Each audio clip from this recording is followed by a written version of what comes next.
Good morning, everybody. Good morning, good morning, good morning. Let me shout out. Hold up. Good morning, everybody. Hope everybody's doing well. Cat B. Oh, hopefully you guys can hear me. Let me make sure this sounds right. Yes, it is. Cappy, thank you so much for gifting. Cappy just gifted 6 memberships. Oh my goodness. Thank you so much, Cappy. Thank you, thank you, thank you. If you've been blessed by Cappy, please put some hearts, confettis in the chat. I would appreciate it. Thank you, thank you, thank you. Thank you, Cappy. I appreciate it. Thank you. All right, you can hear me. All right, let's get it together, guys. Let's get it together. Now, I have to share this live because I haven't done that.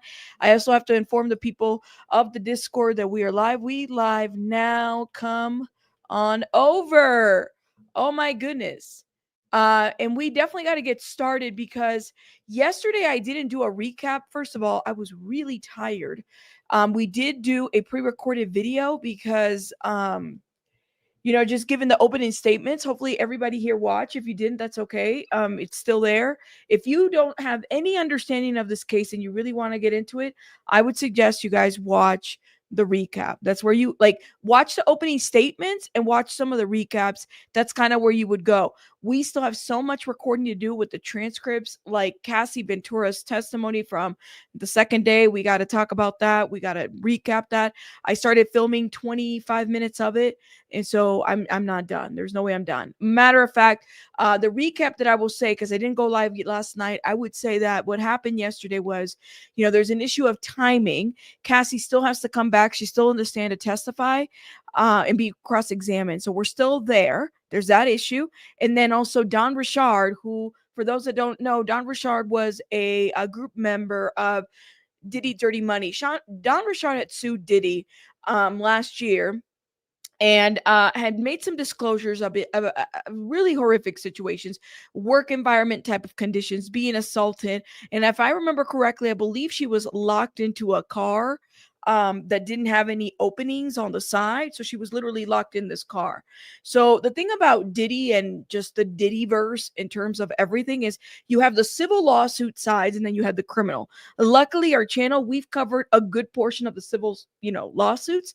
So I kind of have an understanding of like everything in that area. What was the lawsuits and stuff like that. But let me let the Discord know that we are live. We are live now. I hope you guys got notified.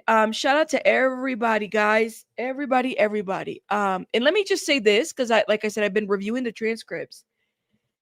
How Cassie talks, the many the many things, the little laughs, like truly are all of that is captured in the court transcripts. This is amazing that we have the court transcripts because you guys are going to be able to understand how she's answering questions, if that makes sense.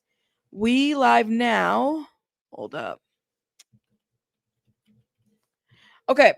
Thank you guys. Shout out to everybody in the chat. Make sure you guys are hitting that like button. And again, Cabby, thank you so much for supporting the channel.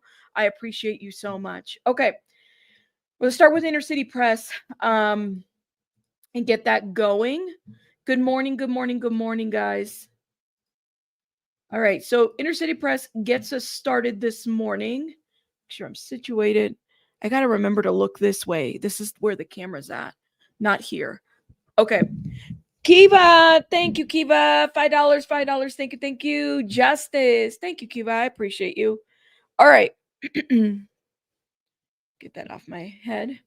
Let's get going. So okay, today is May 16th, and here is U.S. versus Sean Combs, Cassie Cross to end by 4:30 today. That is the goal. So in the yesterday, the judge was pretty upset at the defense. First of all, the defense has 8 attorneys, okay? And let me tell you, I was watching a clip from Tisa Tales, and Tisa was talking about the fact that Diddy is doing the most in this trial, meaning like people are like the defense is being ridiculous. And it's interesting because I'm like, well, what does that even mean? I'm gonna see if I can find that clip and play it for you guys right now. Okay. This is from Storm. And let me show you before we get started so you guys see what I'm talking about. This is just give you an idea of what is going on in there, okay? Let me know if you guys can hear the sound, okay? This is from Tisa Tales.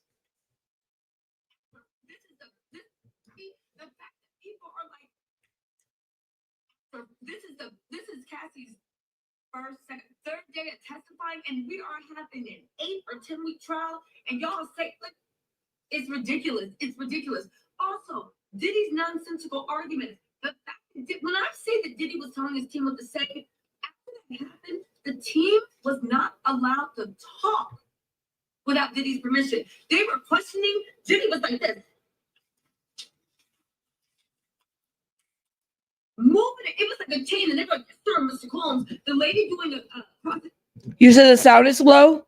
It's pretty high on this end. would be like,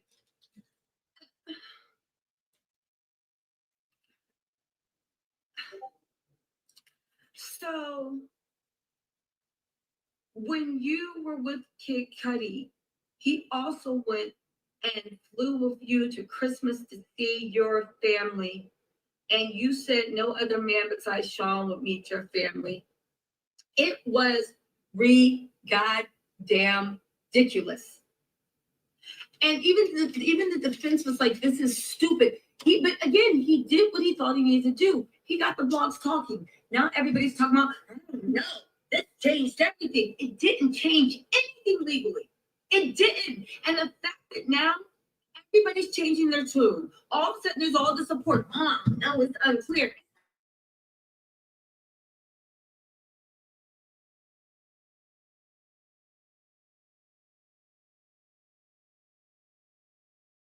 Ooh, okay. So Diddy is like, first of all, Diddy is being Diddy, trying to control the defense, his team. I'm sure that this is, I mean, first of all, the man is fighting for his life, so I'll give you that.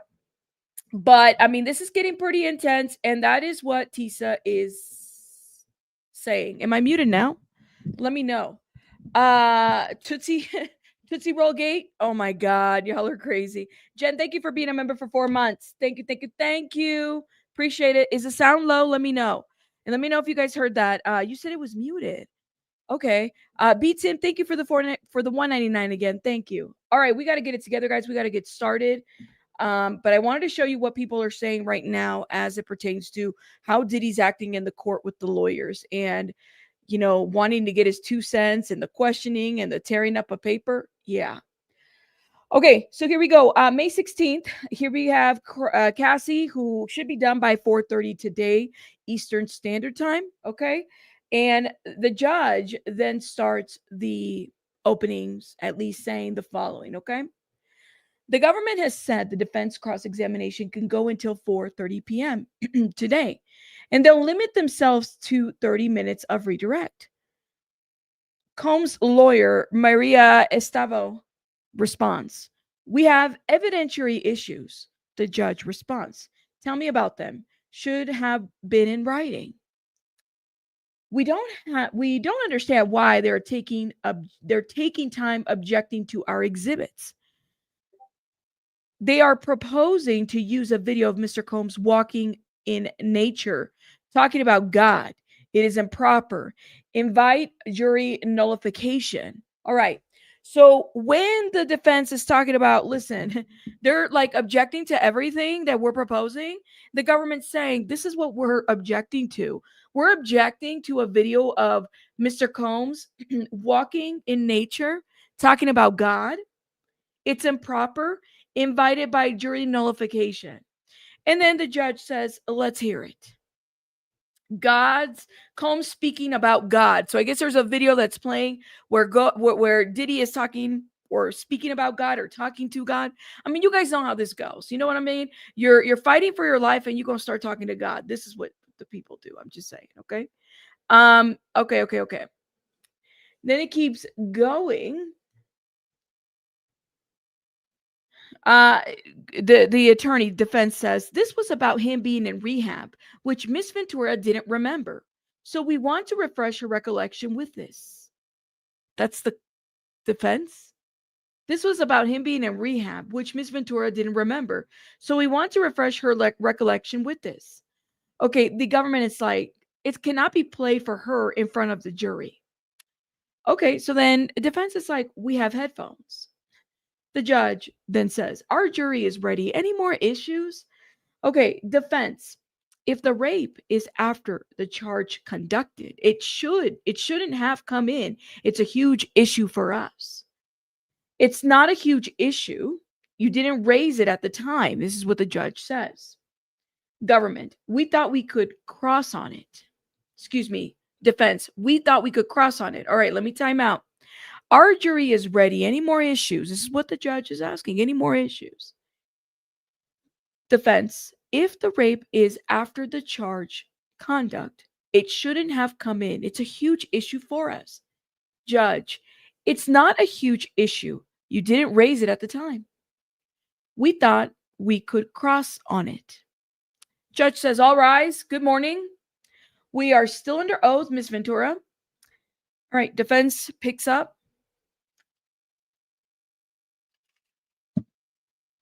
You believe Mr. Combs was blacked out for the Intercontinental event. I believe he was intoxicated. Everyone's definition is different. But you say blackout. What did you write here? What did you write here? I wrote, when you get fucked up the wrong way. You meant drugs and alcohol, Cassie says and responds. Defense. Here, Mr. Combe writes to you, I'm so horny for you. Government gets up and says, this is not an evidence. Defense continues. Here, Mr. Combe is asking you for sex soon after the Intercontinental, right? Ventura responds, I was saying who he felt. Okay. Reading word for word. There might be some typos here. Defense responds, what did you write back? Cassie says, I wrote we need a different vibe than Friday at the Intercontinental. Defense. Mr. Combs wrote, fuck Friday. I don't even want to do that again. What did you write? I wrote, LOL, true. Defense. Mr. Combs suspected you're of having an affair with someone else in the industry. What happened? When did he took your phone? Cassie responds, we were in a car and he told me to call my mother. When I did, he grabbed my phone and took it. Defense. It was a big fight? Cassie, he was just gone. For how long? Cassie, a few hours until my mom. Oh, hold up.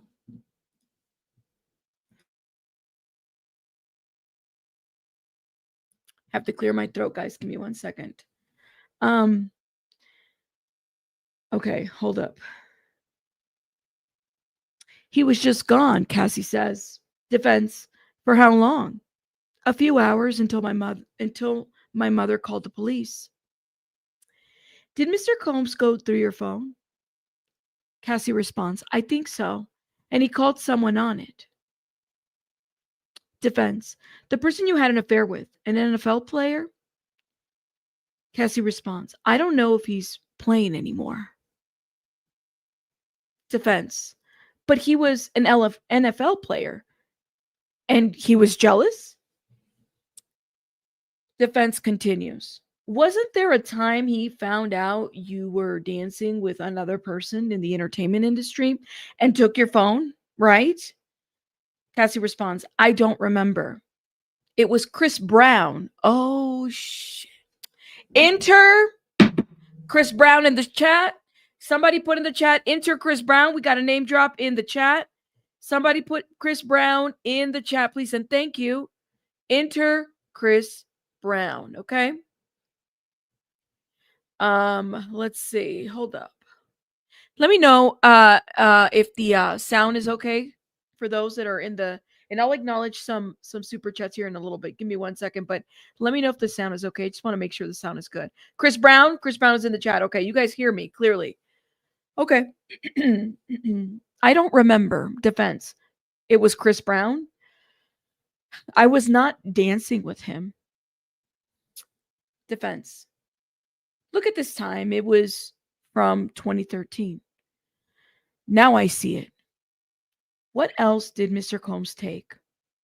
My car, my passport, when he was angry.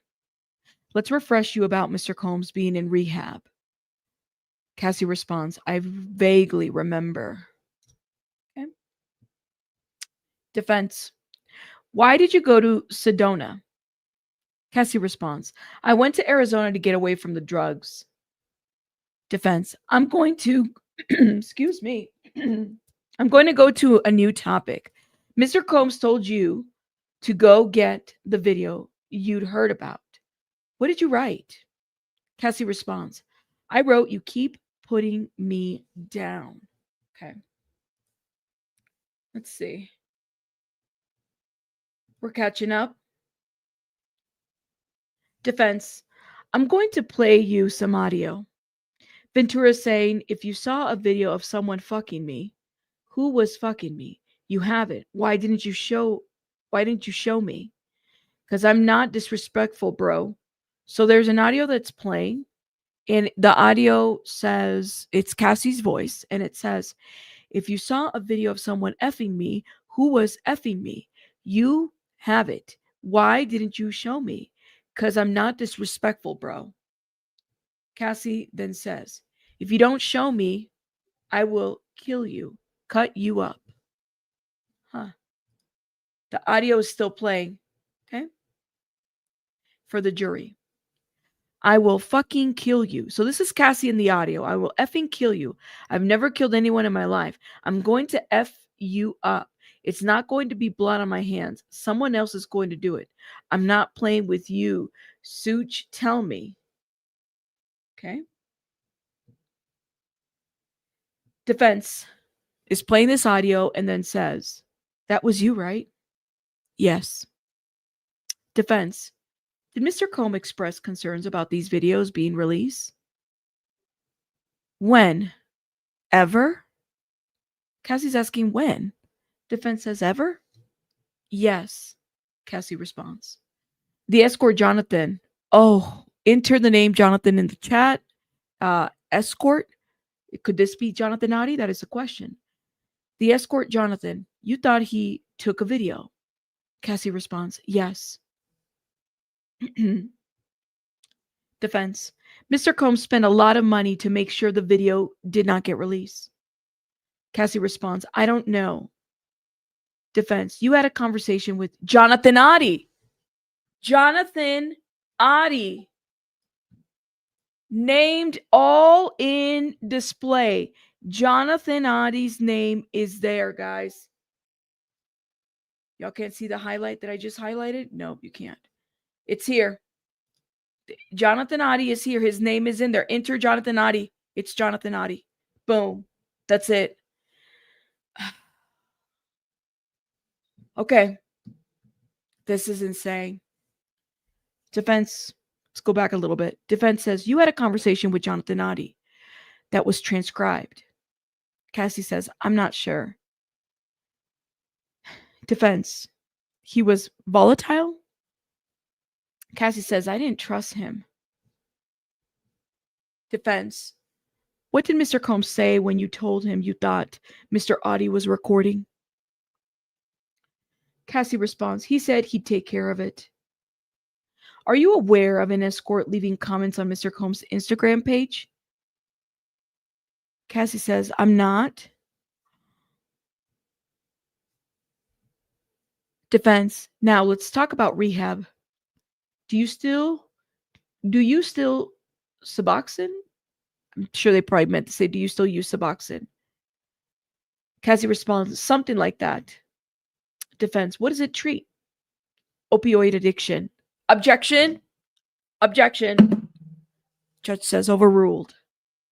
Defense, you wrote a book in rehab. The place treats sexual compulsion. Objection. Government says. Judge says sidebar. Okay, this was 4 minutes ago. Let's see where we're at. Okay, and they're back. This was 2 minutes ago. Okay. Or it says 2 minutes after. Combs, defense attorney continues.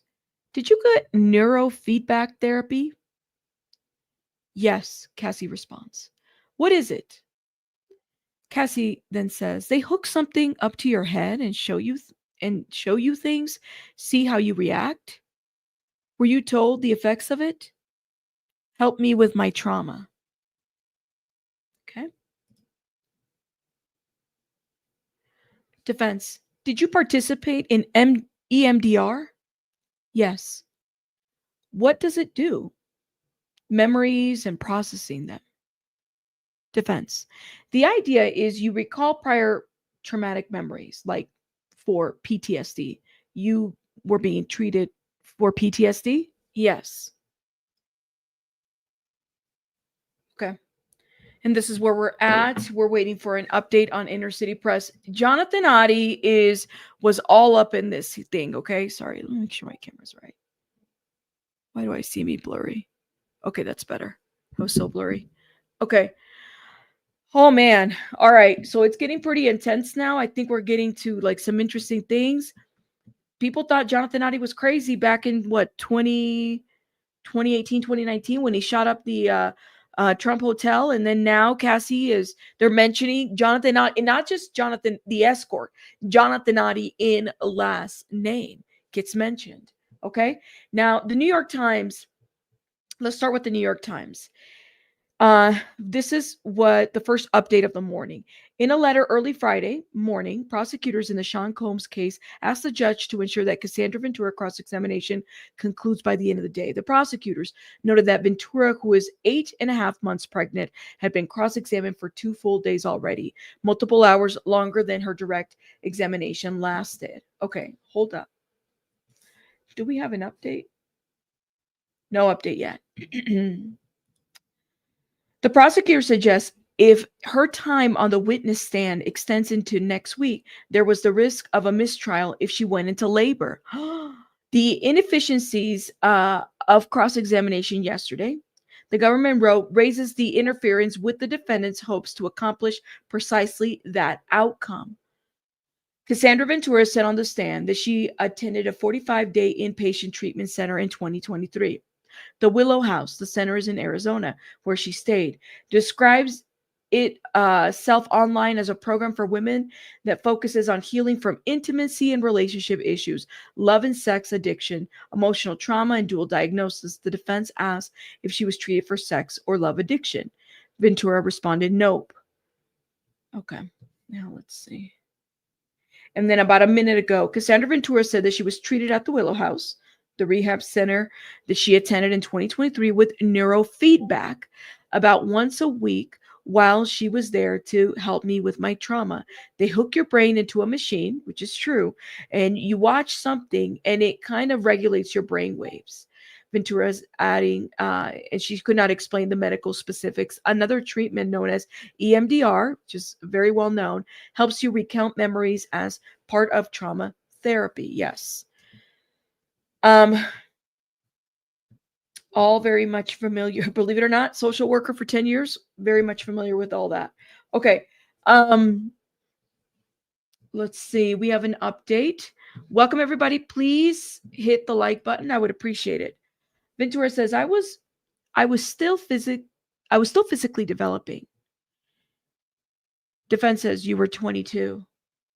Women keep developing after 22, don't you think? Defense says, but you're not suggesting you're still physically developing after 22. Cassie says, I'm not. Okay. Let me stop right here. So before that,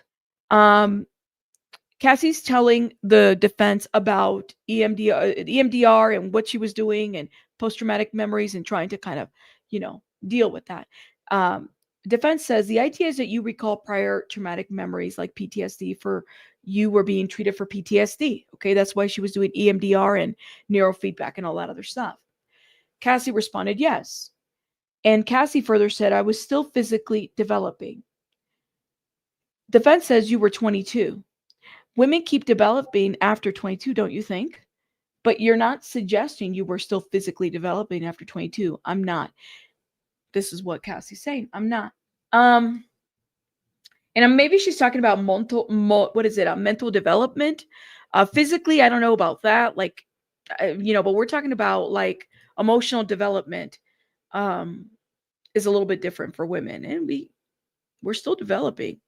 I think unless you've had a pregnancy or you had some kind of trauma, um, there's still a lot of emotional, mental development that happens to the brain, not physical.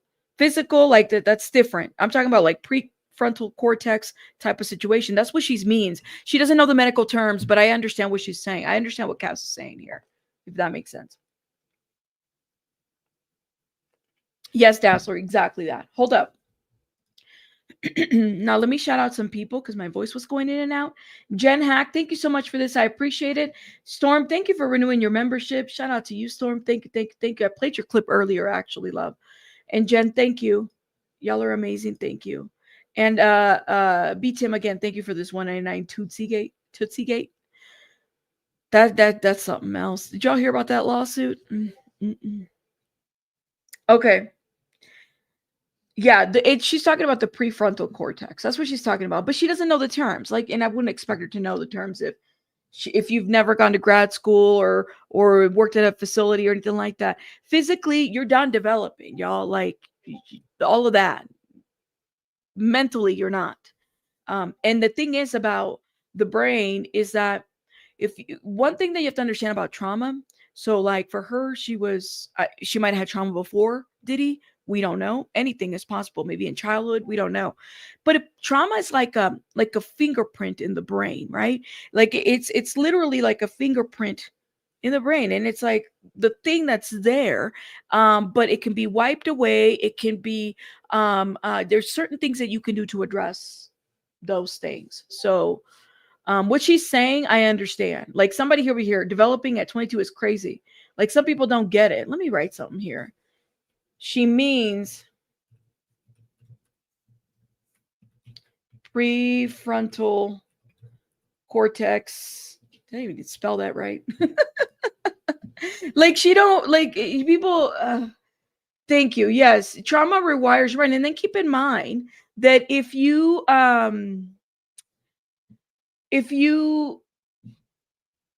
go through pregnancy, guys, women lose a lot of brain cells in their pregnancy, just so you know. So if you like become a young mom, that's another factor.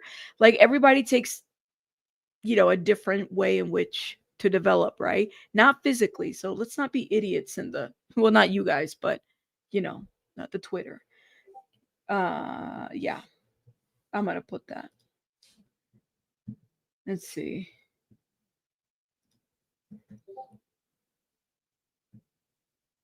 Some people. Exactly. Like this person said, brain isn't fully developed until around age 26. Yeah. 26. I think they said 26 or 25. Yeah. Yeah. Just people aren't getting it. They're really thinking that she's speaking physical. She's not. Let me see. Ooh, I got to clear my throat.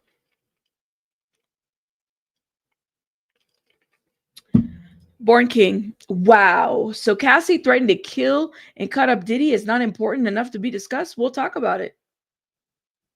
We're still refreshing the thing. Born King. Go ahead, talk about it.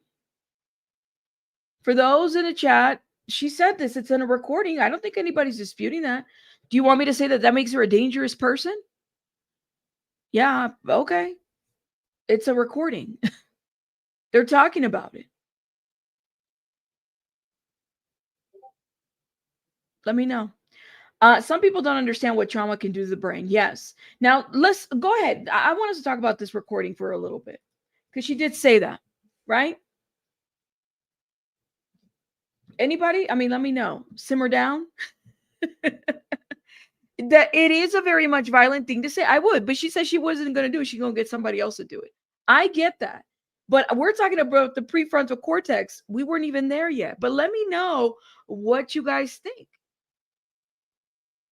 It's a very violent thing. And what does that speak to? Probably a very volatile situation, very reactive type of abuse. You got my fucking videos, and I don't trust this escort by the name of Jonathan Adi.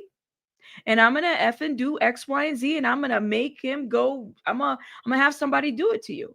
That's still a threat, right? 1000% agree. Not that we are not discussing it. We're talking about the prefrontal cortex, but completely get where you're coming from.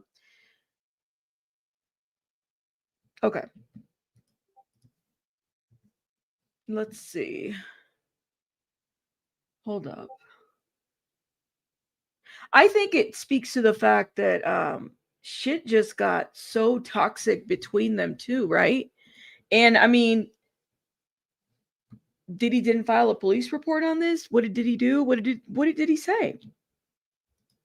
I make no Diddy thong. If you want one for your friends, for a fun gag gift, you're making thongs. Are you promoting yourself in my damn chat? First of all, I don't know people that would want that. Don't do that. Don't. If you want to promote a product, hit me up, okay? Let me put you on timeout. Don't do that. Okay, Bornke says, I think that Diddy protecting her by paying Jonathan $95 million is super important. Well, this is what this tells me, okay? Maybe she did. It does sound like they both were reactive. He reacted, she reacted, and it sounds like they were both physical. Sounds like she was hitting him too. That, my friends, is not a denial. That was actually reported and talked about, that they both got physical with each other. You know what I mean? But at the same time, it's like, that's not the crux of this case, if you know what I mean. I'm just saying. Okay, we don't have an update here. Let me see if the New York Times or Washington Post has one.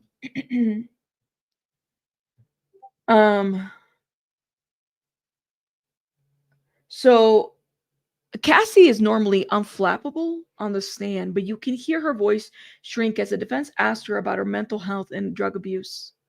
So she has a drug problem. That's what it sounds like. She has intimacy issues, which I would suspect after all of this. An attorney asked what medications Ventura is taking, mentioning Suboxone and what is it? How do you say this? Something fiend. I'm sure I know how to say this, but let me check it out. Pronunciation.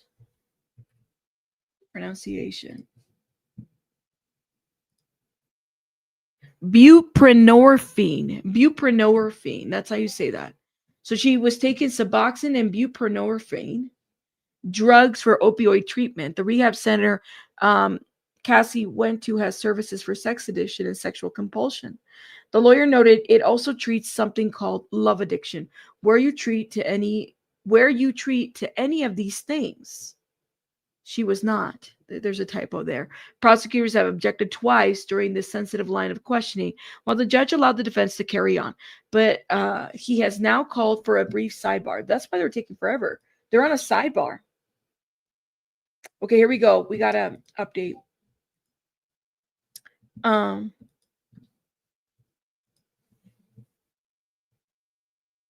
Okay, defense. This message is about having a freak off without ketamine, right? Government response. May I confer with counsel? Judge says no, but we'll take a break. Jury leaves, more coming. Okay, we're on a break. So I want to talk a little bit about what's being said here. Hold up. Yeah, they're on a break. Everybody's on a break. We're all watching. We're on a break. Let me say something, and it's going to be a very unpopular opinion, but I'm going to say something because I feel like I have some insight that because I've been seeing the transcripts, and now it's kind of starting to paint a little bit of a different picture for me. They have so many exhibits, right? I have yet to see an exhibit, and I'm talking like actual evidence. I'm going to put this out here, and I'm going to have to go. I'm pretty sure, and I'm going to put my money on this right now. Okay. I have yet to see an exhibit or an actual discussion of an exhibit where Diddy is like in a text message or an email where Diddy is like telling her, if you don't do this freak off, I am going to post this content, this video of you. If you've been following this since we started, let me know in the chat if you have seen such anything, because we have yet to see, and they have I think, what, 600 plus exhibits at this point. Let me know how. I have not seen the government talk about that, and I have not seen the defense point that out.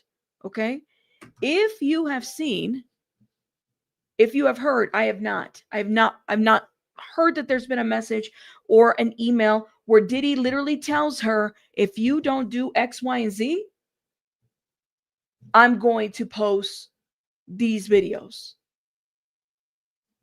Okay, I'm correct. All right. I have not seen it. I have not seen it. We're still waiting. That is true. But for Cassie specifically, we have not seen it. Okay. Now, let me say the other part that is also might be the unpopular opinion, but I'm also going to say it. That doesn't mean that it didn't happen. It doesn't mean that it didn't happen verbally. It doesn't mean that Diddy didn't say something to her. What we're talking about here is consent. You need to go listen to the opening statements. She was with this man for 10 years, which means that even there might have been times where she didn't want to do a freak off and he forced her to do it. That's not consensual. Okay? There's going to be a difference there. There's going to be a difference there. Okay? You said he knows not to put too much in writing. Could be the case. Is it possible? Yeah, very possible that, there were times where she didn't want to do it. There were times where maybe she was into it. There were times where she didn't want to do it. I agree with that. But there has to be consent in the 10 years, 100% of the time. That's what this is about. But let me put this out here. I have yet to hear, the other side of this argument is this. I have yet to hear or see a message where he is telling her, if you don't do this freak off, I'm going to release this video. Or if you leave me, I'm going to release this video. Not heard it at all. You said that may be the major reason why the prosecution didn't want the texts and emails included. There is no there as it pertains. Do you guys see what I'm talking about? There you go. I doubt a thread like that isn't going to be done via text or voicemail or email, because they would email each other too. So what I do see is that there are messages that say something to the effect of like, I really don't want to do this, but kind of like her kind of not wanting to do that, not wanting to do something, but not saying no directly, if that makes sense. Okay, so would you, hold up, what? Okay. Inner City Press writes, with jury out, judge witness list by Sunday, 5 p.m. But this will and other filings, which are clearly judicial documents, will be on the docket. The judge says, as for these long text messages, use binders so we can save them. Okay. So now, real break. This is 32 seconds ago. There's a break. Okay. I want us to go to Jonathan Adi's interview. So now enter Jonathan Adi. Now he's being mentioned. Jonathan Adi did not lie when in that interrogation video. Jonathan Adi did not lie in that interrogation video. Let's talk about it. So in May of 2018, a man named Jonathan Odie opened fire at Donald Trump's Miami golf course and was shot and arrested by police. Now, Odie said that he was in the middle of a bipolar episode. That's where it gets interesting. Later, while being questioned by Florida authorities, Odie brought up something totally unexpected. He claimed that he'd been a sex slave for Sean Diddy Combs and Cassie Ventura. This video is courtesy of Real World Media. Take a look. I had sex with Cassie and Sean. Basically, he would masturbate, tell me what to do with Cassie. I had like 15 encounters, and I heard lots of business. Because what they would do is Sean talks a lot on the phone and on the TV with speakers and stuff, and I was like a sex slave. So at the time, Odie's story seemed too far-fetched to believe, but not anymore. Nope. And now in an exclusive interview, Odie opens up to News Nation senior producer Allison Weiner about his claims, beginning with why he's agreed to talk now. Listen to this. I felt bad because I got along well with her, and I think she's a decent person. And unfortunately, I had a suspicion that she was in a situation that she was in, but I wasn't sure. And now I understand what was going on in my life and what was happening. And him beating her up in the hotel shows me the type of individual he is, and confirms that everything that happened to me was true and correct and in line with his personality. So is speaking to us from a Miami jail now. Here is how Odie says it all began for him. Mm. I was a male Chippendale, a model Chippendale, you could say. And they called me for a show they called the agency that I work for to do a show. And then I went and did a show, and things led to them offering me more money to perform sexual acts. Yeah. And that's it.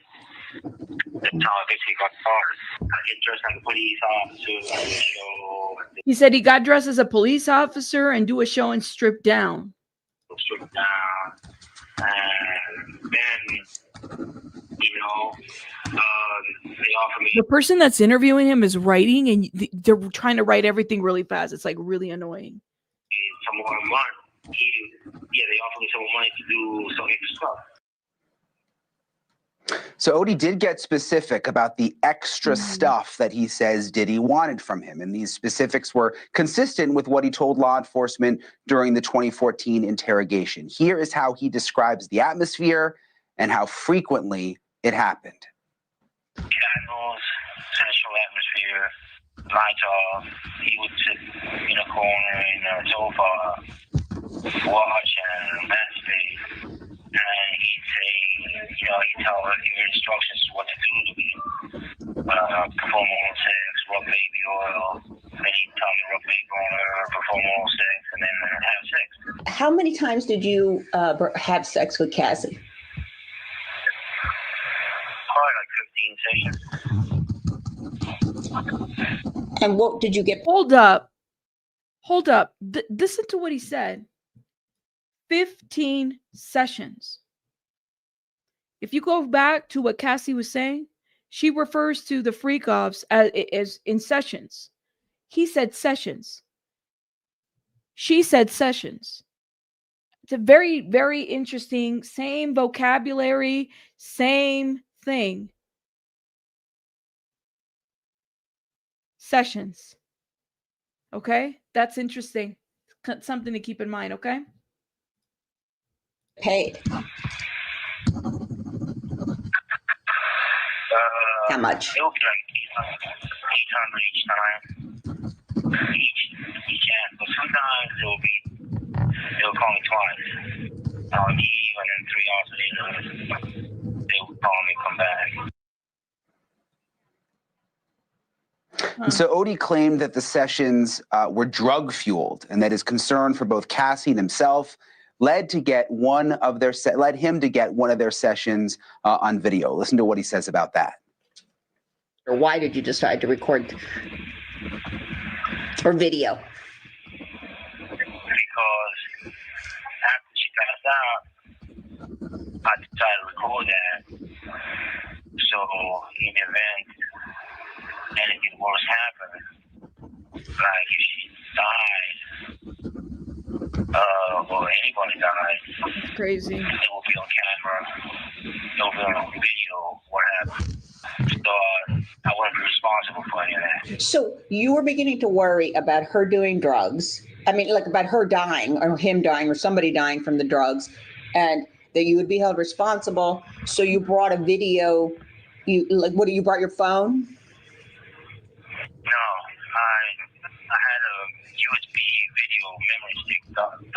by Sean, and I put it in the water on the table, in the living room table of the hotel I was staying at. I just filmed it, and had everything described, and it had her threatening me, but he was telling her what to say. We had an argument. When I left, I knew they were paranoid. So I wanted to guarantee my safety. So I texted him and said, hey, if anything happens to me, I got evidence I'm being with you. At the settlement table, there was a lot of irregularities, okay? Mm-hmm. It was my first settlement. My first settlement. You know what happened after he got that settlement? He went to go buy a bunch of foreclosed properties. Okay. The day, hours before the Trump hotel shooting, his neighbors, I went to go see videos because I was kind of curious to see from like 6 years ago. His neighbors were like, everything was fine. He's a nice guy. He was helping. He goes to the gym a lot. Like nobody knew what happened. They were all surprised because they were his neighbors. Never knew anything. There's interviews out there by the neighbors. They're like, everything was cool. We don't know what happened. Something triggered him. Something happened. Okay. Just saying, some don't sound right about suddenly somebody goes on a shootout. Now, people have said, well, he's got maybe undiagnosed, so he took something and then something triggered it. Guys, usually when somebody's going through like an episode, whatever it may be, there's a buildup to it. Okay? There's a buildup to it. It just doesn't happen over 24 hours. How do you go from your neighbors seeing you during the day, everything's fine, so then you go shoot up the hotel Trump Towers? Something happened. So they brought me in, and Diddy had a T-shirt with two men in ski masks pointing, making gun signs. Okay, Mm-hmm. and it was black and white, and it had a red frame. Okay, but that's the way he operates. He communicates, threatening you, like saying, "I'm gonna have you killed." So Odie says to prevent the recording from going public, that's what he was just talking about, Diddy had him sign an NDA, a non-disclosure agreement, in exchange for $5 million in hush money. This was in 2014. The Daily Mail ran a screenshot of what appears to be a signature page signed by Sean Combs and Odie. We have not been able to obtain the document or verify its contents or authenticity, nor have we been able to verify the existence of the video that you heard him talking about. Now, according to Daily Mail's report, the timing coincided with a spending spree by Odie of Florida real estate. And what was Cassie and Diddy doing on the day of the Trump shooting? That is a question. They had freak-offs at the Trump Towers too, or the hotel, whatever. That man's got a lot of properties. Where were Cassie and Diddy the day of the shooting? That's the question that I have. It also coincided with Odie's divorce. His ex-wife tells the Daily Mail that she found out about his windfall only after their split. I know you lying. Hold up. Basically, the day the incidents happened. Wait. Let me stop right here. Adi secretly taped a session between Diddy and Cassie and himself and got $5 million because Diddy wanted to protect Cassie from what? Adi, the attempted murder is the real blackmailed. He is not a victim. Who said he was a victim? But what was he? Okay, wait. Protecting Cassie from what? The man, they were having, okay, let's be very real, all right? Let me ask you. Do you think that did he give a shit about Cassie? I don't think so. A man is allowing another man. Listen, everybody to each his own in their sex life, but be a little bit more responsible. She was having over here a shitload of freak offs. She didn't even know who she was getting it in sometimes with. Hundreds. That's not a man that's keeping an eye out on his woman at all. I don't think I do not. Born King, come on now, try it again, man. I do not believe that. Not even once. Not even once. No. At Trump National Doral, I had to take medication, and I I had been diagnosed bipolar, but I wasn't sure I was bipolar. And I had an episode, and basically, I've been taking medication every day. I've been stable. I had no issues in jail. I had that excellent behavior in jail.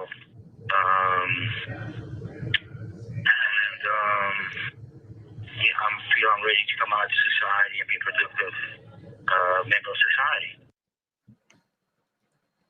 All right, so Odie remains locked up in a Florida jail, still awaiting trial on charges of attempted murder, armed burglary, aggravated assault, and armed grand theft. Regarding the sex slave claims, we've reached out to Sean Diddy Combs' team for comment and have yet to hear back. I don't think they're not even going to say anything about that. Hold up. I want to show you guys, for those that are coming in, now let me see real quick. Storm had showed us this. I don't know if you guys can hear it, but this is actually inside the courtroom. So this is by Tisa Tales. She's talking about how, hold up, let me remove this. Let me stop sharing this and let me show you guys what I'm talking about. Diddy wasn't doing too good with his defense team. That's what people are saying, okay? Now, for those that are coming in, please hit the like button. I would appreciate it. The likes are free. The likes better be liking, okay? They better be liking, all right? We have been a full week of this, okay? I got a sweaty judge robe. I have 184 likes. I better get to at least, I got 760 people here. Let's get to 500 likes, okay? Let's do that, please, and thank you. The jury's back. The 5, thank you. So I guess we're gonna jump into that. See, this is how we got to maneuver. We got to go. We don't got time. The jury's back, but we don't have an update yet. Listen, I'm waiting for Don Richard. I'm waiting for Aubrey O'Day. I'm waiting for it all. I'm waiting for it all. We are waiting. Okay. But are the likes liking? That is the question, guys. Okay.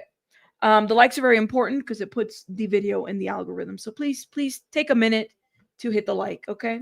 Thank you. Yeah, he didn't give a damn about, I don't want to hear this. Oh, he cared about Cassie. He didn't give a damn about Cassie. I don't think he ever cared about Cassie. He cared about his sex life. He cared about him. That's what and that's okay. I mean, he's not, that's what he didn't care about her, y'all. He didn't. That's the reality of it. A man that puts a woman through all this shit does not give a shit about the woman. It is what it is. I'm sorry. That's just how I feel. Okay. All right, here we go. Let's see. Do we have an update? No, we don't. We're waiting. We're all waiting to see if it refreshes. Thank you. Affirmative on the like. Thank you. So y'all don't know about Aubrey. She seems to thirst for fame. I remember watching the show. I think everybody was trying to get an opportunity, right? Thank you. Hit that like. Don't be sorry for speaking the truth. Diddy has only always cared about himself. That's how I see it. He didn't care about Kim Porter. He didn't care about any of the women that he was with at all. I mean, luckily, it seems like he cares about his kids, but I don't think he gave a shit about anybody else but himself, honestly. And you know what? That's just how it is. I mean, some men are like that, you know? Okay, no update. Get the like, sub. Yes, I agree, Tony. Diddy paid because he didn't want people to see the abuse on the videos. You know? Do you realize that Tisa's video can be heavily debunked? Do you need an example? You're going to debunk her video of going to the court and talking about what happened in court? You want to use somebody else's video to debunk that? It's only a clip of a video. You don't even know what she said. Do you know what she said here? Maybe you do. I don't know. But if you want to debunk that, go ahead. There's no update. Let me play this a little bit while we wait and I refresh. The fact that people are like, this is Cassie's first, second, third day.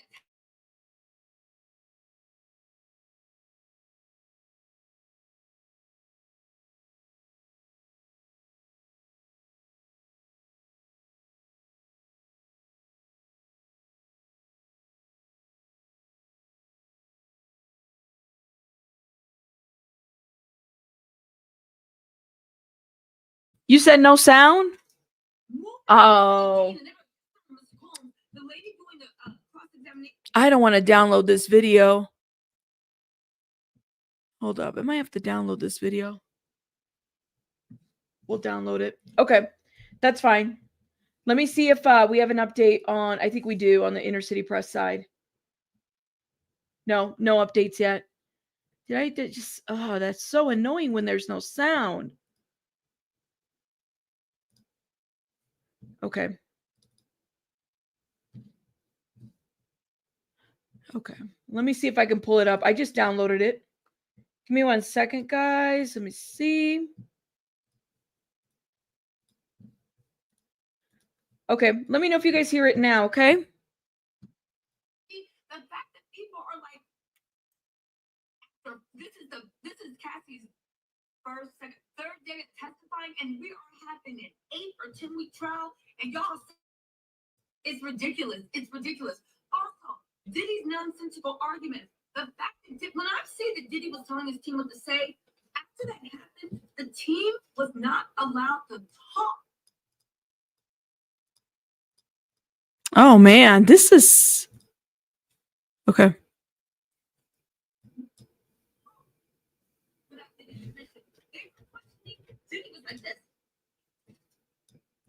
Yeah, I don't know what... Okay. We don't have time for that. All right. You can hear it, but it's very low. Yeah, I can't fix the sound for whatever reason. Okay, let's get it together, guys. Let's get it together. This is what the New York Times is reporting at this point. Guys, hit the like button, please, and thank you. New York City Times, while we wait for inner city press, New York City Times is saying...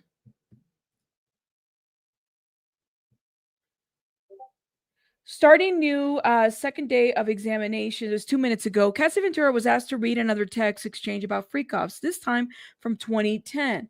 A marker of recent history has merged. At first, as with this back and forth, the couple communicated with via BlackBerry. Eventually, around 2012, Ventura seemed to have switched to an iPhone. Okay. They're letting us know that Ventura switched over to an iPhone. All right, let me see if we have... Here it is. They're back. All right, we're back. Share this one. Remove. Stop sharing. Okay, here we go, guys. We have an update. We're back. Defense. Mr. Combs wrote, "You're so predictable. You've said you were going to tell him you didn't want to do freakouts." I'm sure he meant to put freak-offs, but he puts freakouts. Freakouts anymore. But you didn't say it, did you? I did not. Defense says, here, you were suggesting freaking off with a girl. I read white. You were suggesting freaking off with a girl. All right, so let's go back. They start back up. Here we go. We're back on. Thank you. Mr. Combs wrote, "You're so predictable. You've said you were going to tell me you didn't want to do freakouts anymore, but you didn't say it, did you?" I did not, Cassie responds. Here you were suggesting freaking off with a girl. So, okay, is it possible here? Now, this is where I'm kind of like wondering, is it possible here that she didn't want to lose Diddy and therefore was like, oh, I want to lose Diddy. So if this is the only way to kind of stay in this relationship, because this is the kind of thing that he likes, maybe I'm gonna stay in this situation. Could this very well be the case? Maybe. Could have been the case. She felt like this is the only way that she could have kept him. I don't know. But did she want to do them anymore? No. Somebody said in the comments she wanted to impress him. That's what it sounds like. She wanted maybe to impress him. Maybe she thought that this was the only way to kind of keep him there and everything. If you know what I mean? Like, it was like, I have to keep up with this because this is what he wants. No. You said, I did, LOL. I didn't want to know. Hold up. Sorry, I'm reading a comment. Let's see. Still low. Yes, thank you. Thank you so much. Time to get the likes up. See, guys. It's good to get the likes up. Okay, here we go. Defense says, you say you found a photo of Mr. Combs with Gina while you were staying with your parents in Connecticut, right? Yes. You decided to break up with him, and he didn't threaten you, but suggested couples counseling? I don't know. Did he suggested couples counseling? Is that in a message? What do you guys think? Did he suggested couples counseling? Do they have that in a message? Look at somebody in the comments. Expose her. What do you guys think? So he wanted to do couples counseling? Girl, what? They're focusing on the relationship. This is the defense is defending. Let me just put this out here, okay? The defense is defending. That's what they're doing. They're going to do what they do, which is defend. You said, I don't know about that. All right, hold up. Here's the deal though, okay? So is, oh my God, what is this? Oh, nobody wants to see that. You say you found a photo of Mr. Combs with Gina while you were staying with your parents in Connecticut, right? Yes. You decided to break up with him and he didn't threaten you, but suggested couples counseling? I don't know. That's what she said. I don't know. Maybe she doesn't remember. If they have a message there, defense, bring up the message. But see, the defense, their strategy is to focus on the fact that this was a relationship. By the way, for those that don't know and didn't read or see the opening statements video, Diddy and Cassie have not seen each other in 6 years. This is the first time they see each other in 6 years. This is how they're really going to conclude this whatever this was between them, if that makes sense. Yeah. You said he's gaslighting her with counseling. She was young starting out. He took control over her career and groomed her. Interesting. It's a common thing for abusers to do counseling once they think they're losing control. Yeah, I know y'all hate this word, but Cassie is the victim of narcissistic abuse. You're like, I know, Rabbit, I do hate the word. The cycle is so evident. And if that's, shout out to y'all that feel like, for me, it's like I can't diagnose, but we're going into the knee-deep situation of this. So feel free to say that. That's completely up to you. Completely up to you. I just think for me is that it gets so overused. You know what I mean? Like people say, well, that's a narcissist. That's a narcissist. It loses its meaning after a while when that's an actual clinical term, So that's why I'm very careful when I say it, because I don't be giving that title to a lot of people. But you're right. You're right. I think that you guys are entitled to that opinion.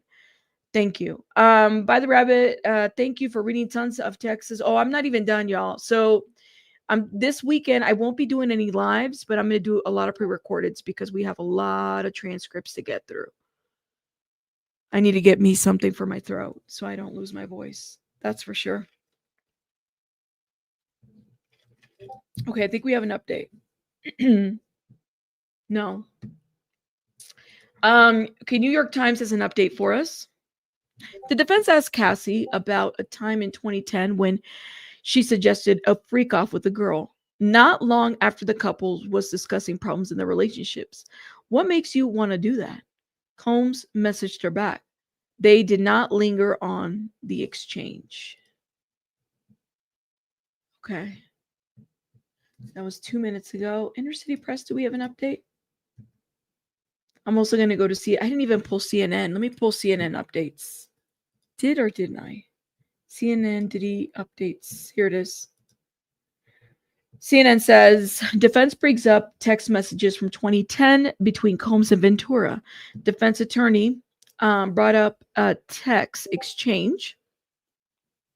The conversation had already come up during Ventura's direct examination. She testified earlier this week that she was going to tell Combs she didn't want to have freak-offs. This is what the text exchange looked like. I want to talk to you about something tomorrow, Cassie said. Going to sleep. Love you. Combs' response to her, is it going to stress me out? What is it about? Cassie says, freak offs. It can wait. It's not a big deal. Combs says, now you don't want to do them anymore? Oh, I already know. You're so predictable. This is what Diddy said. Cassie says, really? Okay, since that's definitely what it was, we'll leave it at that then, since I'm so predictable. Have a good night.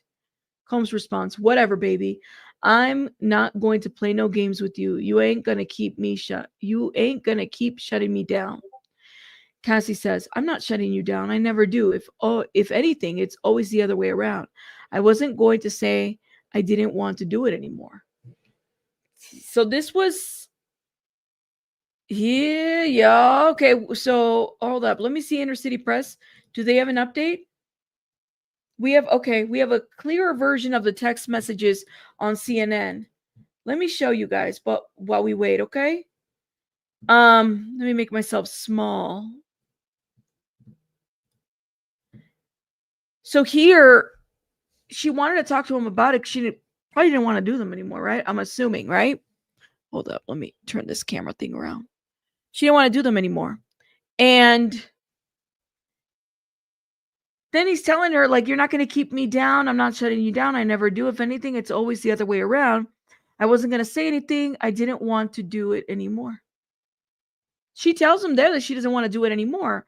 A text exchange from 2010. So she is telling him she doesn't want to. Hold up. Do we have an update from Inner City Press? No. Do you guys see those text messages, right? Y'all can see them? There's an example of the exchange. He's starting to slip. Can you please look up the lover's boy method? It's a way that women get tricked into trafficking, and it seems like it's the method Diddy used. I'll check it out. Let me write this down. Lover boy method?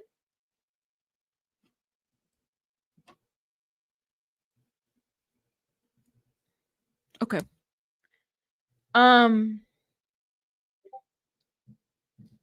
Do we have an update, Inner City Press? Yes, we do. Okay, here we go. Inner City Press says, defense, in August of 2018, you called it a closure conversation. Mr. Combs was inviting you to Burning Man, right? Cassie responds, yes. I'll read Mr. Combs. You have anger. Cassie responds, I wrote, my family knows I'm not running around telling our business. Okay.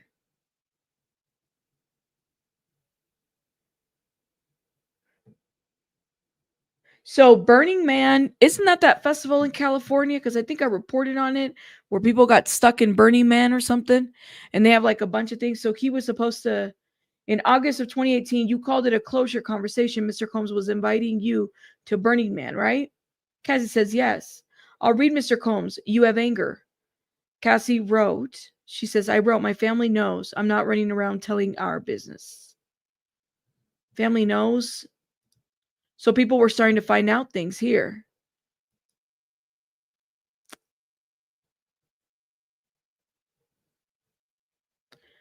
Let me know. The lover boy method is what Andrew Tate got charged with in Europe, says Passport Shogun.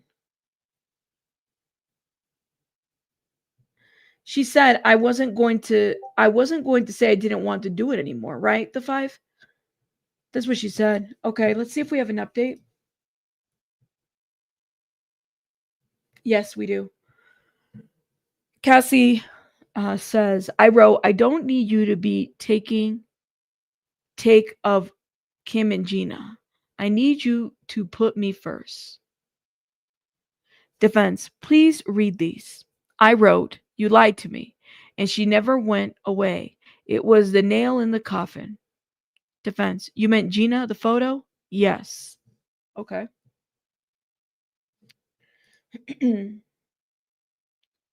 What did he mean by that? When she said, I wrote, I don't need you to be take of Kim and Gina. I need you to put me first. What does she mean by that sentence? Yeah, let me know. Yeah, that's what she says. I wasn't going to do it anymore. You're right, Born King. Let me correct myself.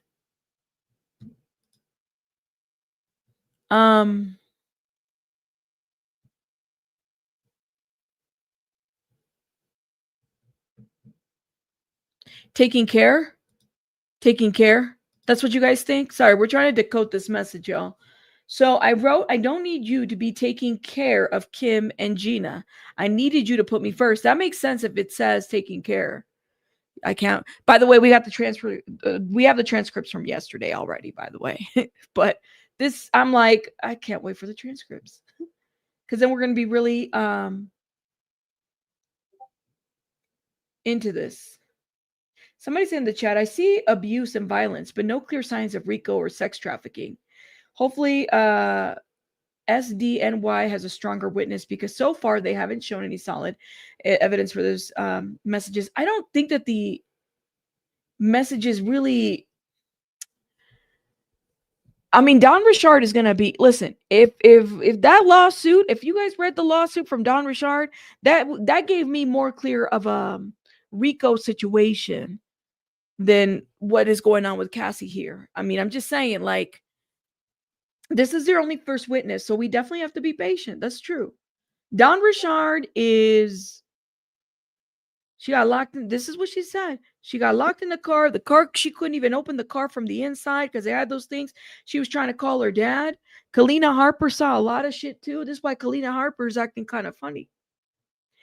All this dirty Diddy money. We're waiting. She was supposed to take the stand today. I don't know if she will. Maybe she'll take it Monday. But I was hoping it would be today that Cassie would finish and then we'd start with, because I bet you anything Don Richard is probably already in that courtroom. If anything, I bet Don Richard is probably already in that courtroom. She's waiting, guys. Aubrey O'Day is the rumor that she's going to be taking the stand too. Maybe, do you know what? That's what I'm thinking, is it has to be Don Richard. I don't know if Cassie is really like, Cassie's giving, I think this is where I'm a little bit about Cassie, okay? I have yet to see a message. I'm just going to throw this out here. I said it earlier. I have yet to see a message where Diddy is explicitly telling her, if you don't do this freak off, this will happen. It doesn't mean it didn't happen. It's just, I need something more evidentiary at this point, because what we're reviewing right now is we're reviewing a situation where there were times she was into it and there were times she was not. And the majority of the time she was drugged. And if you're drugged, you're not always consenting about things. So keep that in mind. So I get that piece. But if we're talking about RICO, Don Richard was working for Diddy. Don Richard was going through abuse with Diddy. And that's not, she made it up. Kalina Harper is fucking scared. Okay? Is scared. She's still with that guy. Anyways, let me say. And that guy was friends with her husband, or I don't even think they're married. She's still with that guy, and that guy is friends with Diddy. So they're very, very close. Very close. Okay. Let's get it together. So, defense. In your civil lawsuit, you say Mr. Combs argued you in September of 2018 after you had dinner at an Italian restaurant in Malibu, right? Cassie responds, yes. Did you meet with the U.S. on November 30th, 2023? Yes, not the exact date. Okay. In a civil lawsuit, you say Mr. Combs argued you in September of 2018 after you had dinner at an Italian restaurant in Malibu, right? Yes, Cassie says. Did you meet with the U.S. on November 30th, 2023 with the government for this, clearly? Ventura responds, yes, not the exact date. So it wasn't that date. It might have been a different date, but around that time.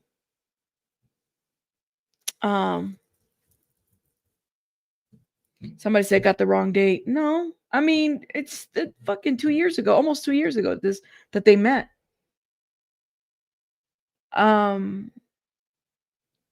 Let's see. Cassie just needs to deal just needed a deal, and they needed her to prove the other witnesses didn't lie. Diddy didn't just attack Cassie. Adi didn't lie. Says such a effing lady. Shout out to you. Trying to watch this and my daughter watching a horror film. Watch the horror film. Just want to say thank goodness this YouTuber is no longer a caseworker. Jeez. Who said I was a caseworker? Oh my God. I don't know if this is like, are you trolling me? Let me who said I was a caseworker? Let me bye Linda. Thank goodness you're watching me and not somebody else. I don't know what to tell you. Don't be an asshole in my comments. This is what someone like this does. They triangulate the women. That's right. If Cassie wasn't so far along in her pregnancy, this would have probably been presented in a different order. You know what? I think that's true. That's a very good statement to make. True. No, Pika, don't worry. Don't apologize. Don't worry. I'm watching too. Y'all drop some hearts for my mods. You just always have an asshole here and there in the chat. You know what I mean? You have an asshole. That's it. It's all good. Is exactly coercive control goes. I think they will prove it. What happened in those white parties, says Simply Nikki. That's a good question. And the after parties too. Okay.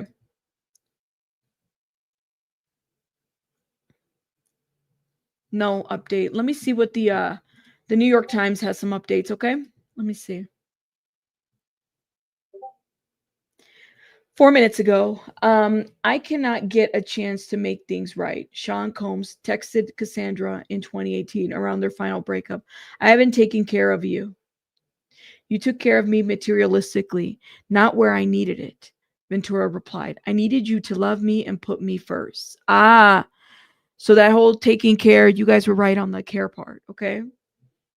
Now the defense has now raised Cassandra's testimony about the period in 2018 when Ventura said that she was dating her now husband, Alex Fine, seeking closure in their relationship with Sean Combs. Ventura testified that Combs urged her in her home after the two had a pleasant dinner at which she had asked her about attending Burning Man together, which they had done in the past. Okay.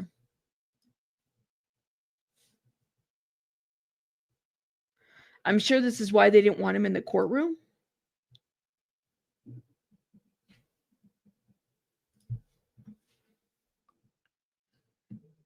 Pretty much.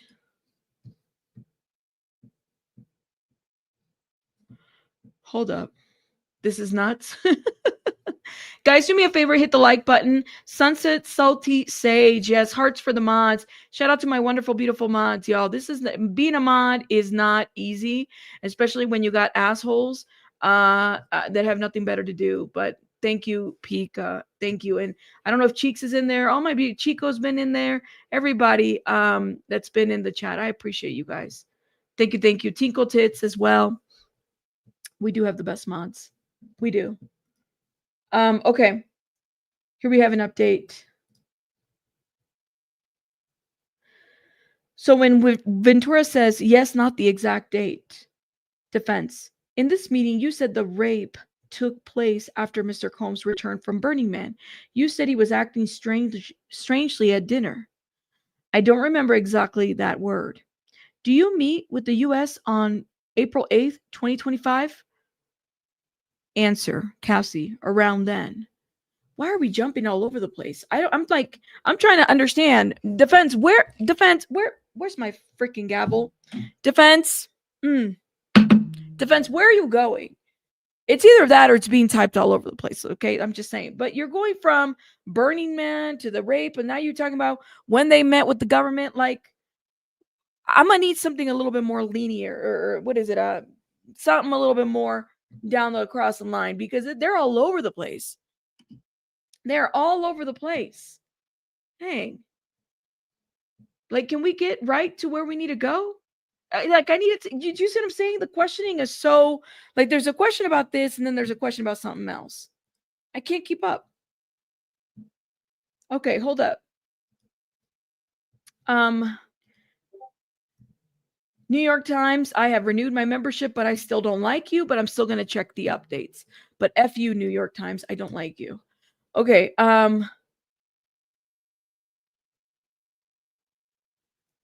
okay. Do we have an update? We don't.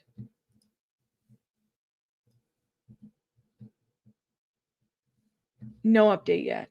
No update. It feels like we're going back. I don't know. It's like, when is the plane? We're waiting for planes to land here. Just say it. We are waiting for the airplanes to land. You said, it pisses me off when other women condemn Cassie and victim blame. She should be allowed to attend as many FOs as she wants. Yeah, I mean, as long as it's consensual and there's no children. And then when she had enough, she shouldn't be forced or beaten. Absolutely. They're jumping around probably to try to get this testimony into evidence, says Kelly B. Yeah, consent was once isn't consent forever. People get that twisted all the time. Thank you for saying this. I know, I'm sorry. I'm like saying it I'm just mad that I had to renew it. Please understand, I'm going through something. I'm mad that I had to renew this.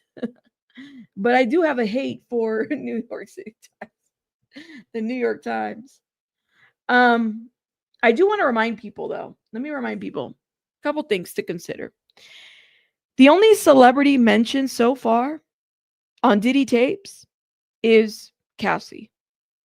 No one else. So please keep in mind when you hear about all these tapes that I don't know if they did, or maybe the celebrity's already settled. Who knows? Okay, keep that in mind. The other thing too is also no mention of minors. Minors being in this situation would be a separate crime. Okay, keep that in mind. So there are no minors, at least that we know of. That would probably be a very separate charge, and we would be probably dealing with something different if there were minors involved. Just saying. Okay, here we go. Do we have an update?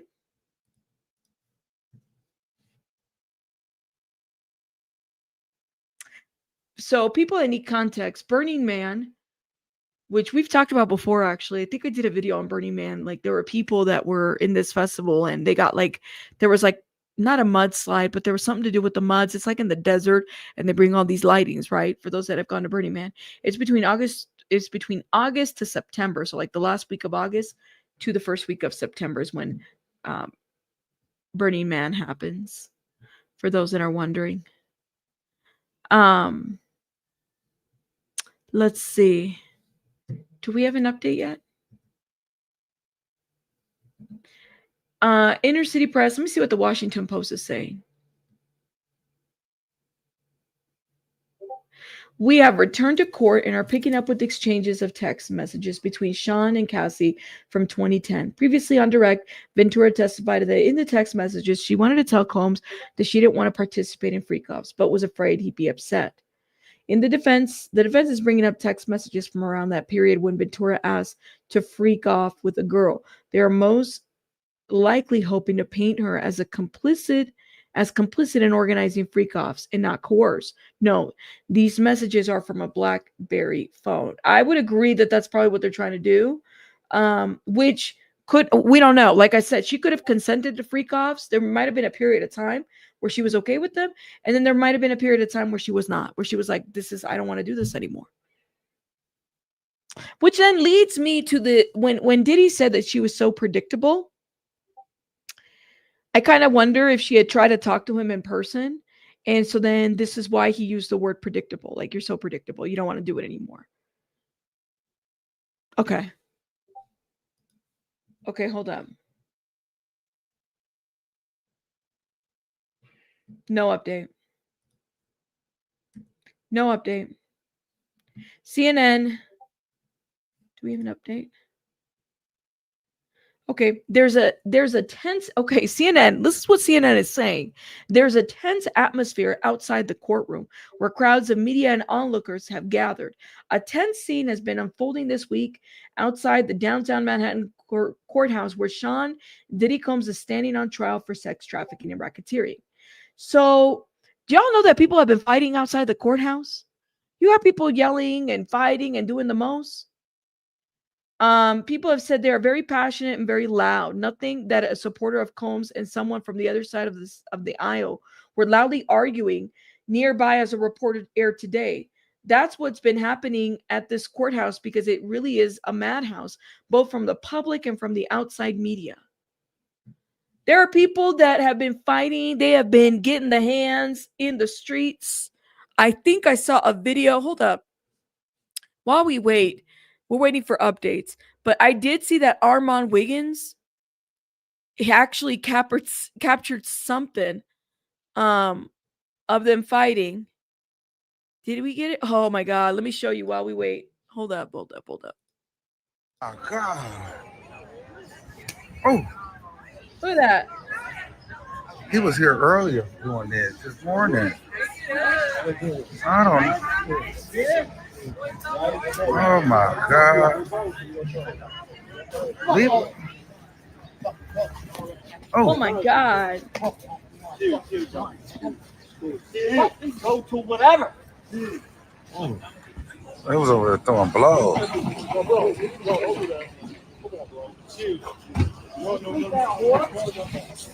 Oh. Okay, we have an update. People are fighting outside the courtroom. That is a real thing. It's getting wild out there, okay? Okay, so they're talking about did you meet with the US on April 8th, 2025? Defense says this message to FB. Who's that? Frank Black, a name he used. Okay. Defense. He wrote, I'm in an investors conference. We'll get back to this. You still have love for him? Cassie responds, I have love for the past and what it was. Okay, hold up. Okay. Defense, this message to FB. Who's that? Cassie says, Frank Black, a name to use. He wrote, I'm in an investors conference. We'll get back to this. Defense asked, you still have love for him? Cassie responds, I have love for the past and what it was. Damn. People have said that,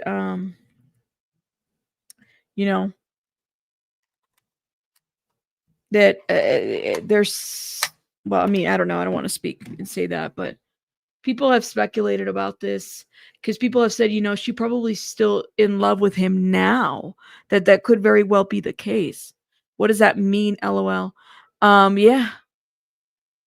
Frank Black was his, Black was one of the names that they use for their freak offs. So like when they would meet and stuff. So this would be like a code name, like Frank Black, and a name he used, People have said this though. And I've been reading it kind of all over. Like it does make you wonder, if I don't know, she still has love for him.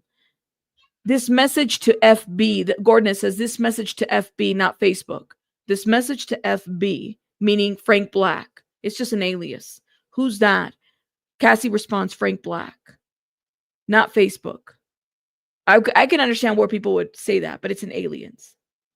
Yes, ask for Black. That's what they were told. So Black was like an alias that Diddy would use. Definitely.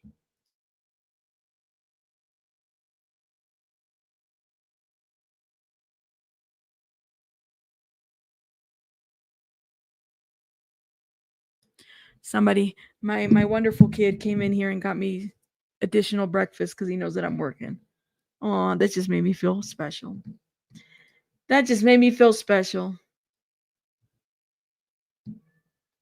Okay.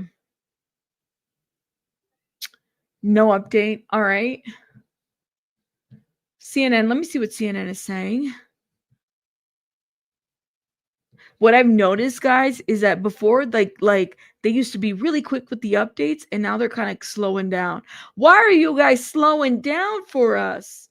all these reporters. It's okay. I'll have the transcripts. I'll have the transcripts. Yes. You're starving. Go eat something. Go eat something, Pika.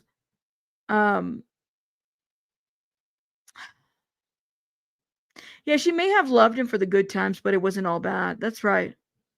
I know. They're going slow. Be happy. I'm like, hurry up. She might still have love for him. I think that that's very expected, right?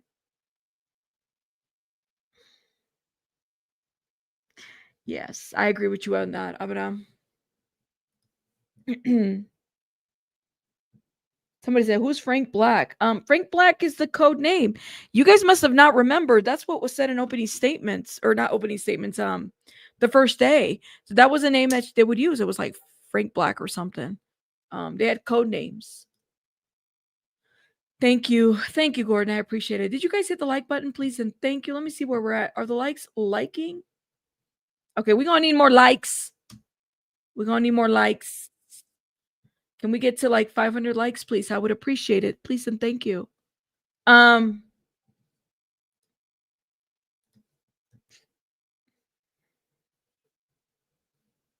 Yeah, this is where she left off. I have love for the past and what it was. Thank you guys for supporting the channel. I appreciate it. Thank you. Thank you. It is Friday.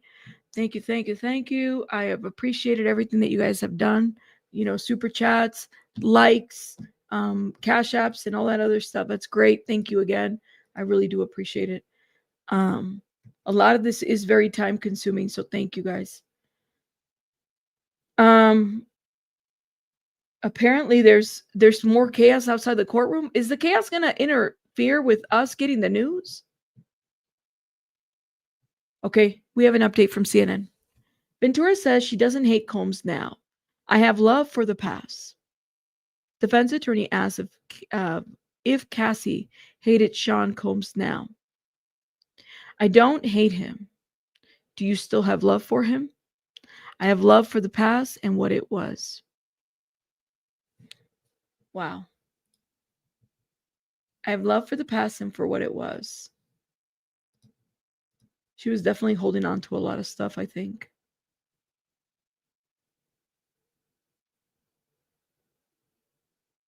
Nothing. Let me see what the New York Times is saying.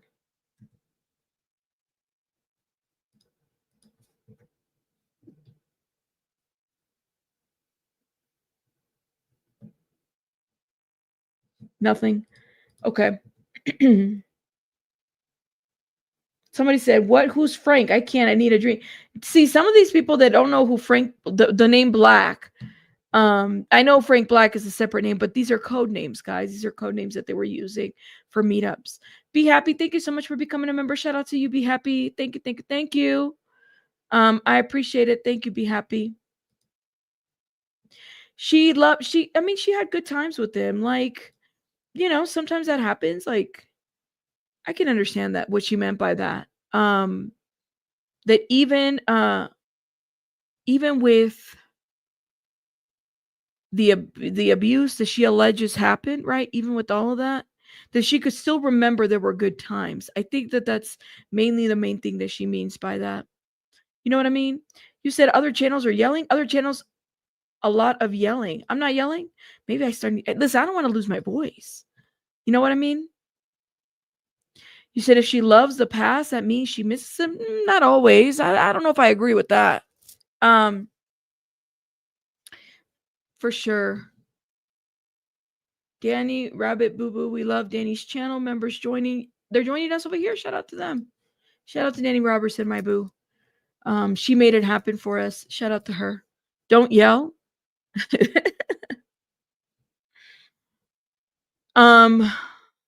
Thank you, Be Happy. We're waiting, guys. Apparently there's something going on. I don't know what's going on inside the courtroom, but apparently, as long as it's not affecting the inside of the courtroom, what are we doing? Okay, we have an update from the New York Times, and I want to remind the New York Times that I still don't like you, and I just had to renew this because I had to, just for the purposes of this, but I still don't fuck with you. Okay. The defense is trying to point out inconsistencies in Cassie's accounts of her alleged 2018 rape by Sean Combs. In her November 2023 civil lawsuit, she says the attack took place in September 2018, which Ventura repeated when she first met with government agents, about 2 weeks after she filed her lawsuit. But the defense offered that Ventura may have changed her story slightly in a prep meeting with the government last month, when she said the rape occurred in August. Around then, Combs had texted her, "I know I look bad to you. I could tell I didn't turn you on yesterday. I fell off." What? What? Hold up. Let me reread that one more time. This is from the New York Times. But the defense offered that Ventura may have changed her story slightly in a prep meeting with the government last month. That's why they're going back and forth on the dates. I'm like, I'm going to need a timeline. Y'all get it together. So the defense is basically saying that Cassie might have changed her time frame of when the R-ing happened. In a prep meeting with the government last month, when she said the rape occurred in August, around then, she was saying April and August. Combs had texted her, "I know I look bad to you. I could not tell you I could tell I didn't turn you on yesterday. I fell off." Oh shit. Oh shit. Hold up. Oh my God. Hold up. Sorry. I'm trying to get my screens in order.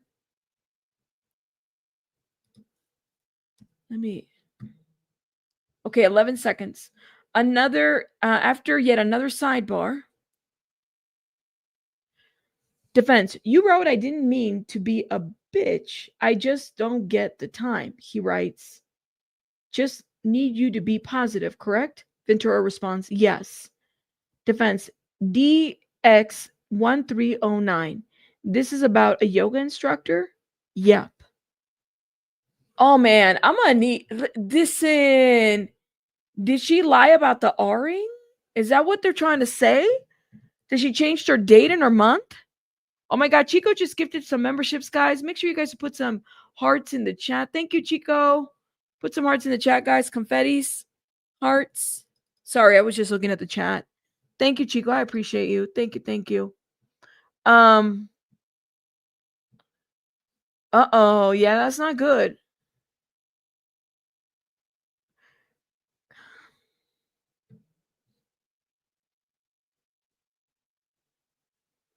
I know. I got to get it. The wig. Baby Bunny's got the wig. I'm not fighting her for the wig, okay? I'm not going to fight the bunny for the wig.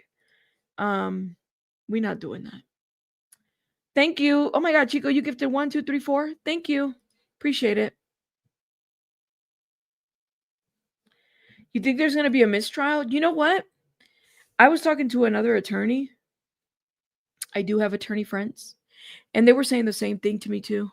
I said, "Oh my God, are you kidding me? People are predicting this is going to be a mistrial." Baby Bunny confiscated the wig. You said the timeline is jacked up and there's a similar story from the assistant. Hold up. So did she forget her dates? Because see, the government asked her, "Did you meet with the US government on April 8th? And this is where I was going off. I'm like, "Wait, can we get her straight? What's going on? Did you meet them on November 30th? She's like, "I don't remember the exact date." So are they saying that she changed her dates of the rape? And so what they do here, this is important because then it brings up the issue of like, if you forget about this, or if you omitted this, or if you lied about this, what else are you not being truthful about? Should we believe everything that you have said as of now? Basically, that's what's being said as far as the timeline. So, yeah. I don't know, man. This is no bueno. Okay, we have an update. Okay, so when the defense says DX 1309, this is about a yoga instructor. Cassie responds, yeah. What did you write? I wrote, I've stopped even caring. But you did care. Yeah. So he said you could date other people? Let's just talk about it, correct? Yes. Oh my gosh. See what the New York Times is saying.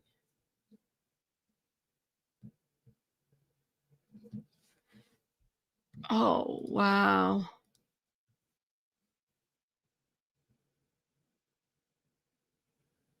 Nothing. Could there be maybe she just doesn't remember? I don't know, man. I'm not going to put the in between. Somebody says, so I understand this correctly. She's talking to Diddy after she filed the lawsuit against him and got 20 million payout. I don't know what this is the confusion part. Did she continue? I don't think she continued to talk to Diddy after that. There's no way. That wow. Okay. Okay. Cherry Pie, thank you for gifting a membership. Thank you, my love. If you've been blessed by Cherry Pie, your avatar's cute. Put some confettis or hearts in the chat. Thank you for blessing. Appreciate it. Thank you, Robbins. Thank you for your diligent coverage, Rabbit. I appreciate you, Robbins. Thank you for this $5. I really appreciate it. Thank you. No, she got the 20 mil from the lawsuit. I think people are just assuming. There's just so much in between that we're missing, guys. That's why the transcripts are important. Which then brings me to my point. I have to be able to cut the transcript videos. So let me do a poll here. I did one yesterday. Please. Next I don't know if you guys think we should start with Cassie. Next transcripts video start with Cassie, which is gonna be like we started with the witnesses first. Security guard, Israel, or who's the other guy? Daniel Phillips. I have their names written down. Daniel Phillips, the escort.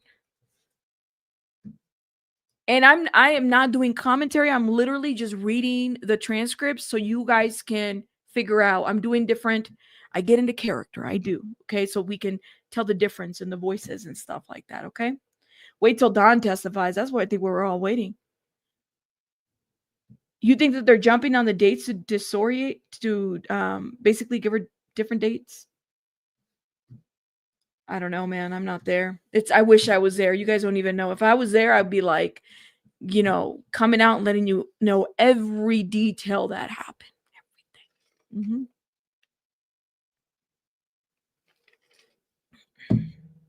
You say you think we need to go in order? Well, the thing is, Storm, is like we could do that. We could definitely do that. But the problem with that is that time frame. We're moving pretty quickly here. And some people may just want to see Cassie's testimony versus the other person. So, and there's a lot. It's not just the transcripts. There's a lot in between the transcripts, if that makes sense. You're talking about sidebar conversations with these attorneys too. So we will see. That's why go vote and let me know what you guys think. Okay. Okay, we have defense. What did you write? Cassie says, I wrote, I do love you. I would just prefer not to be one of your girlfriends. Let's get up tomorrow night. I'll do studio from 6 to 9. Defense. He writes, can I hold you?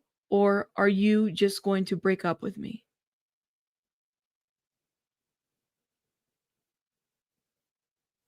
Ooh. Can let me repeat that. So prior to that, defense says, so he said you could date other people. Let's just talk about it. Correct. Then Cassie responds, yes. Defense, what did you write? Cassie, I wrote, I do love you. I would just prefer not to be one of your girlfriends. Let's get up tomorrow night. I'll do studio from 6 to 9. Defense. He writes, "Can I hold you, or are you just going to break up with me?" Wow.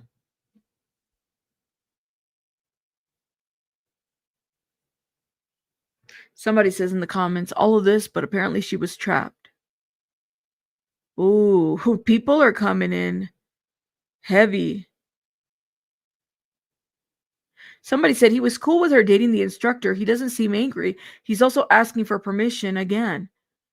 Sure does seem like force here, don't it? People are tearing apart this whole thing. Oh, this is no bueno.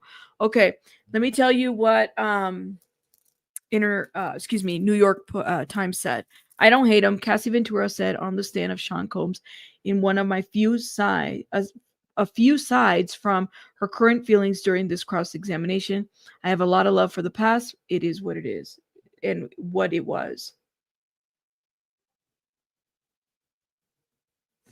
One interesting tidbit from the exchange between Cassie and Sean, defense lawyer, about the alleged rape.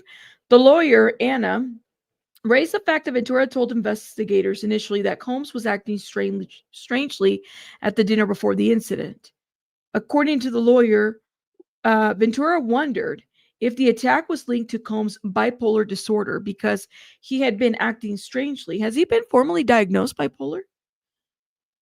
Nice, but strangely, she confirmed on the stand and did not respond when she told him to stop. The defense had never before mentioned a potential bipolar disorder at the trial. That's interesting. What is it about some of these rappers and bipolar disorder? Like, I noticed, like, Kanye is another one too, right? Didn't they say that he says he's been diagnosed? Right. Born King, even though people want to eat you up in these comments, though, but thank you for keeping it cute. I do appreciate it. Thank you. Thank you. Thank you. I think we can keep it cute as long as some people believe that this man is guilty. Some people believe this man is innocent. I'm not here. I haven't quite made up, what we have on the evidence, where we're at, what is going on. That's kind of where I want to see where they land. Yes, a lot of creative people struggle with mental illness. You're right. You're right.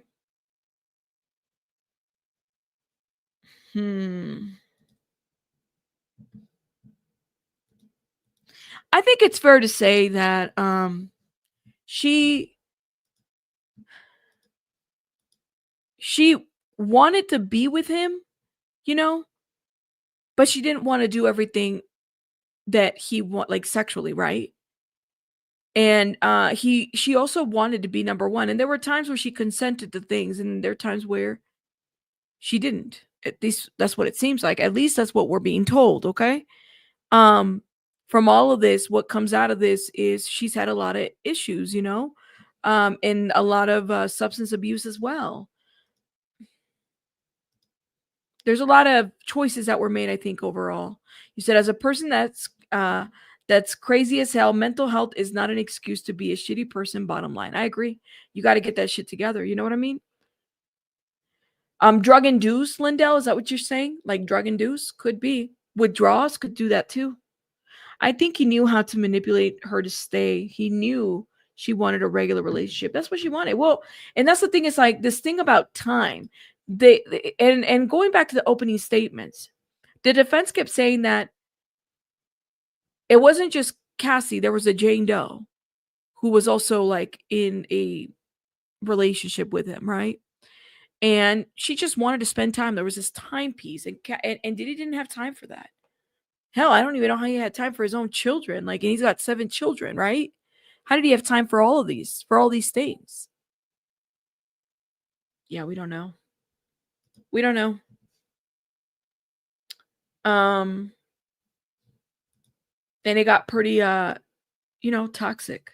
Non-traditional relationships are crazy to everyone except those in it. That's true. A reasonable doubt has been created just using these texts and emails.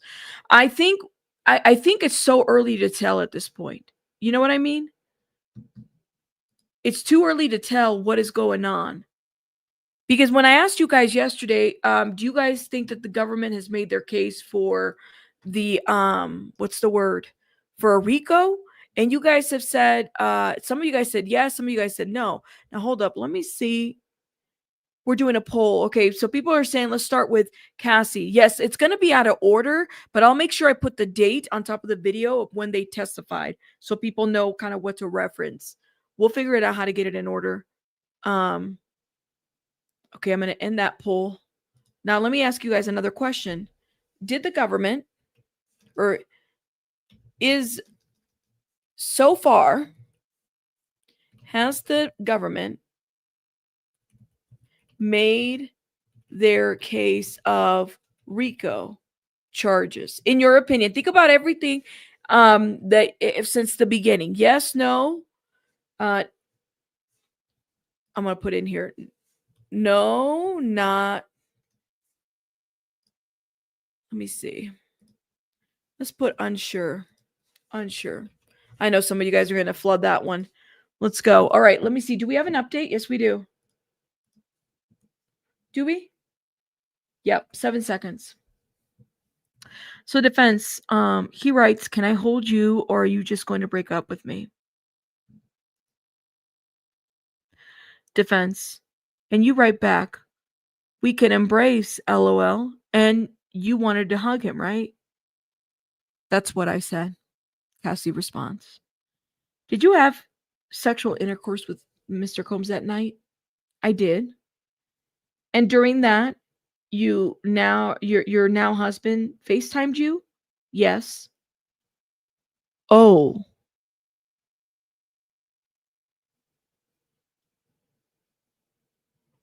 Oh.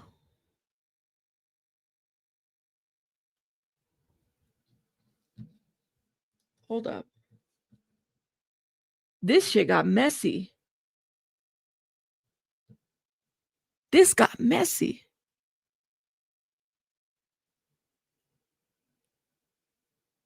Yes, thank you. Shout out to Vicky reminding us that we're at the very beginning of the trial. How can one determine the RICO has been made? At this point of the trial, a foundation, a pattern is being formed, not RICO. Thank you, Vicky. It's too early, people said. That's why y'all go vote unsure. It's too early. Let me read that again.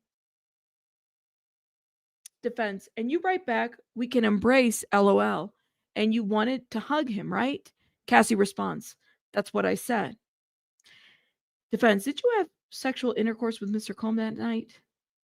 I did. And during that, your now husband FaceTimed you? Yes.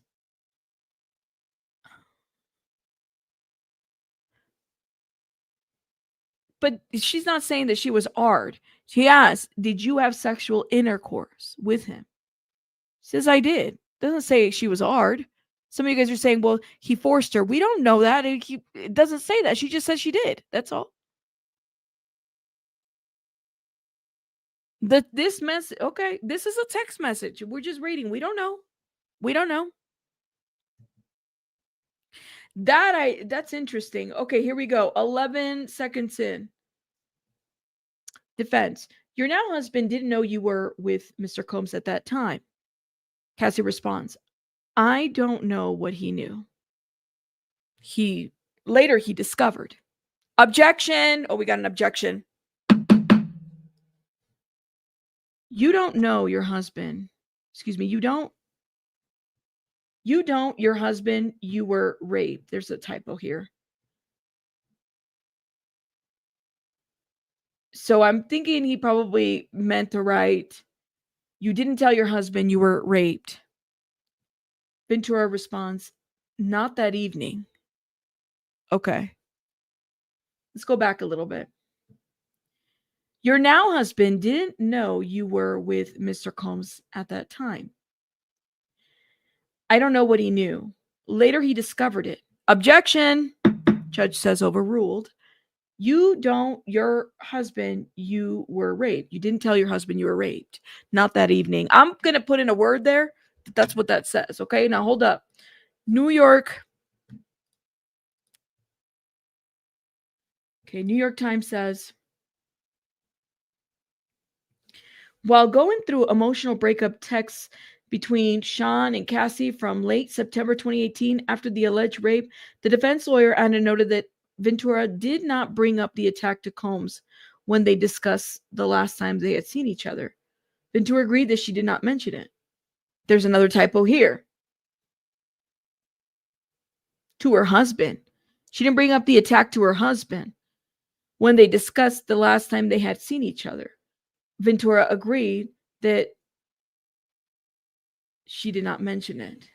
So, oh my God, I know this must be like hard for the journalist to write every text after text, but I don't know. Is there a reason they're staying on the text? Because Diddy left nothing compromising there. I don't know.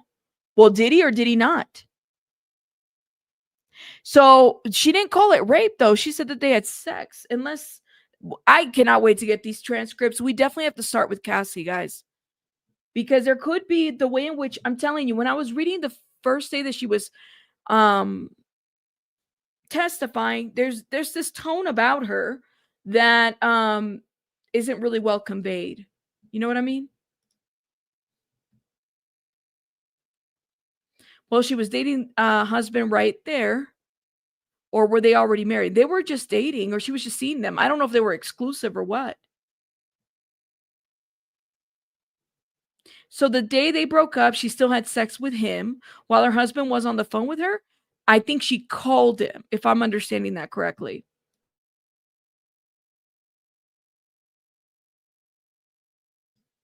You said the hormones?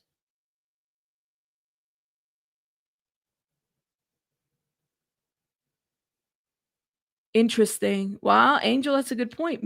Who knows, man? Hold up. Let me see what CNN is saying. Hold up.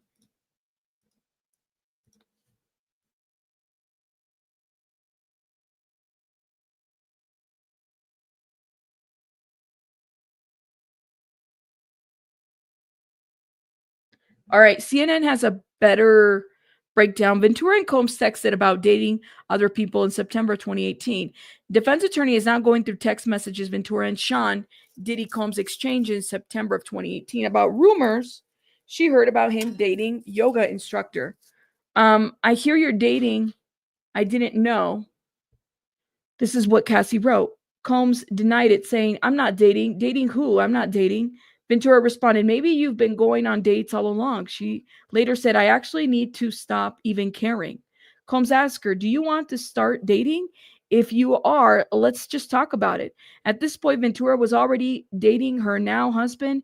She testified. Ventura also testified yesterday that a month earlier, she went to dinner with Combs and they were having a closure conversation. At the dinner, Combs drove her home and Ventura said that he had ardor in the home. Well, okay, I'm so confused by this. Okay. We don't have an update yet. Guys, I have to run and get some water because I could feel my throat closing in a little bit. So let me do that while we wait for an update. Talk amongst yourselves. Let me go get some water real quick, okay? Hold up. Wait. Maybe I can wait a little bit. Give me 1 second. No update yet. Yeah, let me go get some water real quick. 1 second.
Okay, I'm back. Sorry. Ooh, okay. Let's see. Look up Rico, y'all. It is a ton. Some of you guys are in there talking about Rico. Hold up. Let me see. Okay, we have an update a minute ago. Not bad. Okay. Ooh. Okay, hold up. Oh, shit. Okay, let me go back a little bit. How much did I miss of this? All right, here we go. Not too much. What did you write? I wrote, I do love you. I would just prefer not to be the only one. I can call you. We read this. Okay, your now husband didn't know you were with Mr. Combs at the time. I didn't know what he knew. Later, he discovered it. Objection. Where are we at? Objection. Overrule. You don't know your husband. You were raped. You didn't tell your husband you were raped. Not that evening. Okay, the defense. After Miss Porter's memorial service, you wrote to him that you were going home. Why had he called Kim his soulmate? What was the 11 years all about? Cassie responds, yes. Was that hurtful? At that time, yes. Okay, hold on.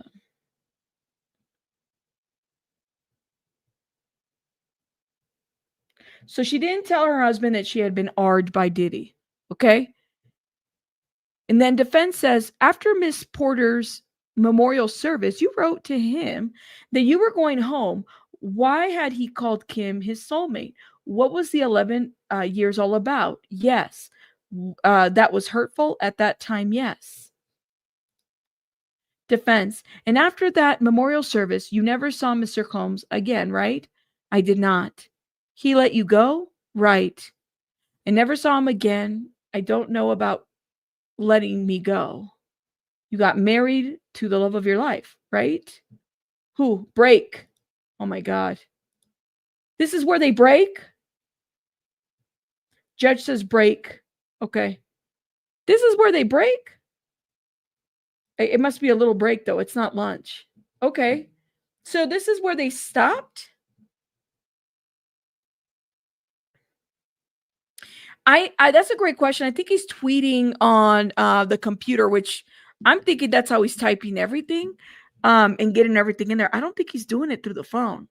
Thank you, Yvonne. Tell him to hit that like button, please, and thank you. Appreciate it.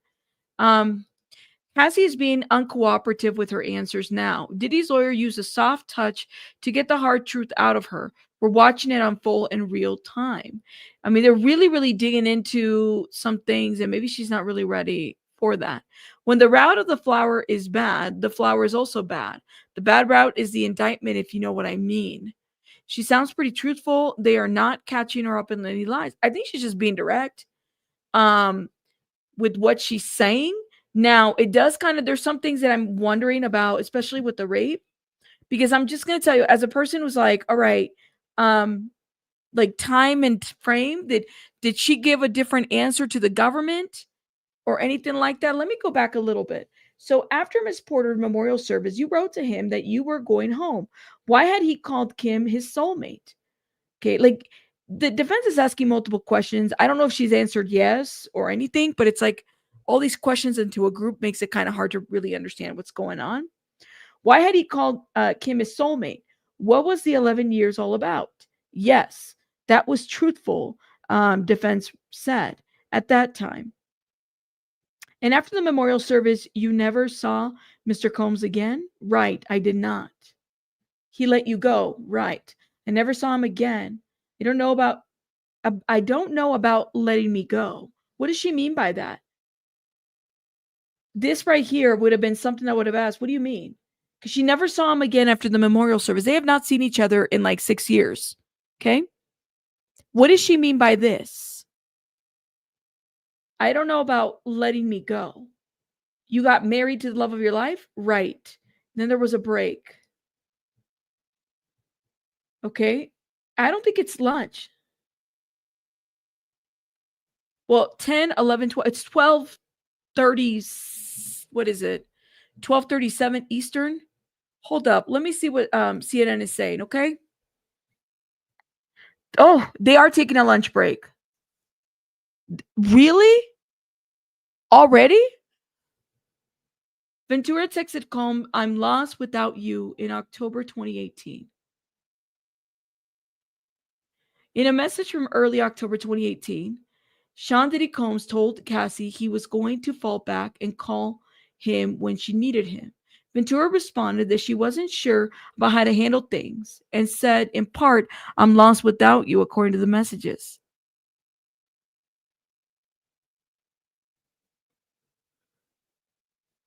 Okay. Wait. This is a minute ago. I think this is important to share. Let me show you guys.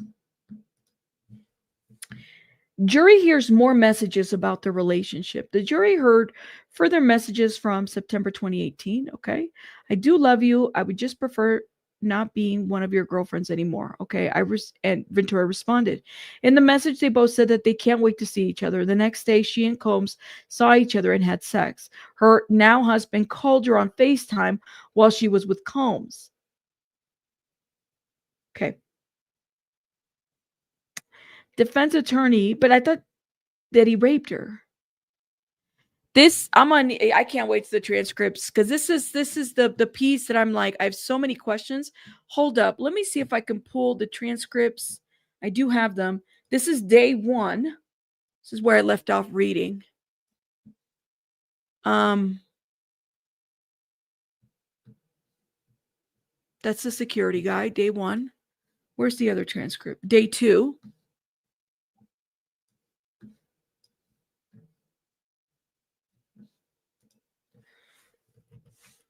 Rape. Let me zoom in.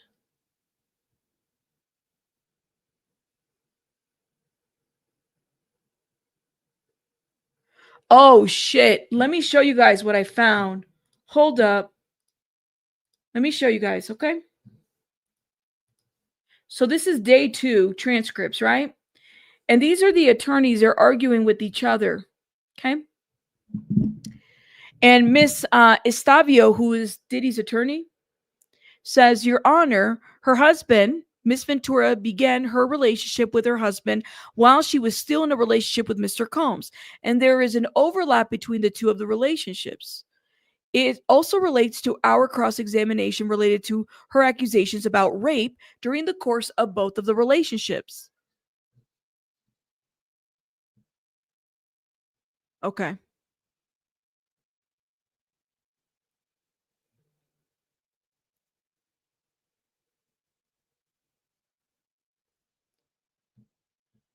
So this is the defense. This is what the defense is saying, that there's an overlap. Then they met again consensually, right? So this is the transcript. This is day 2.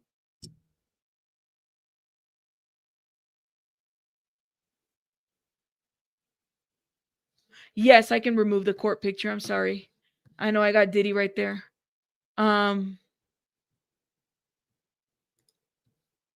And let me make myself smaller. So this is day 2. So this is what the transcripts were capturing, so that people are aware. They were having a conversation. The jury's not there, okay?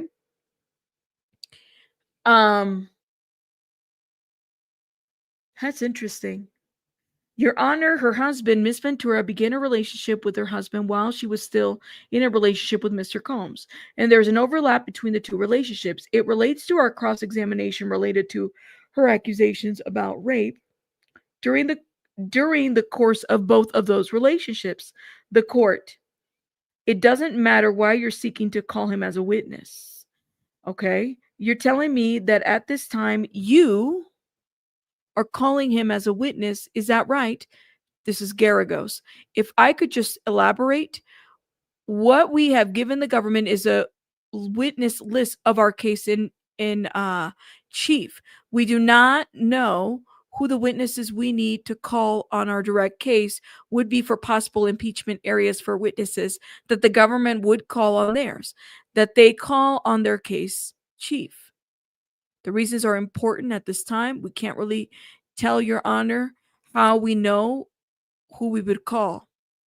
But there are several allegations that the government could bring up during the direct examination that explore during the cross and may lead witnesses we would call on our cases. That would just be the impeachment reason. At this time, we can't say who definitely would call, and we certainly, the court then says, why hasn't it raised before this morning? Okay, see, this is a judge was like going off, and this was day 2. All right, hold up. Let me see. Let me go to page 71. So our application, Your Honor, is that Ms. Ventura's husbands not be in the courtroom under Rule 615. The reason for that is that for the and of course we do not know what her direct testimony will be at the time. But if the government elicits any allegations about any alleged rape by Mr. Combs in the summer or fall of 2018, I could see there be a possibility based on how cross-examination goes that we may need to call him on our case for impeachment purposes. Additionally, there are several others. I mean, Ms. Johnson said at the sidebar that this is just a small period of overlap, but there has been 3 instances I wanted to point out to Your Honor that could be relevant with respects to his potential testimony.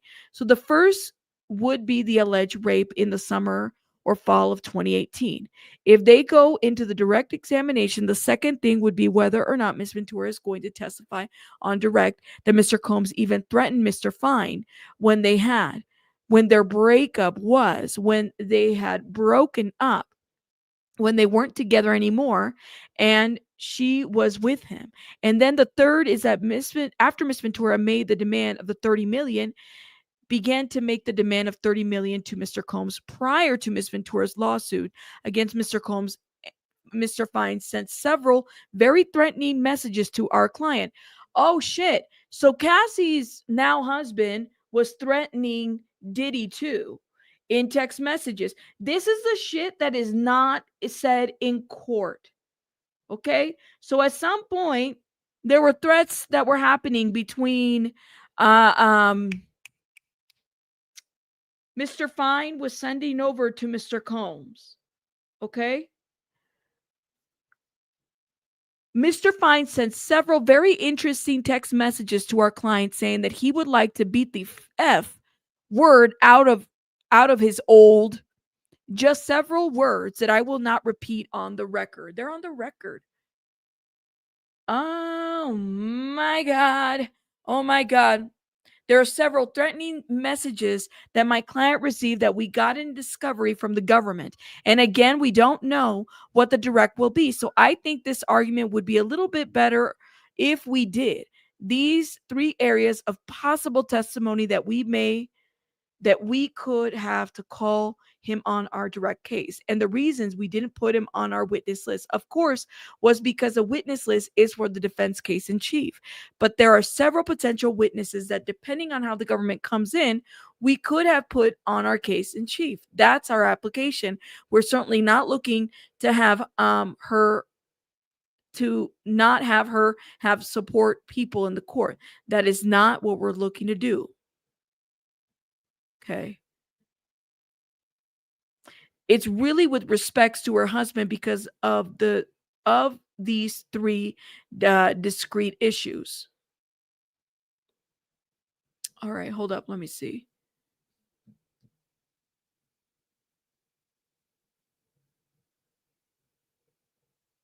Okay. Oh shit. I'm telling you, man. I'm telling you. Let me see what you guys are saying in the chat. All right, so we are on lunch right now. I should probably run and get something and something and something and and all this stuff. Let me ask you guys a question. Did you guys watch the opening statements yesterday? I did a read on the opening statements. Maybe I'll play that for a little bit. But let me see if Inner City Press put anything on their website. No, nothing. They're still on break, on lunch. Okay. Did you guys watch? Let me see. Maybe I'll play that while I go and get things that I... Guys, do me a favor, hit that like button, please, and thank you. Thank you. I appreciate it. But I want to see if everybody, if you did watch it, that's fine. Did you watch Rabbit's read of the opening statements from transcripts? Yes or no? Go vote, please, and thank you. Because I might play that while I go and do stuff real quick. We're only 2 days behind. We're not too bad. This is crazy, y'all. I am like, what the fuck? Where do you guys stand? Play it, Layla? Do you want me to play? Do we start with the defense or do we start with the prosecution? You guys want the defense opening statement was a lot longer, just so everybody's aware, actually. Okay, hold up. Let me see. Video. That was yesterday. That defense statement was a lot longer than what we say, because we could start at the defense if those have not if you guys did not see what Teeny Garrigo said in the courtroom.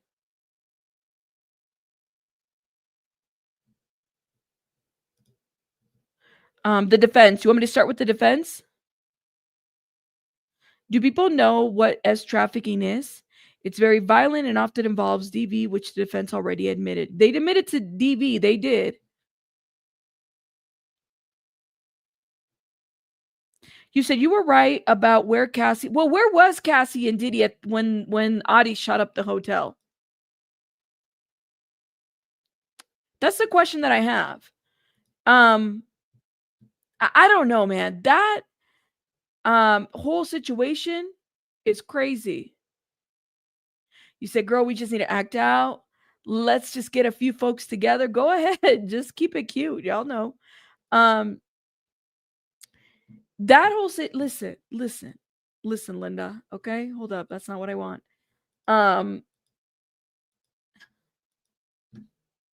That's the question that I have. What happened to what happened there?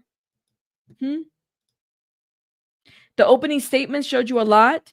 All right. Well, I'm going to play from the defense side. Okay. If you have not watched it, this is something that I would suggest you guys watch the whole video. If you're lost on this case, this is where to start. This is where to start. Okay. Let me go get some stuff that I need, and then we're going to go from there. Okay. We need that's the goal. Why is that the cool question though, Marley? I'm just curious. I don't know what happened. Where were they at? Did they get like, I don't know. That whole situation with the Trump thing is weird to me, because if you watch interviews leading before the shooting, the neighbors were talking about how everything was fine, and then shit got kind of crazy. Okay. All right, hold up. Let me go get some real quick.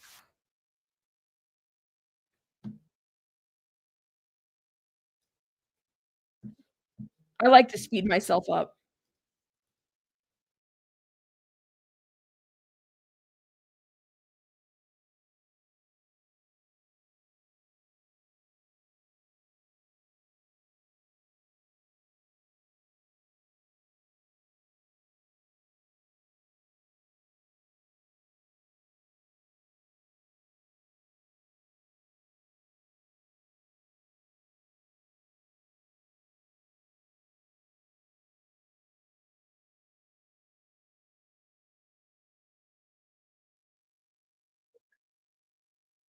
Wait, you have no volume? We can't hear? Hold up.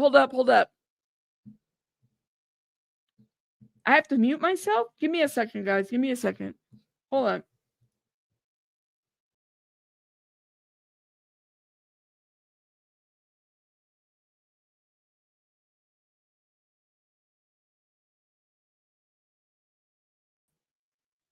Okay, can you guys hear me now?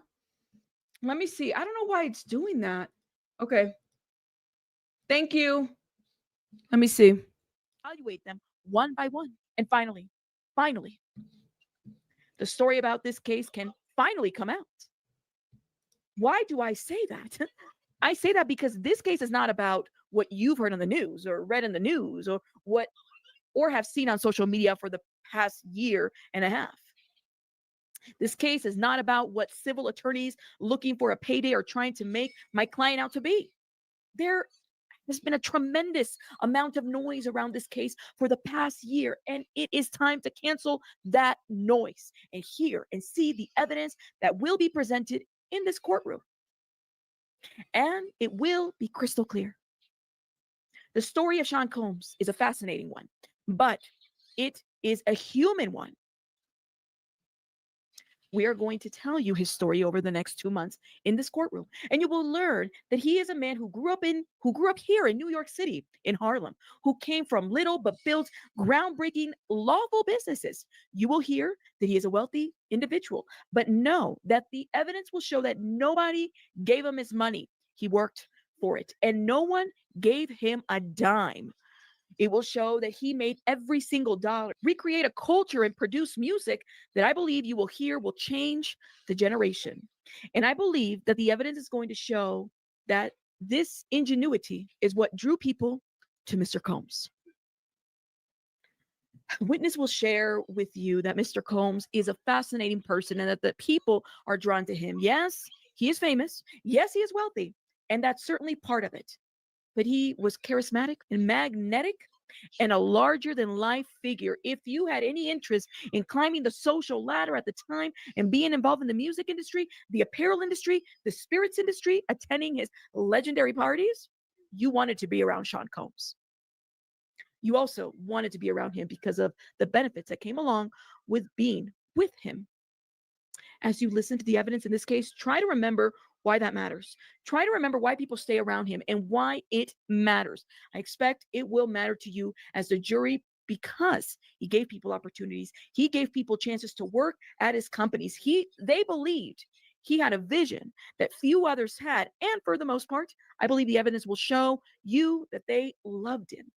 I don't think that the witnesses will tell you they always liked what he did or how he behaved, because the real time text messages that you will review in this case show that people really loved him. And they believe that by being with Sean Combs, they were part of something special. So by now, you've heard the government say a lot of things about my client. It's time for me to introduce you to him. His name is Sean Combs. You may have heard him by Puff Daddy, P. Diddy, Puffy, Diddy, but standing in this courtroom at 55 years old is the same place he was born and raised. He's going by the same name he was born with, Sean Combs. My name is Teeny Garagos,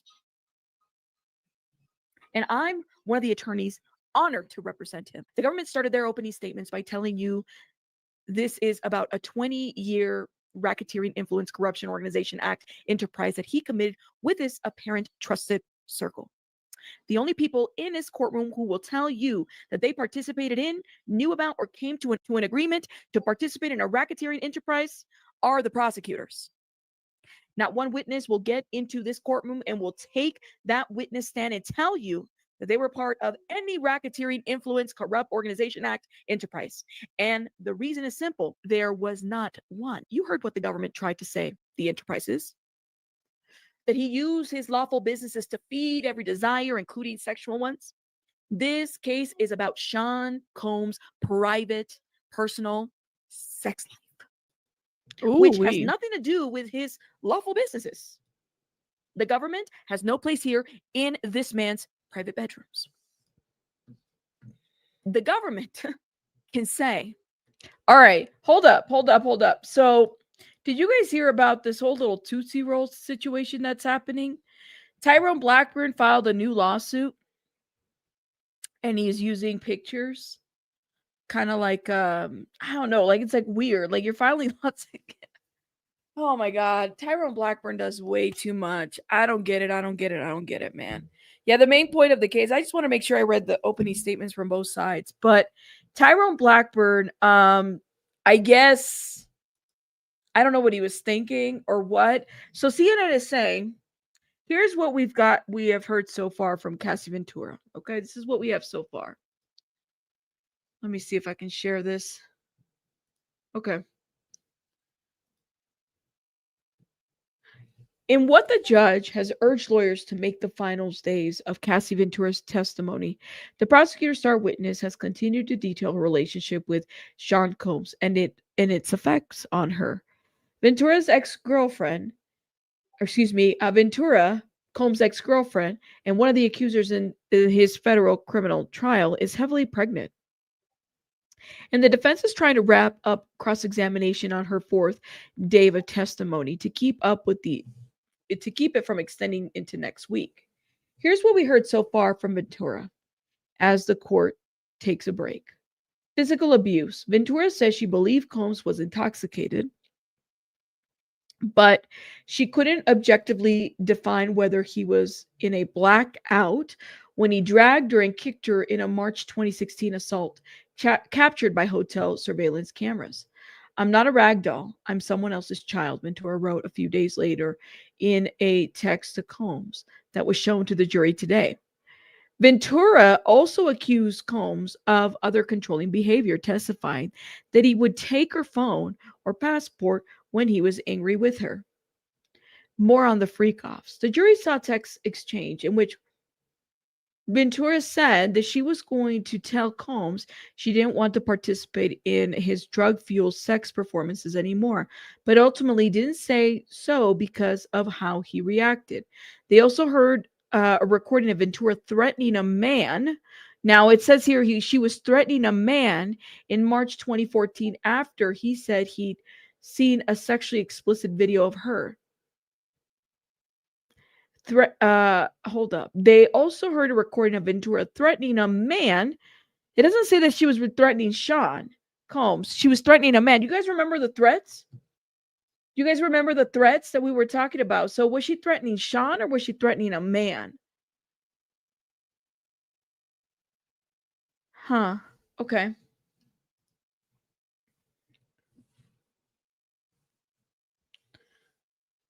After he said he'd seen a sexually explicit video of her, Ventura feared it had been secretly recorded during a freak-off. Mental health treatment. Ventura testified that she went to an inpatient treatment center in 2023 for a mental health program, including therapy for post-traumatic stress disorder. Current feelings towards Combs. The defense asked Cassandra if she hates Combs, to which she said no. Asked if she still has love for him, Ventura responded, I have love for the past and what it was. So the timeline surrounding accusations of rape. Other texts presented to the jury shows the pair going back and forth about dating and seeing other people in 2018. The defense asked concerns about whether those texts fell on a timeline of events that year after Ventura alleged that Combs raped her following an August 2018 dinner. Okay. This is interesting. I will say that, but I don't know. I have a lot of questions, I guess. I don't know, man. Today was so far what we know.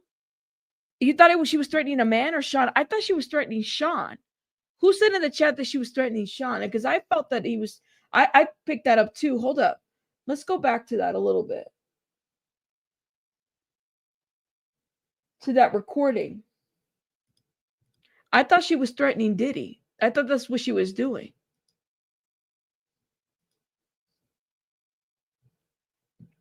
You said Sean isn't a man, so there's a debate. Oh my God, y'all are crazy. Who she was threatening Sugat? Who's Sugat? She was threatening a DJ. See? I thought so why would they play that? She wasn't threatening Diddy. I guess I'm confused. Why would she play those messages? What was that supposed to show? Sugat, is it Shug or Sugat is a DJ? But that's the question that I have is why was she like, what is that supposed to show? I guess for me, it's like if somebody's telling me they got some videos of me or something about the DJ she did threaten Sean. If somebody had videos about me or whatever, and I got on there and I started making, you don't want videos out like that. I don't know, man. I don't know. What are the people saying? What is everybody saying? Hold up. Let me see. Damn, I feel like the lunch went early in today. Is it just me? Diddy star-studded 2017 Thanksgiving. Where are all these people that support Diddy too? Keep that in mind. People are going to jail. Chris Brown, I guess, got in trouble. Then there's a criminal investigation on Smokey Robinson. That broke yesterday too. There's too much going on. Oh, DJ Woo Kid. Gotcha.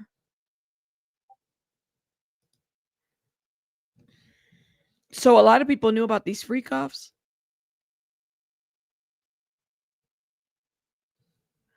Oh, you're kidding me. Hold up. Let me see. That's crazy. That is just insane to me. How do you guys feel? How do you guys feel everything is going so far? Where do you guys stand with this? Where does everybody stand with this situation? Do you feel like I have a lot of questions, y'all. I really do. Let me see what infamous Sylvia's saying. Hold up. With at the Diddy Trial. All right, guys. I'm going to show you. Okay. I know a lot of you guys is asking about the press pass. The press pass is done. You have to come to this building here, 1 Central North, and this is the David Dinkins building. This is David Dinkins. If you guys remember, David Dinkins was the mayor of the first black mayor of New York.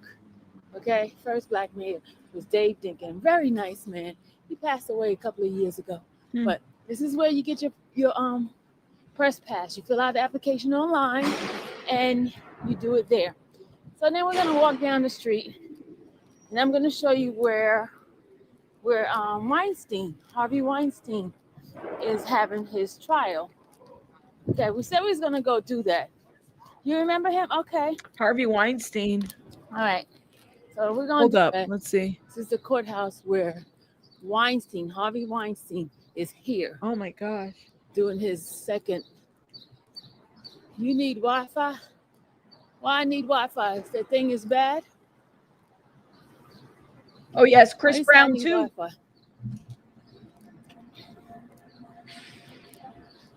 It's crazy, man. Okay. This is Everybody's at court. Okay, this is a pretty nice building. This architecture building here is really nice and sturdy. They've been around for years. They're older than most of us. All of us, really. All of us. We're not 200 years old. 100 years old. Oh my gosh. Okay. Let me show you guys something else. Hold up. What are they saying? About the connection between Justin Bieber and Diddy. This has been going on actually for years, where people have wondered what kind of a relationship did they have, and really what people are asking is, did Diddy molest Justin Bieber? We have been looking at this for a long, long time, and we have some answers finally. So here's what we know. And first, to set this up, years ago, Justin and Diddy, I think Justin was 15, they appeared on Jimmy Kimmel Live. And Jimmy Kimmel was talking about getting, having gotten Justin a Lambo, and it just seemed like they had some kind of a close friendship. And then there was a time later when Diddy and Justin are outside a house, and Diddy is saying that Justin and I are going to go buck wild for 48 hours. Yeah. And there was one point where he said that I've told Justin that he can't talk about anything that happens inside my house. So I understand fully, especially when you're looking at this trial, why people are now saying, did he do something to Justin Bieber? And one of the reasons people are saying that is Justin Bieber is clearly struggling. I mean, he's been very open about mental health struggles. And a lot of people think this is the residue from some kind of molestation, perhaps, at the hands of Diddy. We are told that is not the case. And we are told this from multiple people connected with Justin's life. We're told that he didn't really have any relationship with Diddy, that all of these videos are performative, and that Justin was friends with Diddy's two sons, but it really wasn't any kind of a relationship with Diddy. And so we contacted Justin's reps, and we kind of laid out what we found. And we said, look, this is what multiple people have been telling us who were in his life, and are no longer, and also people who are in his life now. So we've talked to both. And I think that's really important because he's jettisoned so many people in his life. And they thought about it for a while and then contacted us back, and they actually gave us an on-the-record statement that Justin is not a victim of Diddy's. They said that there are other victims, and they don't want to detract from them, but they said that Justin is not a victim of Diddy. Whoa. So they were clear. They are now on the record, and it is consistent with everything that we've been told from people, again, who were with Justin at the time and who are with Justin now. So I know what the internet swirl is, and I also understand why it exists, because in some ways it was perpetuated by them, because it seemed like a very weird thing. It this does. 15-year-old was hanging around with Diddy, but they're both in the music business. We're told it was performative, and Justin's people have co-signed on that. Oh, we must believe what Harvey says. Let me just say that. We have to believe everything that Harvey says at this point because Harvey said it. Is that what I'm hearing? Like, we have to believe everything that I don't know. If the government has videos with Justin, you said his statement won't make a difference. Do you think that the government approached Justin and was like, listen, we've heard this, and therefore we just want to make sure, we want to know if this is the case? Because I don't know, man. It just seems to me that it's like you don't even know what to make of it sometimes. I don't know if I necessarily believe it. I don't know. And not coming from Harvey Levin. We the people don't trust. People don't trust Harvey Levin. That's what I want to say. Especially with the shit. It's like he kind of goes back and forth, if you know what I mean. Come on, TMZ. I know, right? The case is far from what the media has made it out to be. It's hard to blame people for thinking the worst of somebody. That is true. Like, where are we at with that? I still don't believe it took too long. Why did it take this trial? And how do we know that they've been looking into this, but how do we know that this actually happened? And by the way, if something did happen to Justin via Diddy, why the hell would even Justin tell you directly, or anybody for that? Like, I would make sure that I stay away from TMZ, especially because of the shitstorm that they have done in certain cases. Like, I don't know. I don't know what to believe at all. Okay, let me tell you guys what the Washington Post is saying. Okay, let me close this real quick. Damn. Okay, so these are Justin's kids. Sean Combs' son, King Combs, Justin Combs, stepson Quincy Brown, arrived at the Manhattan Federal Court for Combs' sex trafficking trial for New York. Defense lawyers for Combs have another stab May 16th at the testimony of the music mogul former girlfriend Cassie Ventura, who will return to the stand for the fourth day of the marathon questioning in his sex trafficking trial. Sean Combs' sons return, so this is them. Okay, at least the daughters didn't come. Hopefully they didn't come today, because I'm like, yeah, you guys were there. Just hearing all that shit, it's like, oh, they don't need to hear this. They shouldn't be there. In my opinion, though. That's just my opinion. You said, yes, I have seen. I have. I thought it was a weird video. Those videos were just weird. They try to make her not credible. I think Harvey put out what he's paid to say. That's right. They're back in court? Really? Damn. Okay, let me see. Dang, already? All right, let's go. That was a lunch? That wasn't even an hour, guys. Okay, well, let's get back in court. Let me message everybody and let everybody know we are back into the court. Guys, make sure you guys are hitting that like button. We are back in court. Let's go. Hit the like button, please, and thank you, guys. I would appreciate it. Let me let the Discord people know. Open chat. We are back in court. Okay. And I think now we could probably hear the sound on that Tisa clip. I'm sorry you guys couldn't hear it. I don't know what was going on with my sound. Okay. Inner City Press says they're back. Judge says, let's get this done before the jury returns. Okay. The defense, we still think it's appropriate for this message to come in. Government says, we still have issues with phrases like, I'd like to reconnect. Okay. The government speaks. What state of mind is this being offered for? The judge says, there are portions that are properly admissible. So this needs to be redacted if it's going to be admitted into evidence. For example, in the 5th paragraph, I've been getting my life together. No. Okay, it cuts off there. They're still dealing with the evidence stuff.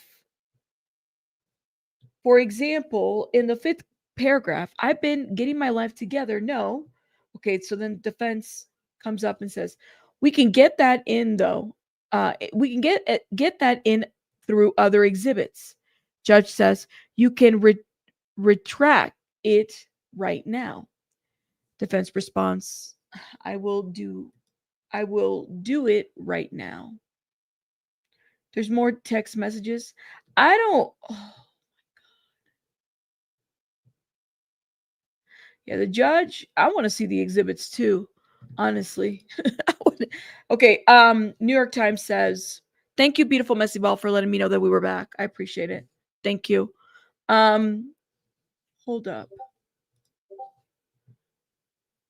Guys, hit the like button, please, and thank you. I would appreciate it. That gets us out in the algorithm. Thank you. Okay.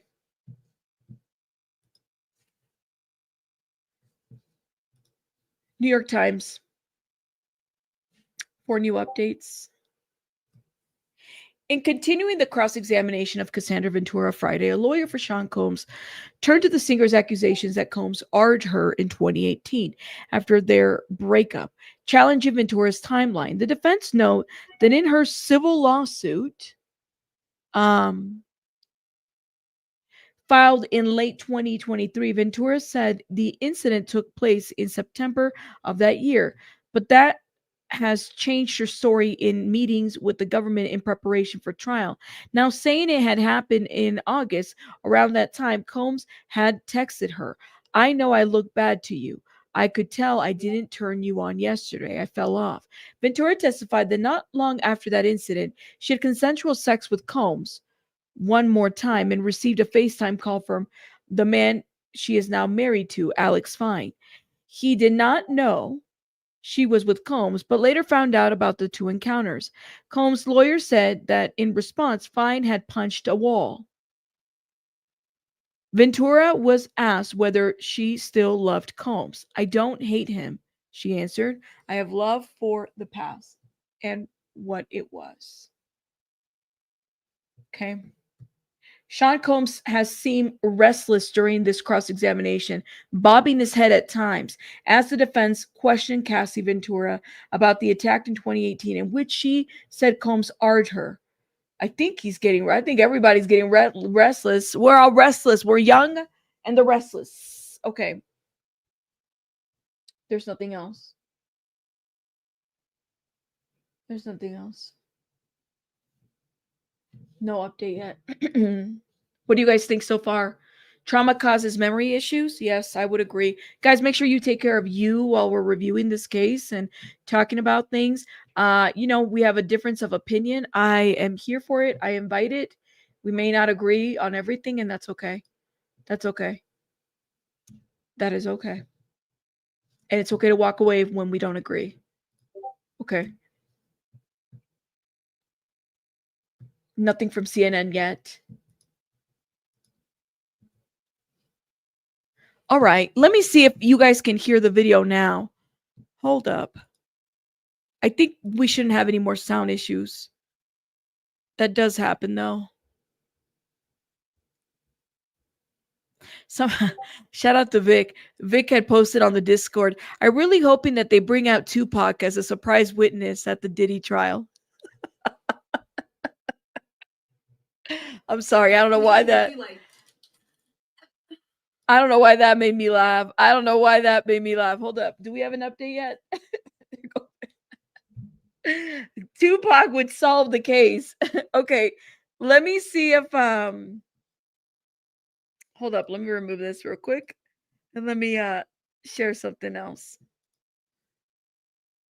Can you guys hear her better now? Let me know. Hopefully you guys can hear her. The fact that people are like, this is Cassie's first, second, third day of testifying, and we are having an 8 or 10 week trial, and y'all say like it's ridiculous. It's ridiculous.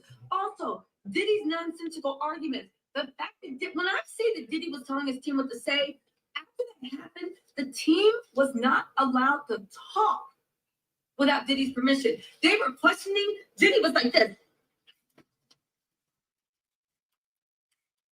Moving it. It was like a chain, and they were like, sir, Mr. Combs. The lady doing the cross-examination would be like,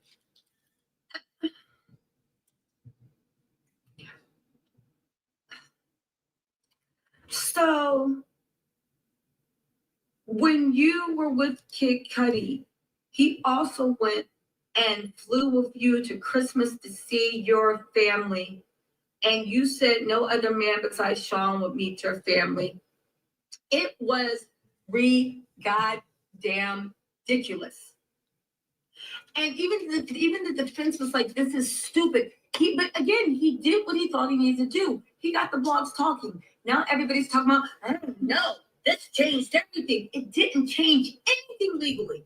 It didn't. And the fact that now everybody's changing their tune. All of a sudden, there's all the support. No, it's unclear. It's not unclear. And now we got a million trolls in everybody's comments talking about some free Diddy and supporting Diddy. Baby, it's giving it as a carefully orchestrated plan.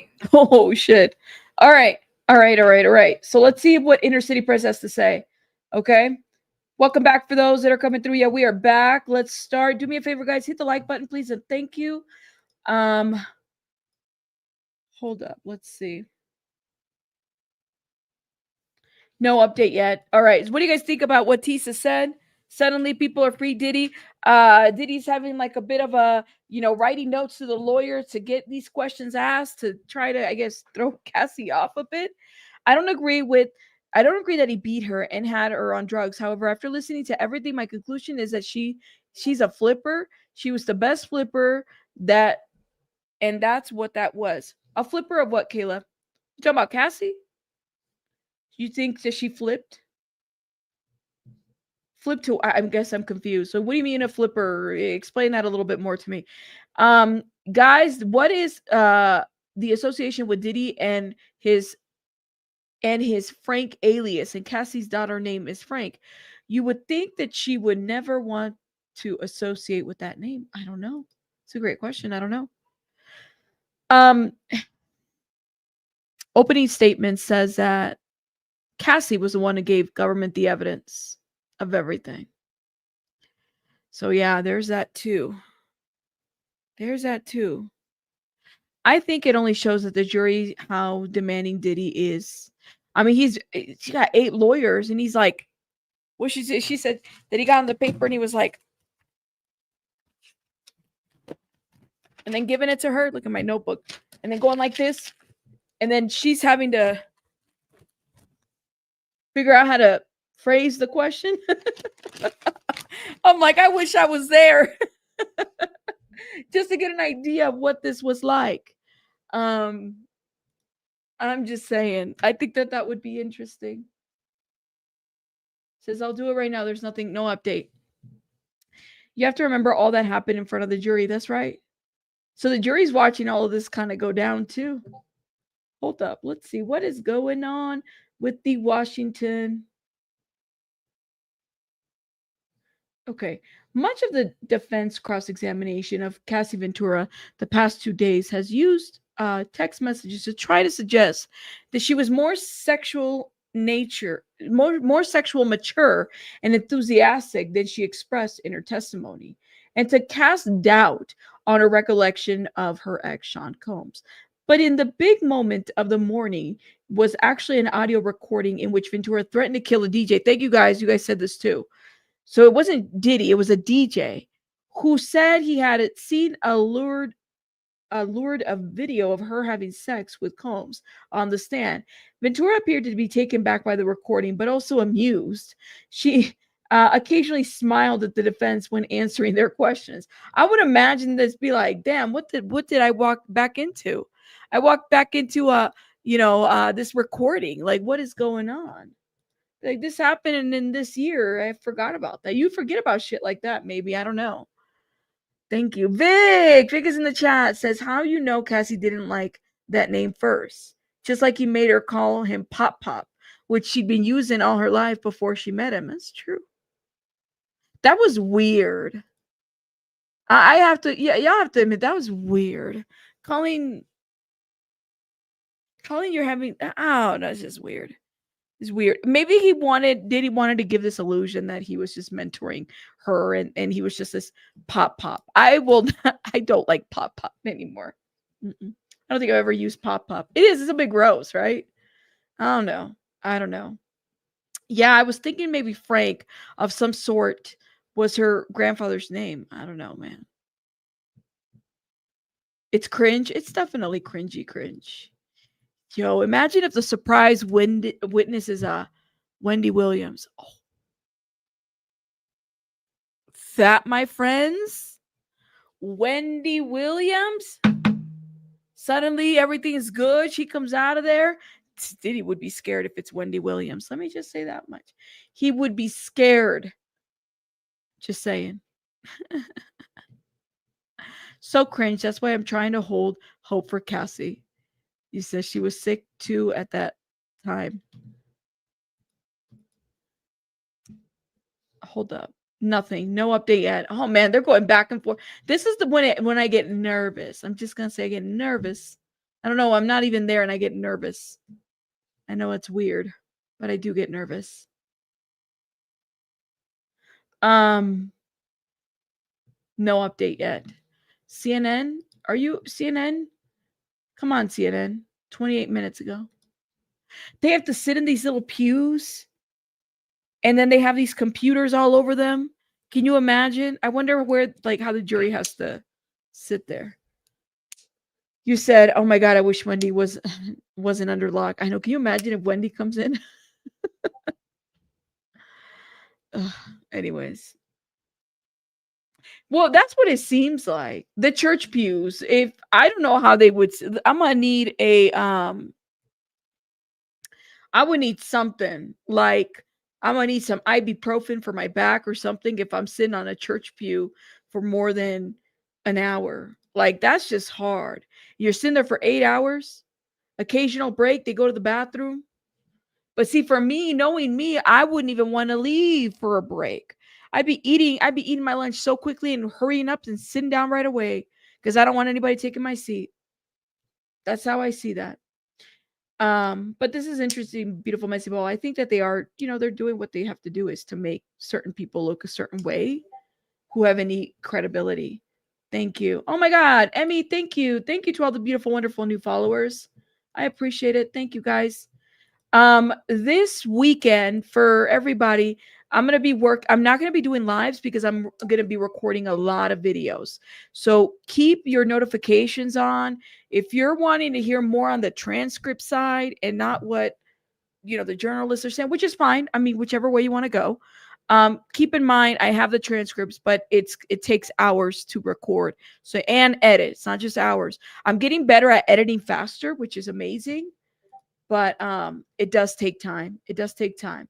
And if anybody wants to support, I have a Cash App, I have a Venmo, I have a PayPal, I have a Super Chat, I have all kinds of those things. If anybody wants to support, I appreciate it because we have to work overtime when it comes to things like that.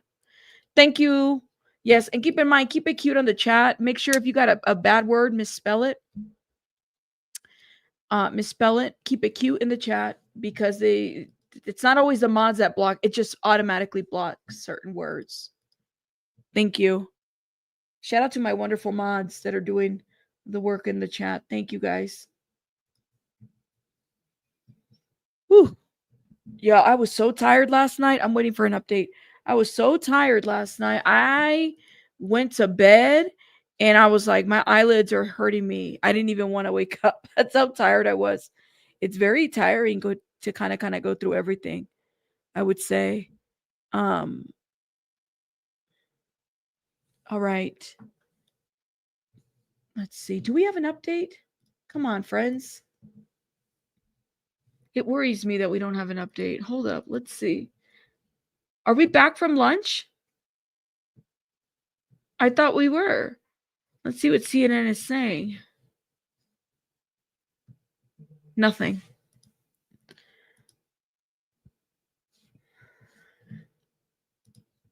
Okay. Thank you, Didi. Thank you, wonderful mods. Yes. We need to raise the funds for more transcripts. That's a lot of funds. These transcripts are not cheap, guys. I remember when R. Kelly happened, it was a lot cheaper then. That was like, what, 5 years ago? These transcripts are not cheap, guys. They're not cheap. And then we're also asking for the expedited version of the transcripts. Thank you, Kelly Vlog. I've been doing good. I hope you're doing well. It's $1.40. It's not 25 per page. I wish it was 25 per page. It's $1.40.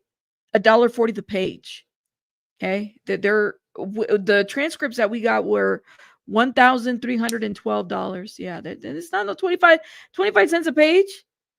Where y'all living at in 2003? That's expensive. Oh my God! It's $1.40 per page. Yeah. Go check out the website. That's not, and then they're printing anywhere from 100 to, well, they're printing between 240 to 300 pages a day. I don't know. Back in 2000, you go to the library and you print out for what, 10 cents? I think you still can in some libraries, but there's not no 25 cents a page. No, it's $1.40 something a page now. I actually did call New York, the Southern District of New York about this. And they were saying and I said, wait, y'all increased your prices from R. Kelly? Yes, we did, ma'am. Okay.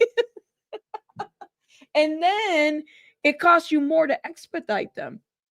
We're getting these transcripts every night. So like they're typing as we speak.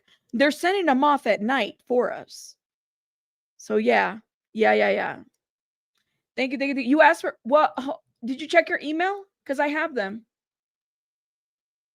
Check your email, Abraham. I did respond to you. I was pissed at that. You were pissed at that? Let me know. You're gonna try it next time? You said, what a scam. They should make PDFs once and done. That would be nice.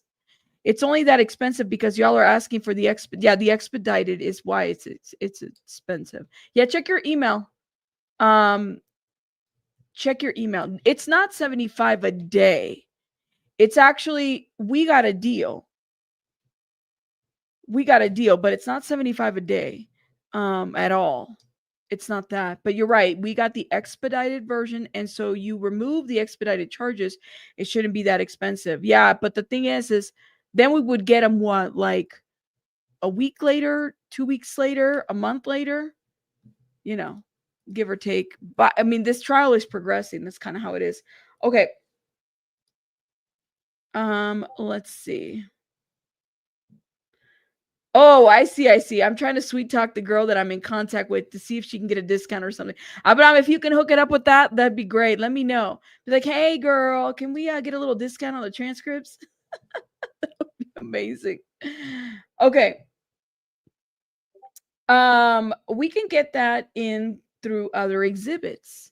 You can redact that right now. Defense says, I will do that right now. Okay, this is where we left off. Now we have a new tweet that says, also Combs, Teeny Garagos on exhibits and redactions. Okay. Defense, I want to say we're going to finish with Cross faster than we thought, probably before the next break. Agnifilo says, may I speak with the government for 1 minute? Judge says, bring back the jury. They're going to be done. Probably before the next break. With Cassie, they're going to be done. So then here comes Dawn Richard. She might be up next on the stand. I told you guys, she might be waiting somewhere in a room somewhere. Oh my God. Y'all ready? You said she's got lizard qualities? Tenny Garagos. Y'all, I got a little hairbrush, but I tell you, I like fidgeting things, right? Look at this. Do y'all hear the snap? I like the snap. Anyways, just be fidgeting with shit. Let's see what you guys are saying. Let's see. Let me know if you get anywhere, Abraham, if you sweet talk the girl. I know you can do it. Ag fucking Nifalo is in there. That's his name. It's not Agnifalo. It's Ag fucking Nifalo. He's on my shit list, especially with his pregnancy comment. I do, Savvy. I do be clicking. I do. My ADHD. I am not medicated, so I have to kind of do things like that. Yeah, the judge, I think they might be done with Cassie by the end of the next break. I think that's what they said. If that's the case, then who's next? For Don Richard. That's who's next. Yes. Teeny is definitely not the lizard in this case. Oh, y'all are fighting about the lawyers? Come on now. Why are we fighting about the lawyers? Y'all don't even know these people. I don't. Yes. Did you watch the episode with Diddy on the Wendy Williams? That was weird too. How do you intimidate somebody without it? Like, I was even intimidated for Wendy. That was weird. And then the day that Wendy asked J-Lo, would you get back? I've always imagined you and Puff getting back together. And J-Lo's mom is like,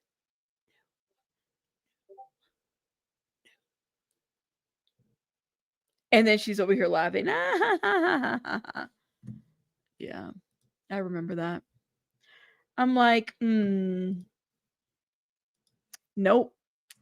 You were thinking about that? Why did she do that? Yeah, the mama, she got caught in the camera. No. I was like, oh my God, y'all are doing too much. You guys are doing too much. The defense and the prosecution have also reached an agreement to redact portions of certain text exchanges they want to submit, says the 5. Thank you, the 5. Oh man. Let me know. Let's see. Come through, Don. Come through. Y'all ready for Don? Don Richard. Did you guys see that exclusive though that Aubrey O'Day is actually going to testify? I am wondering about that. I am. I wonder what she has to say. I mean, she's had a lot to say without saying a lot, if that makes sense. You know, she's kind of done a little bit of the like the I'll be sure. She'll say something without saying something. Does that make sense? Like she does that. Let's see. Guys, has Cassie's mom or dad made a statement? I don't think so, Jerome. I don't think so. I don't know. You think there's going to be truth bombs with Aubrey? She ain't scared? Will she say something finally? Well, they're talking about arresting the prosecutor's father for threatening Trump. The deep state dude, people credit for convicting Maxwell, but just got off light. Ooh. Okay, hold up, y'all. They said bring the jury back. We're waiting. Why can't we get the court going? Let's go. I'm waiting. Let me see. Oh, we got some updates on the New York Times, even though I don't like you and I just renewed you for the purposes of this. New York Times, let's go. This is a tweet. Cassandra Ventura has returned to the witness stand after a lunch break. Give me one sec, guys. Hold up. Let me lock this door real quick.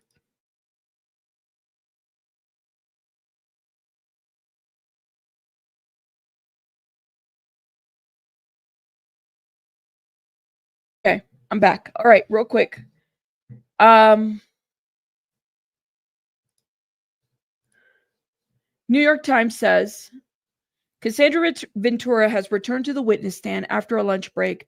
She is likely on her final 3 hours of cross-examination based on the expectations that the judge outlined. Okay, so the judge had to probably put his foot down and say, listen, y'all need to do something. Why am I rolling over? Let me get my gavel. You guys need to do something because you cannot keep her up here. The girl is pregnant. She's pregnant. Okay, let's keep that in mind. You have to do something here. Y'all need to hurry up. Okay, based on the expectations that the judge outlined. Okay. And then the defense says, we're almost finished here. A lawyer for Sean Combs told Cassandra. Thank you, Ventura said, a bit weary. Okay. What do we have so far? So they're almost done. All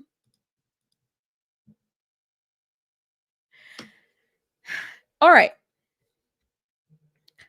In your opinion, while we wait for Inner City Press to update, do you feel like the defense has established something here? Do you feel like the defense has established the fact that this was a loving relationship and that Cassie was just in on this situation and there was no trafficking and there was a lot of cheating and a lot of infidelity and a lot of lying and jealousy? Do you feel, in your opinion, this is your opinion, not my opinion, put it in the chat. Do you feel like the defense has done a good job to establish that this is a situation in which nobody was really trafficked, but it was just a situation in which, it's just cheating people? That's it. People that have a interesting sex life, let me know. What do you guys think in the chat? Is this like, has the defense done a good enough job to show that? All right, here we go. We're getting started. You said no, no, no. All right, all right. Jury is entering. Defense. Ms. Ventura, we're almost done here. Ventura responds, thank you. Defense. I will read Mr. Combs' message. You're going to make a beautiful mother. God bless. Ventura said, I said thank you. God bless. Okay. So the jury is entering. The defense tells Cassie that they're almost getting done here. She thanks them. Defense says, I will read Mr. Combs' messages. You're going to make a beautiful mother. God bless. Cassie, I said, it sounds like she read a message. I said, thank you. God bless.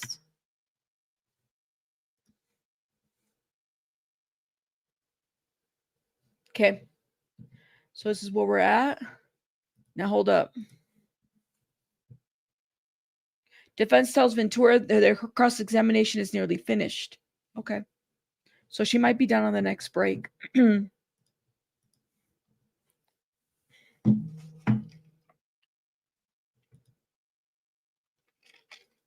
They're doing pretty good. She loved him. He used her. I think it wasn't clear-cut. It was, okay. You said, I think it wasn't clear-cut that it was a trafficking thing. It seems up and down. I can see a jury ultra confused. Okay, do you feel like the prosecution or the state hasn't done enough to establish trafficking? That's what you're saying. Okay. Do you feel like the defense has made the RICO allegations go bye-bye in a big way? Say more, Lindell. Say more, Lindell. Keep it beautiful like you've been doing it, but say more, please and thank you. If you need an ultra confession jury, go to Karen Reed's jury. Storm. I'm trying to stay away from that. I find that whole case interesting, but the Karen Reed trial is definitely not a Diddy trial. That's for sure. It's still trafficking because prostitution is illegal. And all they did was prove she's an unindicted co-conspirator. The elements of the RICO are all there. He is the head of the network. Just a little bit with Carla. What do you guys think about what Carla said? It's an interesting comment. You said she's an unindicted co-conspirator. Here's my question, though, Carla. Where are the other people? Are the only victims? How many victims we don't? Well, I guess we'll see. It's too soon to tell. I think maybe I need to wait for that question. But I do wonder about this. When you say she's an unindicted, you're talking about Cassie's an unindicted co-conspirator. The only people that Cassie recruited to any freak-offs was the escorts. And those were all adults, right? And that was part of that whole situation, right? So I'm wondering about this. Okay. All right. We have an update. Defense said, I wrote we should talk and have closure. Excuse me. Hold up. Defense read a message. I will read Mr. Combs' messages. You're going to make a beautiful mother. God bless you. Cassie responds, I said, thank you. God bless you. Cassie then says, I wrote we should talk and have closure. Defense says, Mr. Combs sent back a tear face emoji. He said, you were always my ride or die. Ventura says, I thought it was nice. Defense says, you'd be craving that. Cassie responds, before, I don't think I was craving now. Okay, hold up. Hold up. Let's go back a little bit. Cassie, I wrote we should talk and have closure. Defense, Mr. Combs sent back a tear face emoji. He said, you were always my ride or die. I thought it was nice, Cassie responds. You'd been craving that? Defense asked. Before, I don't think I was craving now. So what she's like saying, before I was craving that, I'm not craving that now. Like clearly the girl is like married and whatnot. Interesting. Sean had Cassie do everything he could. Okay. Yeah, when were these messages? Now let me see if CNN, because CNN's been doing a good job at like putting them out there a little bit more clearly for us. We don't have a timeline of those messages, Jerome.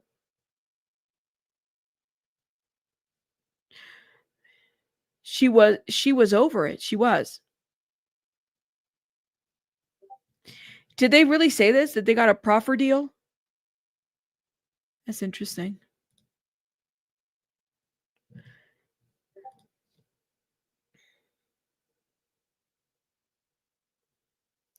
That's interesting. Yes, but cannot consent when drugged up.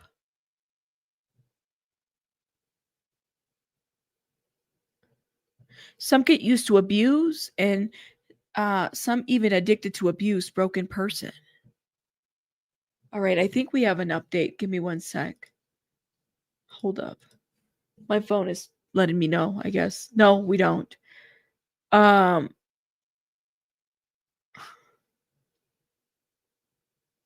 Somebody said, Cassie, baby, after all this man did to you, there really shouldn't have been any closure conversation. Can I ask you guys a question? For those that have been through a tough situation, not like Cassie, please note that, but like when people say, because I feel like I've been through that too, when somebody says to you, I want closure, and you're literally done seeing the person, I always worry about closure, last meeting closures. You just don't know what to expect. And I always kind of am a little bit apprehensive about that. What do you guys think in the comments? Now, New York Times has a tweet, which F you, New York Times, but I'm going to read you.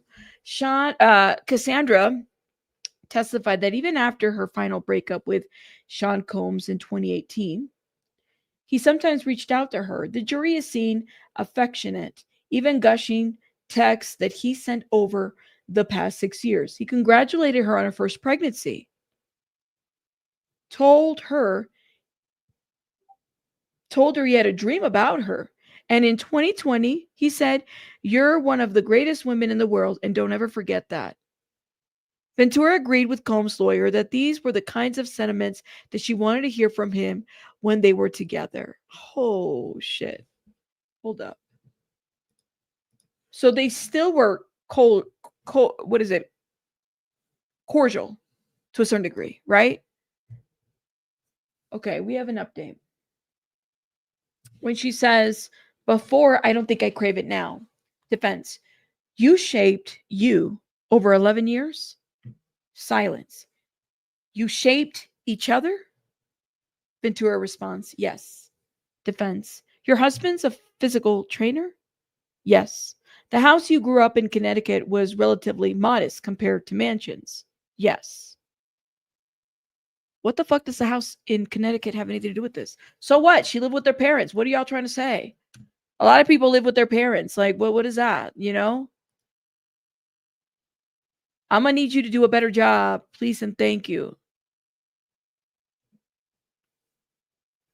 True, Vicky. I agree. I would agree.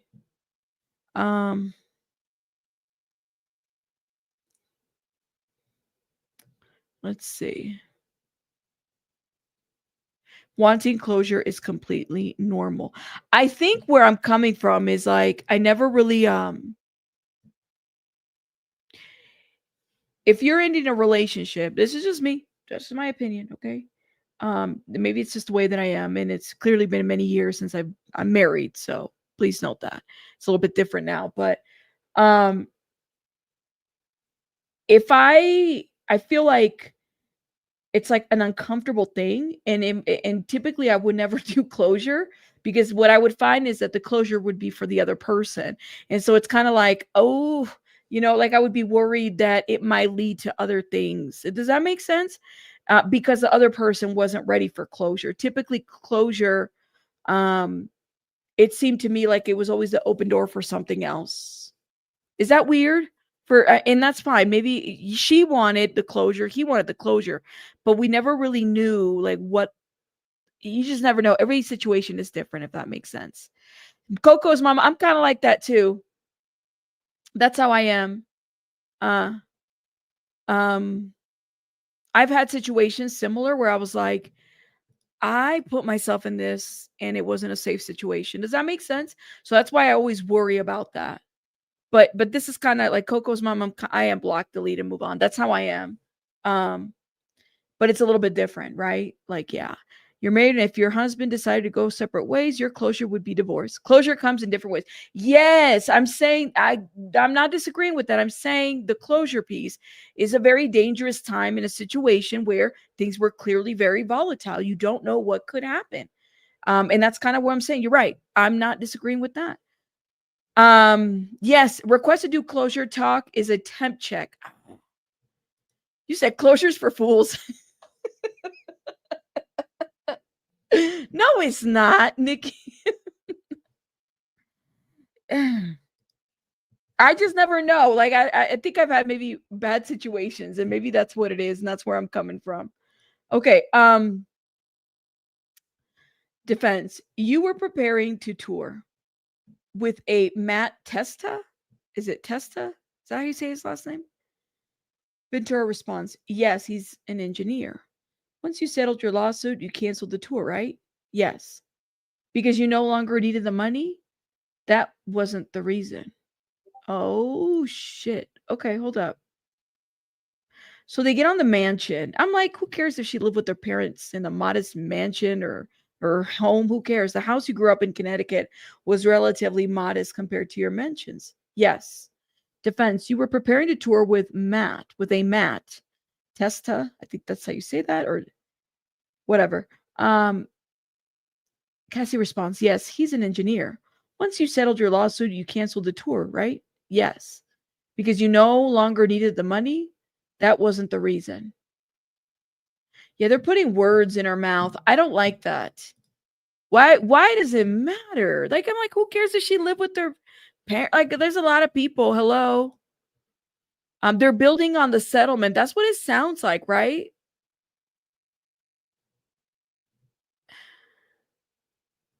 Yeah. Jocelyn. Shout out to Jocelyn. I hear what you're saying. I'm always just worried. Simply Nikki made me laugh with their comment earlier.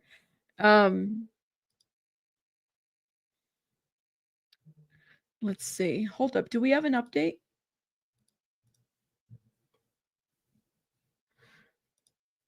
Okay. Combs defense. After the hotel video came out, you posted on Instagram, the domestic violence is the issue, right? Ventura responds, yes, I still feel that way. Oh man, CNN, do me a little bit better and fill in the blanks in here. Okay, CNN just has an update here and says, Here's what we know. Here's what we know about next steps in the trial. So before the jury enters the room, attorneys for the prosecution defenses discuss the few outstanding evidentiary issues with the judge. There's so many evidentiary issues. In discussing text messages, the defense wants to bring in during the last bit of Cassie Ventura's cross-examination, okay, where attorney T.D. Garrigo says she expects Ventura, former best friend, Carrie Morgan, to testify very soon. Okay, this is new information, guys. Carrie Morgan will be testifying. Let me write this down. Carrie Morgan is the ex-best friend, they're not friends anymore, of Cassie Ventura. So Carrie Morgan is going to be testifying very soon. Ventura testified that she had spoken to Carrie Morgan since she hasn't spoken to Carrie Morgan since her falling out incident with Sean Combs in 2018 when Combs struck her with the wooden hanger. Combs and Ventura both paid Morgan a sum of money over it, and the incident was also referenced in a Ventura lawsuit. Okay, so the prosecution is currently presenting its case and evidence. The defense will then follow and present its evidence. The prosecution noted yesterday in court that its next two witnesses will be Don Richard and Yassine Binda. Yassine Binda, here's another name. Who's Yassine Binda? Does anybody in the chat? Yassine or Yasmin? Yassine. I think it's Yassine Binda, but didn't specify who will go first. Both prosecution defense have said they slimmed down and they have left to do with Ventura. And there's another chance another witness gets started today. That's gonna be Richard, y'all. Okay. Here we go. We have an update.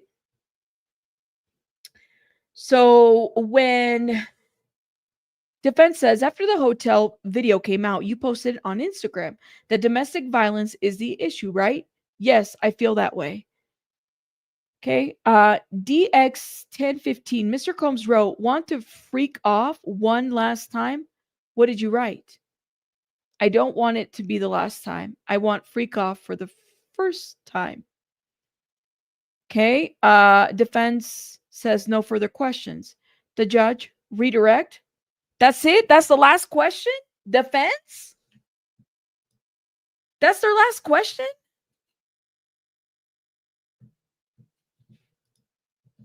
Hold up. After the hotel video came out, you posted on Instagram that domestic violence is the issue, right? Yes, I still feel that way. It's defense. DX1015, Mr. Combs wrote, want to freak off one last time? Mr. Combs wrote, want to freak off one last time. What did you write? I don't want it to be the last time. I want freak off for the first time. No further questions. Redirect. Here we go. Oh my God. Ventura. Government says, Miss Ventura, you were shown this message where you ended, I don't want to freak off for the last time. I want it to be the first time for the rest of our lives. What did you say after that?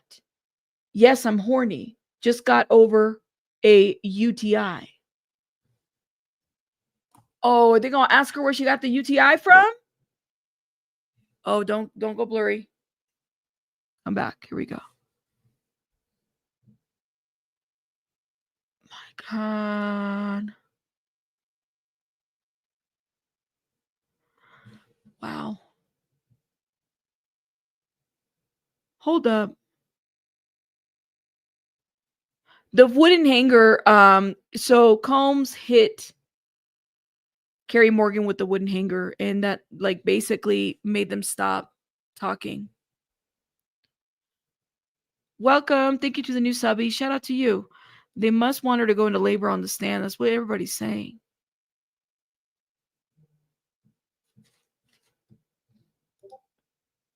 Yo, hold up. Let me see. Inner City Press, do you have any updates? Hold up. Let's see. And I also have some updates here from the New York Times, even though I don't like them. Okay. Just now, Cassandra agreed with Combs' lawyer that she canceled the planned music tour after she settled her lawsuit against Combs for $20 million. As soon as you saw that you were going to get the $20 million, you canceled the tour because you didn't need it anymore, right? The lawyer said. That wasn't the reason why. Okay.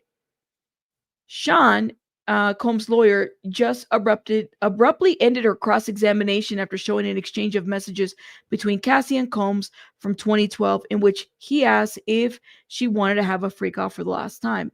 I can't believe they ended cross. The defense just ended cross. Ventura responded that no, she wanted to have a freak off for the first time for the rest of their lives. Yo, what happened, defense? Were they done?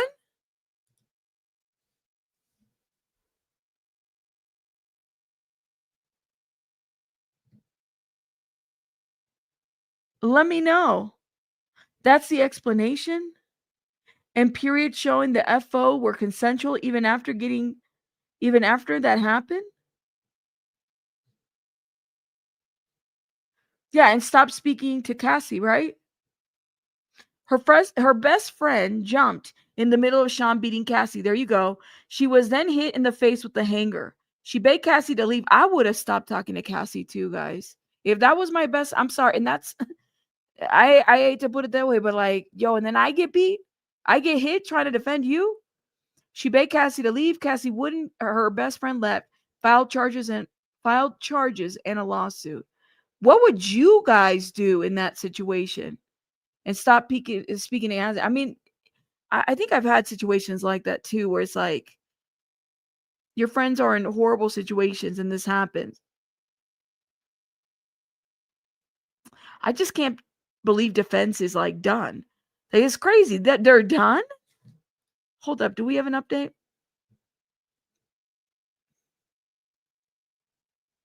So when she says, yes, I'm horny, just got over an UTI.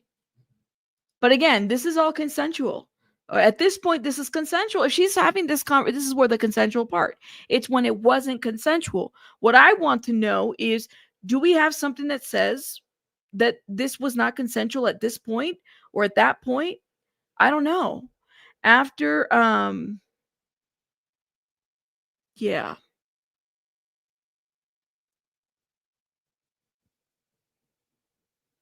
You said the defense stopped there to show that she had a way out during the FO back in 2012.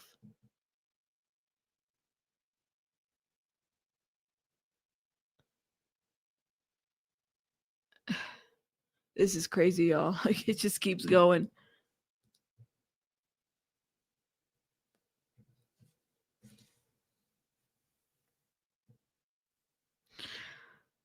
Diddy said one last time, could the UTI be an excuse? Ooh, see?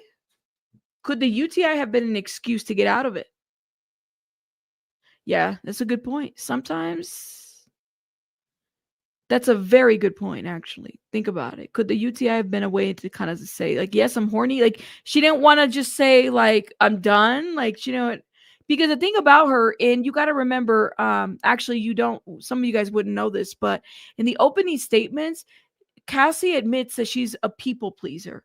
So she'll kind of go with the flow of things. So I could see her kind of maybe doing like something here just so, unless there's a doctor's note that there's a UTI. But she was still trying to appease him, even in messages, without seeming like she didn't want to be with him. You know what I mean? Because you just never know. This will only be crazy to those who have not been in violent relationships, says Vicky. No, I understand that. She's always trying to appease him. That's what I think it is. It's because she self-admitted she's a people pleaser. And the cross-examination, the first day, she said it I have it in the transcripts too. She's a people pleaser. She said it. So this makes sense to me, but unless she actually got a UTI, I don't know. Oh, yes, that's right. No medical records. That's right. True. True. Very true. Hold up. Let me see. Okay, we have an update. So she said, yes, I'm horny. Just got over a UTI. Government says you were shown messages today in which you and Sean were kind and loving. Yes, Cassie responds. Did those periods ever last? Objection. Oh, where's my gavel? Objection. Judge says overrule. No, they didn't last. There's a downswing. Okay. So those periods of them being happy didn't last because of there being a downswing. Did those periods ever last? Objection, overrule. No, they didn't last. Okay, what do we have here? CNN has some updates for this. Okay. This was a minute ago. Ventura says she did not cancel tour because of 20 million settlement. All right. So basically that was a little point where she said, I didn't need it. No, she never said that. That wasn't the reason why she canceled the tour back then. Okay. Now, New York Times says,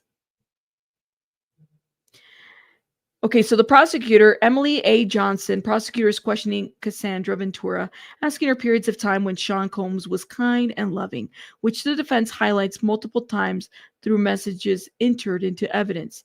Did those periods ever last? Ventura responded, no. Why do you guys think that I'm a little shocked by the defense just ending cross-examination? I feel like, why does it feel like they just got started? Is that bad for me to say that? Like, it seems like they just got started and they're ending. Is it just me? They got 8, high top-notch lawyers up there. And then they just ended like that? Let me know. I don't see evidence of trafficking or RICO yet, says Lisa. I think it's too early to tell, actually. I would probably keep that in mind. You said defense tactics might have worked 30 years ago, but I don't think it will work in 2025. I don't know, man. But the response contradicts herself. Yes, I'm horny, but they're saying that she just got over a UTI, which means yes. That is true. It's not a direct like, but sometimes to get out of situations, people will, say things like that. But you're right. I see what you're saying. Yeah, how is that going to add up? The Albie Shore has nothing to do with this RICO. And it's being said that Albie Shore is going to testify, where I'm like, really? Is he actually going to talk? I know. We're not even there yet, guys. They said it was 8 weeks, beautiful messy ball. We're on the second week. The first week was jury duty or jury selection. We're not there yet. Y'all want to conclude the trial this week. You guys want to conclude the trial this week. You guys are doing too much. Everybody's like, I'm ready. I'm ready. I know what the verdict is. We don't know what the verdict is. Hey, Night Charm. You read 10? Oh my God. But I thought he said, wait, the judge said it was going to be till the end of before 4th of July.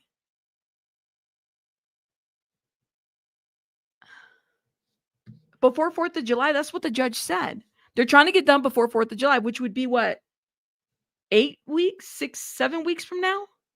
Okay, do we have an update?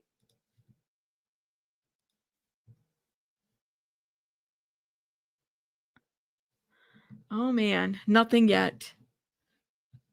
You got a headache? You said it's, you know what? That's true. And you notice, I don't, Ignifilo is not cross-examining her. It's, and she's joking around with the lady too. There's times where they're like joking around with each other. It's not a good look to go hard on her. In my opinion, they gathered facts for possible future cases, getting her on the record. But the thing is too, it's like, yeah, they got to be careful with her too. Patience is a virtue, y'all. That's true. Yes, a lot of messages are open for interpretation. So I can't wait until we get the different types of evidence. I agree. So much that could be said. That just says that the things in between. There's so much in between.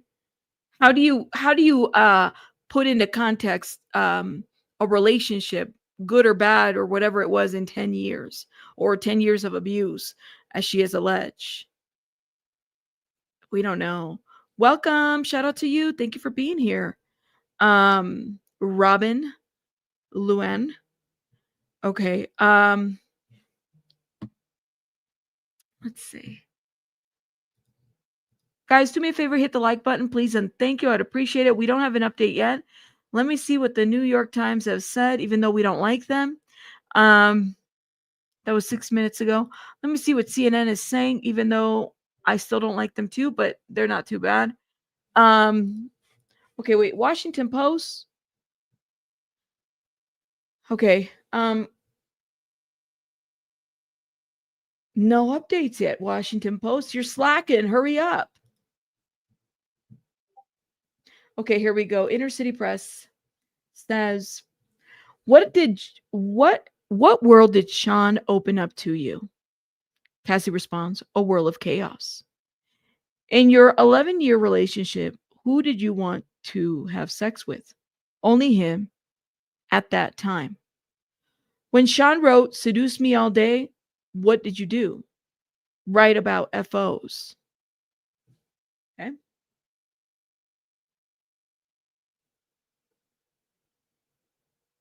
Hold up. Make sure.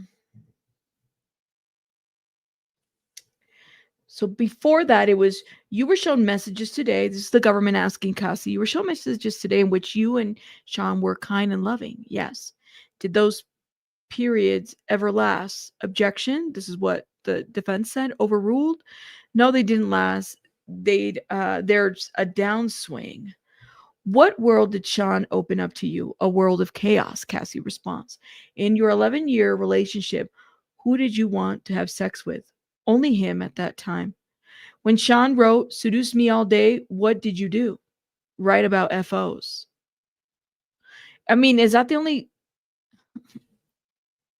no, like, okay, all right, now I'm getting into the territory that I don't know if I want to get into, but I'm going to say, like, is that the only way that he could really, like, do anything? Does he have to have other people in the bedroom? Can he not be intimate one-to-one? And I mean that. Like, it seems like there were times where they could be intimate, but is he only into that? Is there no other way? I don't know. No, you're right. And there was traveling and there was work. You're right. This is important. And then there's KK2 in between. Keep that in mind. KK, there was the work part. She said it felt like a job, the FOs. Yeah, how is that sustainable? So, like, in the 10 years that they were together, is that the only way that they would be intimate? See, that would have been a question for the defense. Like, Miss Ventura, in the 10 years that you were, 10 or 11 years that you were with him, like, is this the only way you guys got intimate? Or were there other times where it wasn't like, because the way that it's kind of like, this is how it's being portrayed, that, yeah, okay, it was a job, and that's the government, that's what they're saying, but, like, it was it always this way? It was like, is it FOs every day, every session? Because she said she had dozens, right? So did this man couldn't really just perform sexually without an FO? Did he need an FO? Is that what this was? Because if that's the case, that should tell you that, okay, how many people has Combs been with, all his life? Bring in J-Lo. Did she also get in FOs? Did she also have to do this too? What about other people? What about other people that he has dated or messed around with? Is the only way he can get it around is that if he does an FO? Is that the only way?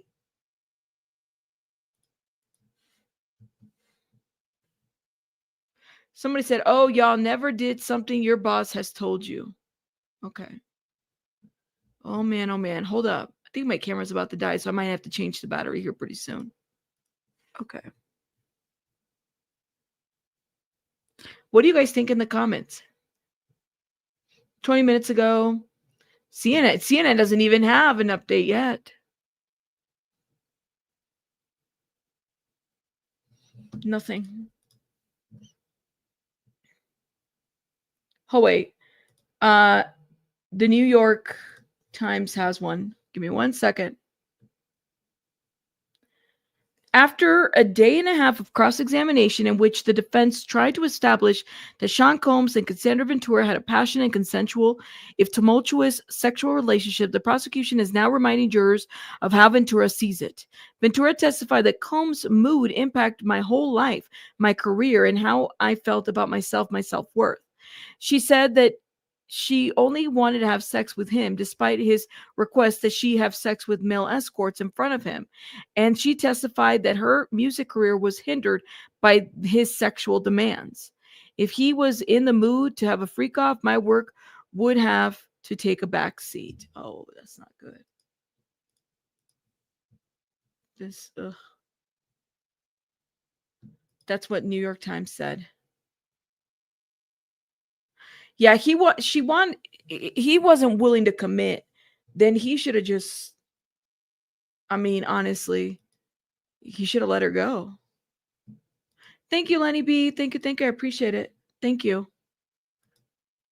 What does the FO stand for? Peter, this is FO is freak offs. Freak offs, which essentially the way it's been described is like this, like basically performative sex parties. That's what it sounds like. I got to change the battery, guys. So while we're waiting for an update, my camera's going to go off for a minute. Give me 1 second. But I'm still unmuted. I'm getting the warning that the camera's about to go out. So let me do that right now while we're here. But yes, FOs are at least what's been described as like performative, you know, sex parties, drug-fueled sex parties, that kind of thing. And the government has described them that way, where the defense is saying that this is just a man who has an interesting sex life and that the government is only coming after him for the sex life, which they dispute, but that is what is happening there. Hold up. All right, let's get this camera battery going. Ooh, I would say the camera makes a difference and I love it. And I'm learning how to use it. And I would love to do more vlogging stuff with this camera. So we'll see. Okay, hold up. Let's get it together. All right, let's go. And let me get this connected. Oh. 1 second, y'all. We're almost there. I have to get the camera connected to streaming. I'm learning how to use it quickly. Here we go. While we wait, please hit the like button, please, and thank you. I would appreciate it. All right, let me remove myself.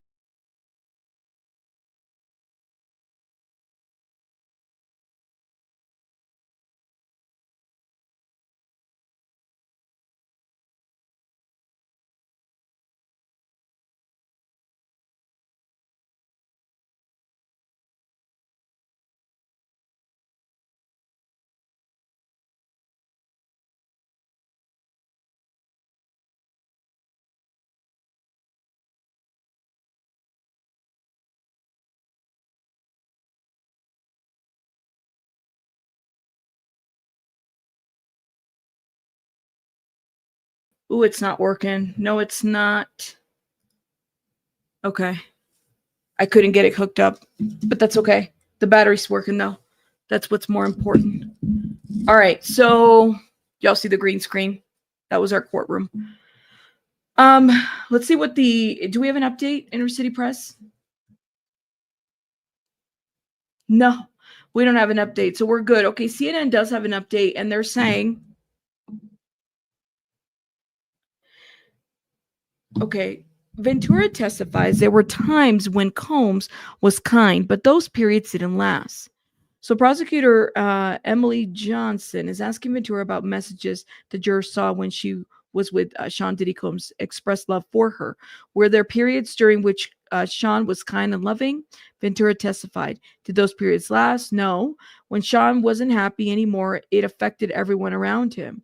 I could see that. Remember when he did that video where everything that I want, I can get. And then he starts throwing stuff. Ooh, and then he starts messing with the phone. Anyways, and it affected her whole life. Okay, now, Ventura says Combs' mood impacted how she viewed herself. Throughout the relationship, I really, really just hung on a lot of his words and everything he'd said. Trusted his style, everything that he was doing. So he would put me down or make me feel lesser than.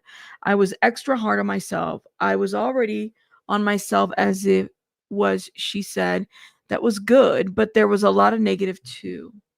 So I mean, it sounds like emotionally she went through some stuff, like he put her through the ringer, to so to speak, right? Like it impacted her. Okay, here we go. We have an update. So government says were you able to cancel work obligations for freak offs? Yes, if I was told to. When you were shooting the movie in South Africa and you blocked him, how did he contact you? Through Mia. Mia. Okay. Remember, Mia was his employee. Okay, 5 seconds ago. He said he didn't remember hurting you. Did you believe him? Not always, because I knew him. There were times he was pretty aware of what he was doing. It's just who he was. I'd seen him be violent with other people. Ooh-wee. And Mia is not her real name. Do you guys think that Mia is Capricorn Clark? I'm wondering. I want to know how many more times Diddy and his crew had guns and went to meet Suge Knight. I think it was just once that it was said it happened. That we know of, at least. Just once. And let me know. I'm wondering why none of his other past girlfriends had problems with him moving on, because J-Lo left and totally moved on. What do you guys think about that?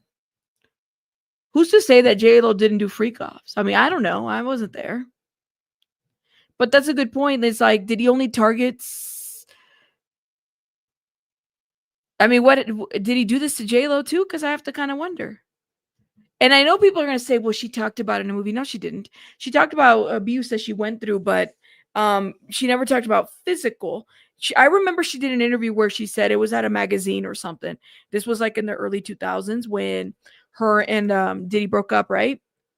And she talked about how Diddy would make her go crazy because he was unfaithful. He was always cheating at the time. She had to go be knocking at the door of people's houses and everything to go find him at like 3 a.m. And you see pictures of them arguing with each other. So this was a thing. But okay. No update. But he was violent with other people. This has been said. Remember what about that one music producer guy? He went to go beat up or something. There was that. This was a thing for him. Just how it was,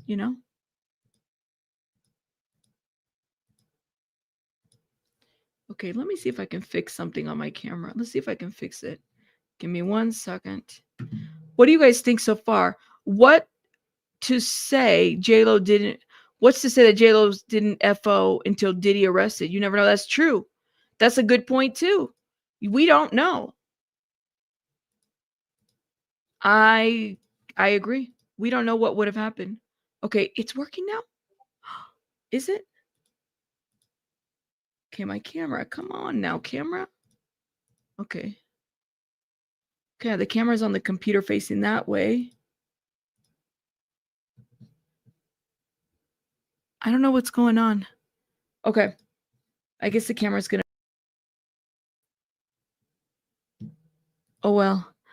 I'm here though. Y'all can't see me, but let me look into government says on the way back from Cane's, what did Sean do? He played a video of me having sex with an escort. What did he say he'd do? He'd release it. When you got to New York, what did Sean ask for? A freak off, or he'd release it.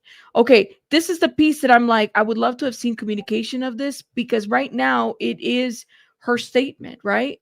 And I think this is things that you'd have to consider. This is what the judge said, that you have to consider everybody's statements in this situation. But this is like, there's no message or anything like that to kind of show that that's what he said or didn't say or wouldn't do or would do. What do you guys think? Because I remember her testifying this. Let's see. I'm going to see if I can close this camera and see if it works. It may be true, but there's no proof of that. That's what I'm saying. We just have her word.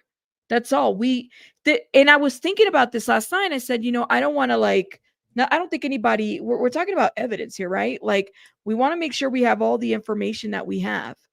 None of us are trying to victim blame or anything like that, but this is a trial and we're trying to figure out, okay, what do we have here to kind of show that this event happened the way in which it was said. No message being present outside of the jury. Not all the messages are being released to the general public. That is true. So we have to keep that in mind. But I don't know if here's my question. Does a message exist with this too? Can I react? Great content, but super biased. What would you like me to say that would make me less biased? I guess. I'm just asking a question. I mean, everybody's entitled to their opinion. I don't, like I said. And it's funny because it's like, ha ha ha. Like, am I supposed to be offended by your comment? I'm not. I mean, you can have your opinion. There's a lot of people that are going to be biased here. They're going to have a lot to say. Yeah, that's what I have to say about that. Okay. It's crazy. You see how fast Halle Berry put a quick restraining order on DDG. I hate that she didn't call 911. It was the benefit of this lifestyle of Diddy that kept him around. Huh. Hold up. Let's see do we have an update? Nothing.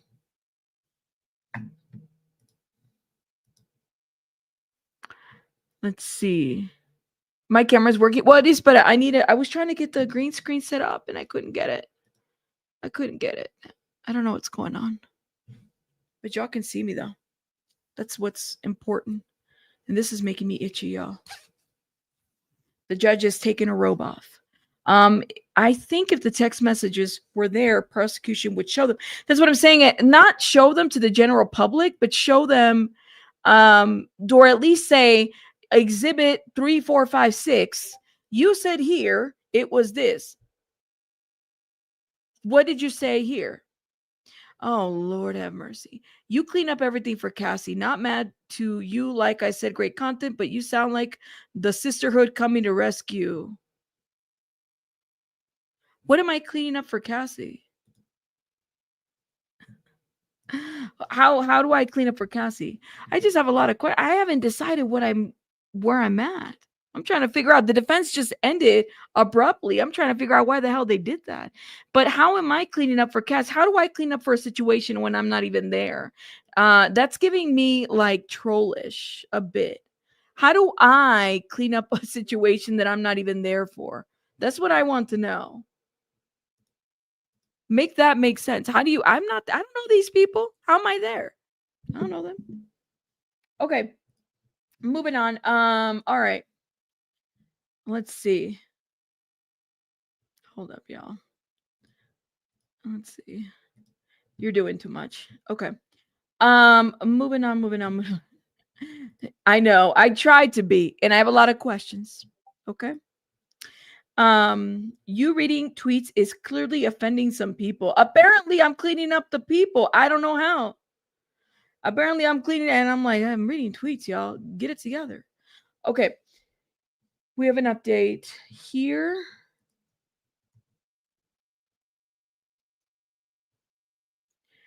When you go to New York, what did Sean ask for? A freak off, or he'd release it. Okay, we got it over the video. The government says, when Sean wrote, "You ready for tonight?" What did he mean? Freak off. What were you afraid he would do if you did not do that freak off? Objection. Okay. Overruled, says judge. I don't know that week. Next question, the judge then says. The judge is obviously annoyed somebody. I agree. I think the judge is like over this. I know the defense couldn't scream fast enough. They were afraid what Cassie may say or what name, right? It says, objection. What were you afraid if he would do if you did not do that freak off? I don't know why they object to that, because the thing about the defense, the defense has, okay, the defense has owed the fact that there was domestic violence. That's what the defense said. They use that in their opening statement. So what are you objection? What's your objection, defense? Given that she was scared. She says she was scared. Exactly. Thank you, Jocelyn. We're all getting the same information here. We all end up having difference of opinions and views. That's why there isn't one. I appreciate you. Thank you. I'm not here to convince you otherwise. Y'all can agree with whatever. I'm just asking a question. That's all. Thank you guys for keeping it cute. I appreciate it. Thank you. And how can I save somebody? I don't even, like, what? Stupid. It's trollish comments like that I'm like, this is why people get blocked.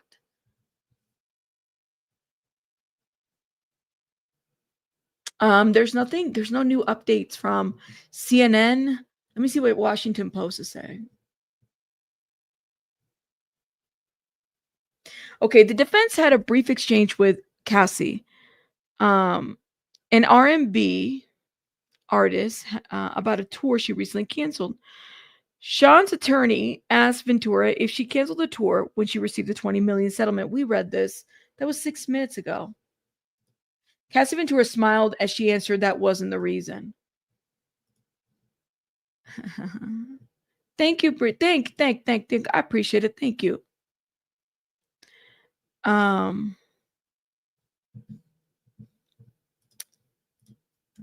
People are always going to have opinions. This is how it is. It's the internet. Welcome. Okay. New York Times says the prosecution just addressed the defense's suggestions throughout the trial that Sean Combs' violence was connected to drug use. Did using drugs ever make you get violent? The prosecution asked.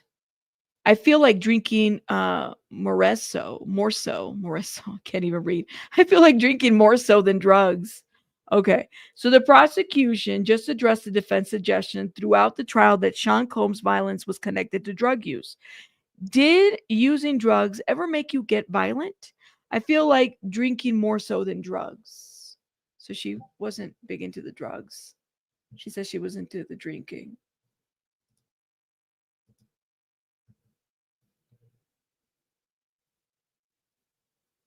Okay. No update yet. Yo, Storm, thank you for being a member for 6 months. Shout out to you guys. Guys, can you do me a favor? Hit the like button, please. And thank you. I'd appreciate it. Thank you. If you want to show support, you can support by Cash App, support by Super Chat, all those good things, guys. Amazing. We could all use support. Thank you. I appreciate it. I do wonder, though, that they're going to get done with her. Are they going to start with Dawn today? It's Friday. Are they going to start with Dawn today? What do you guys think? Are they going to start with Dawn today? Let me know. Maybe we should do a poll. You said, did you watch Rabbit's Breed of the opening tricks? So 56% haven't watched that video. You guys need to watch it. We'll watch that video of the transcripts. Okay, let me start a poll. Do you believe that Don Shard will testify today? I think so. They said after the break they were done with Cassie. I really do think.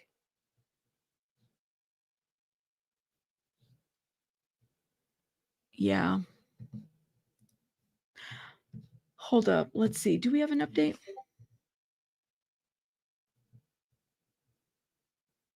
No update. Okay. Ventura says, this is CNN, Ventura says she felt like basically a sex worker and her other job stunted her music career. So basically saying that Diddy stunted her music career. Ventura recalls that she couldn't do many of the things I wanted to because of her participation in Combs' freak-offs. I had a whole other job, she testified. Basically a sex worker. Ooh. The judge granted a defense motion to strike that response from the record. So the judge granted the defense motion to strike that response from the record. Okay, so that has to be disregarded. The jury was also shown a 2012 text thread between Ventura and someone involved in the management team about an opportunity. Is Puff okay with you doing a common video? The text reads, using a nickname for Combs and referencing the popular rapper Common. I don't know, he'll probably just say no, lol. She later followed up to confirm that Combs had said no to the video. What a fucker. Sorry. That's my opinion, all right? She's trying to do a music video. She can't even do a video. What are you doing? No update yet. So why couldn't she do a video? I don't get that. You said you're over this, as Alice? Oh, Alice.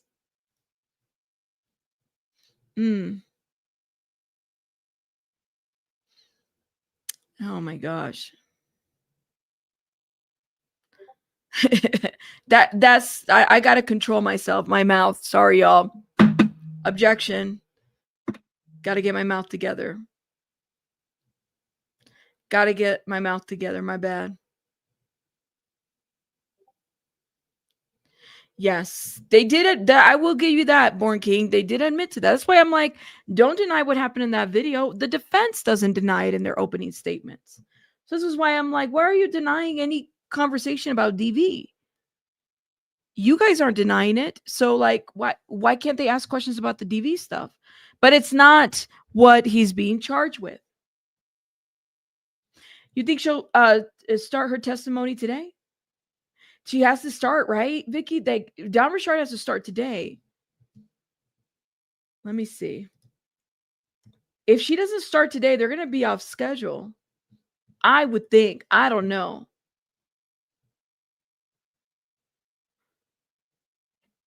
You said the defense asked yesterday to end early? It is Friday. I'm still shocked that the defense stopped their cross today.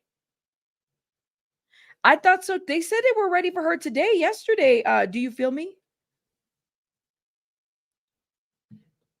Let me know. James says, like, listen, Rabbit, please mispronounce the salty words. I will do that. I will effing do that. I promise. They still got 2 more hours. I know, right? I know that's what I thought too. The judge did tell the prosecution to have the next witness ready. Hold up. Do we have an update? We have an update from New York Times, even though we don't like them. Okay. Just now, the prosecution underscored again the events of March 5th. So they're back to March 5th, 2017, the hotel video. When Sean Combs assaulted Cassandra Ventura in a Los Angeles hotel, striking her, kicking her, and started to drag her around the corner of a hallway. The government has been trying to show that Combs was dragging her back to a freak-off in a hotel room. And this is the clearest Ventura has been so far on this point. That sounds like an opinion. A journalist just made an opinion there. He followed me into the hallway and tried to get me back. That's an opinion right there. Wow. New York Times, are you being biased too? Sometimes I don't like you. Okay. Next. Let's see. Wait, why do you guys say 2:35? I missed this. Let me know. Oh, okay. Why does it say 2? Why are y'all saying 2:35? It's 2. Are y'all telling the time? It's 2:35. See, this is why I got to stop reading the chat sometimes. I'm still left with my head spinning, wondering what just happened with the defense. I'm left spinning. I want to know what happened with the defense. Honestly. Prosecutor Prosecution had 2 witnesses before Cassie on purpose, in my opinion, so defense wouldn't have much time with her. Ooh. What made you think that? Okay. Am I biased about the New York Times? Maybe I am. Okay, we have an update. 6 seconds. Look, we're clicking real quick. Government, do you have any doubts that Sean raped you? Objection. Overruled. I have no doubt. After Sean raped you on August 18th, did you later have consensual sex with Sean during which your now husband FaceTimed you? Yes. Okay. There's what a lot of confusion was happening. Okay, because a lot of us were confused about this overlapping thing here. Okay, this is what she said. After Sean R'd you on August 18th, did you ever have consensual sex with Sean during which your now husband FaceTimed you? Yes. Wow.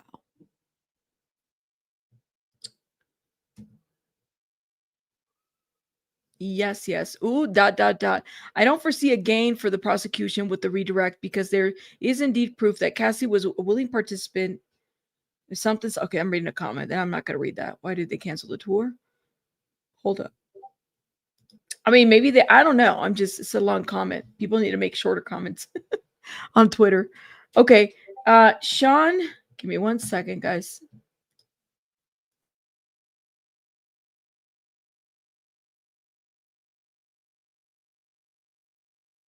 Sorry, had somebody at my door. Why did you cancel the tour? This is what the government is asking. After I filed my lawsuit, I was overwhelmed. Addressing the past the way that I chose to was overwhelming. I didn't want to go. Do you plan to file more lawsuits? No, this is what Cassie said. All right. So after being asked a question about the R-ing and then the FaceTime with the husband, government asked, why did you cancel the tour? After I filed my civil suit, I was overwhelmed. Addressing the past the way that I chose to was overwhelming. I didn't want to go. Do you plan to file more lawsuits? No. Oh, man. No. I am not. People are putting in memes. Diddy's latest video. Next person. The defense really kind of proved their point. And with their statement, it's nothing else to say. She's killing the state. She was re-traumatized from the civil lawsuit. Do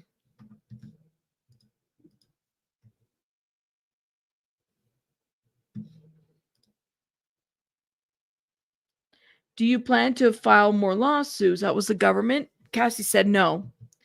Okay, the government says, would you give the $20 million back if you hadn't had to do freak-offs? Objection from the defense. I would give it back to get my agency back. Government says, did he beat you during freak-offs? Cassie responds, yes. And she starts to cry.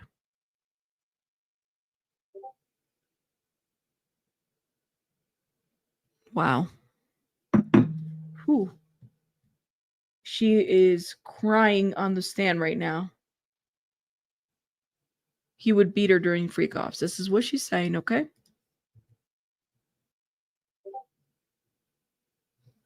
Let me see what the what the Washington Post. Okay. So Cassie Ventura has finally finished her cross-examination testimony and is now giving her direct testimony, where prosecutors get a chance to ask her about issues defense lawyers have grilled her on over the past 2 days. They have told the judge this won't take long. Okay. Yeah, just let her go already. She already said what she said. I don't know what else there is to it. The prosecution is addressing an inconsistency in Cassandra Ventura's timeline of her are allegations against Sean Combs, which the defense brought up during cross-examinations. Do you have clear memory of August 2018? Not super clear, but clear enough. Do you have any doubt that Sean raped you? No. Okay.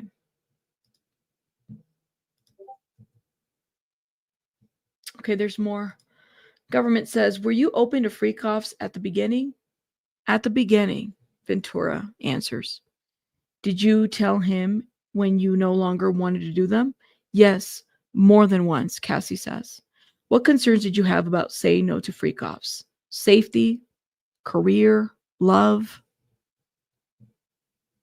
Okay. Okay. It's an update. Let me look at the chat.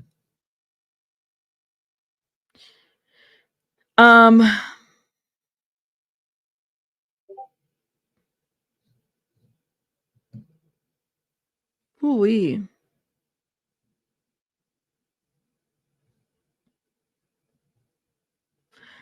Because they're doing so she does the cross and then she does the direct examination. That's pretty typical, I think, of how it goes. They had never asked her if she had been beat during freak-offs. So this is a first, and then that made her break down crying.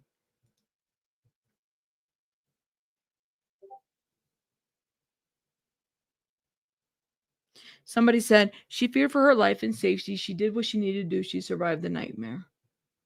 The only concern that I have is that she's pregnant, y'all. She's like in her 3rd trimester.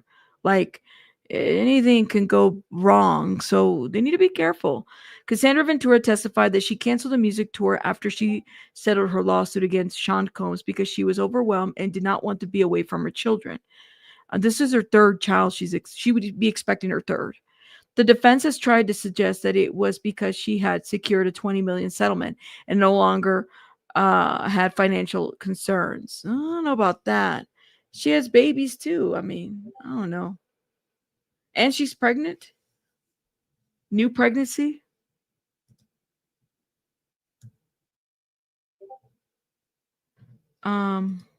Yeah.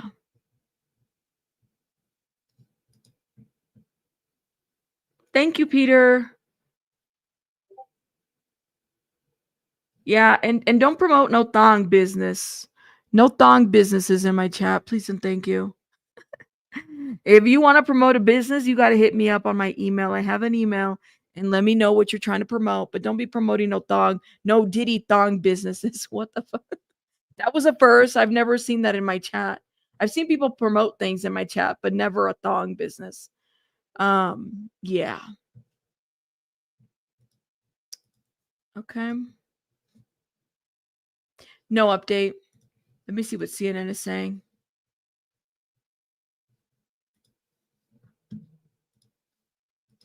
I'm not joking. They did. They were trying to promote a thong business. I said, what?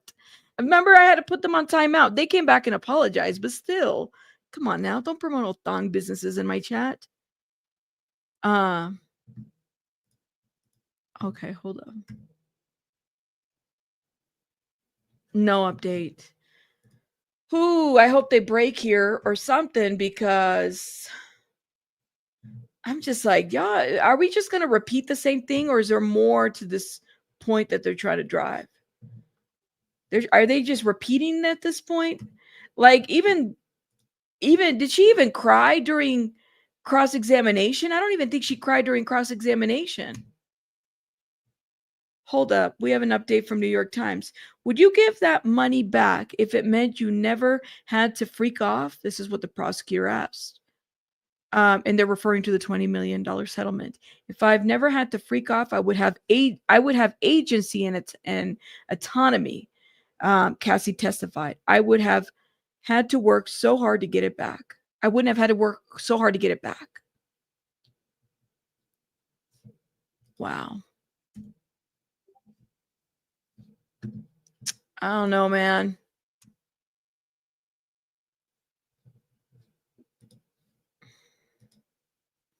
The cross-examination was weak as fuck. Sorry, not sorry. Yeah, she needs to break. She's pregnant. Okay, like I don't know. Bring in the other person. Bring in the other witness. That's how I see it, though. But I could be wrong. Thank you. How about no promotion unless you ask the host first? Period. Period. I think this must be really hard. You know, it's hard for a marriage. I think that you better believe that her and her husband are going through it with this thing. Okay. Here we go. We have an update. The government says no further questions. All right.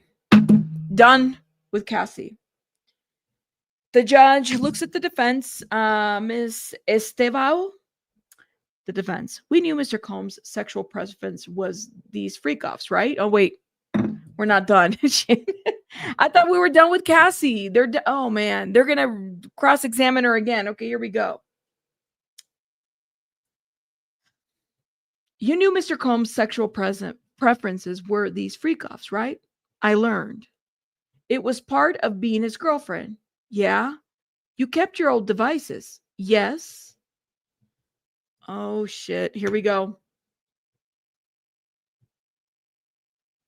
Somebody said she didn't know what she was getting herself into. Oh, shit. Ag fucking Niffalo. Oh, excuse me. Ag fucking. Oh, wait, I said the F word. Excuse me. Guys. Yes, they both get redirect. I thought they would have let her go, Christine. I think that's what I want. I want them to let her go because, you know, the lady, you know, like this must be hard at this point. They're both on redirect though. So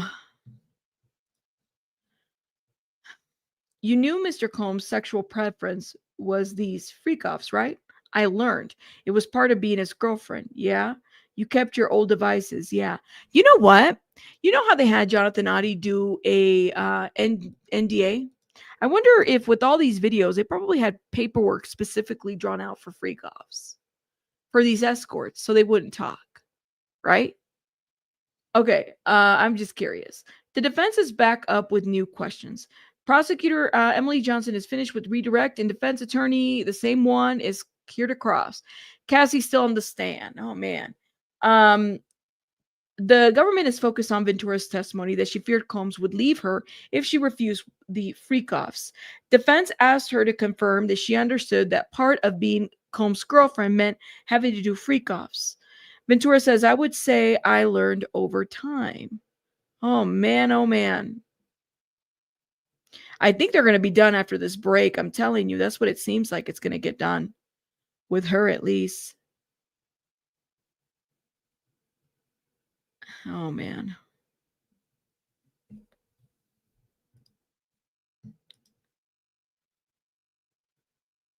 Yeah. Yeah, I'm not allowed to cuss in court, right? Okay, wait. New York Times says, the questions are moving quickly now in what seems to be the final stretch of Cassie Ventura's testimony. She broke down in tears when a prosecutor asked her about Sean Combs beating her during freak-offs. When a defense lawyer took over a moment ago to ask additional questions, Ventura faltered for a moment. My mind's a little all over the place. This is what she said. My mind's a little all over the place. And she's having to recount all this stuff. It's crazy, man. So what's on the old devices now? Yeah, what does she have? Well, do people keep their old devices? I might have a phone, but I don't know what's in it. I don't even think I can find a charger for it. Bursting into tears, Ventura says she'd give back the $20 million settlement if she never had to do a freak-off. This is what prosecutor Emily, they talked about the settlement. I'd give the money back if I've never had to do a freak-off. Bursting into tears.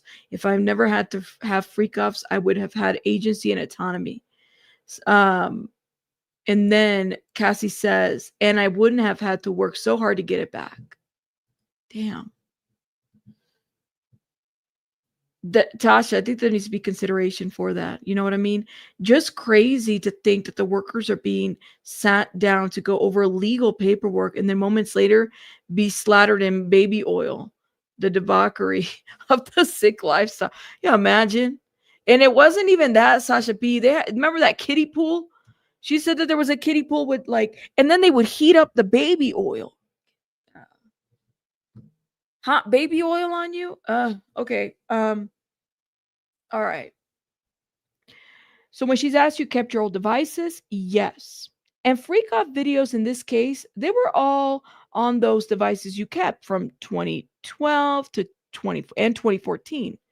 I don't know what year. You were able to stand at his side at the Met Gala, being his girlfriend. Girlfriend gave you access to producers. Yes. Okay, where are you going with this? Land the plane. Land the plane, defense. Hurry up. And freak off videos, in this case, they were all on those devices you kept from 2012 to 2014. I don't know what year. You were able to you were able to stand at his side at the Met Gala, being his girlfriend gave you access to producers. Yes. I'm going to need you guys to land the damn plane already with this. Land the plane.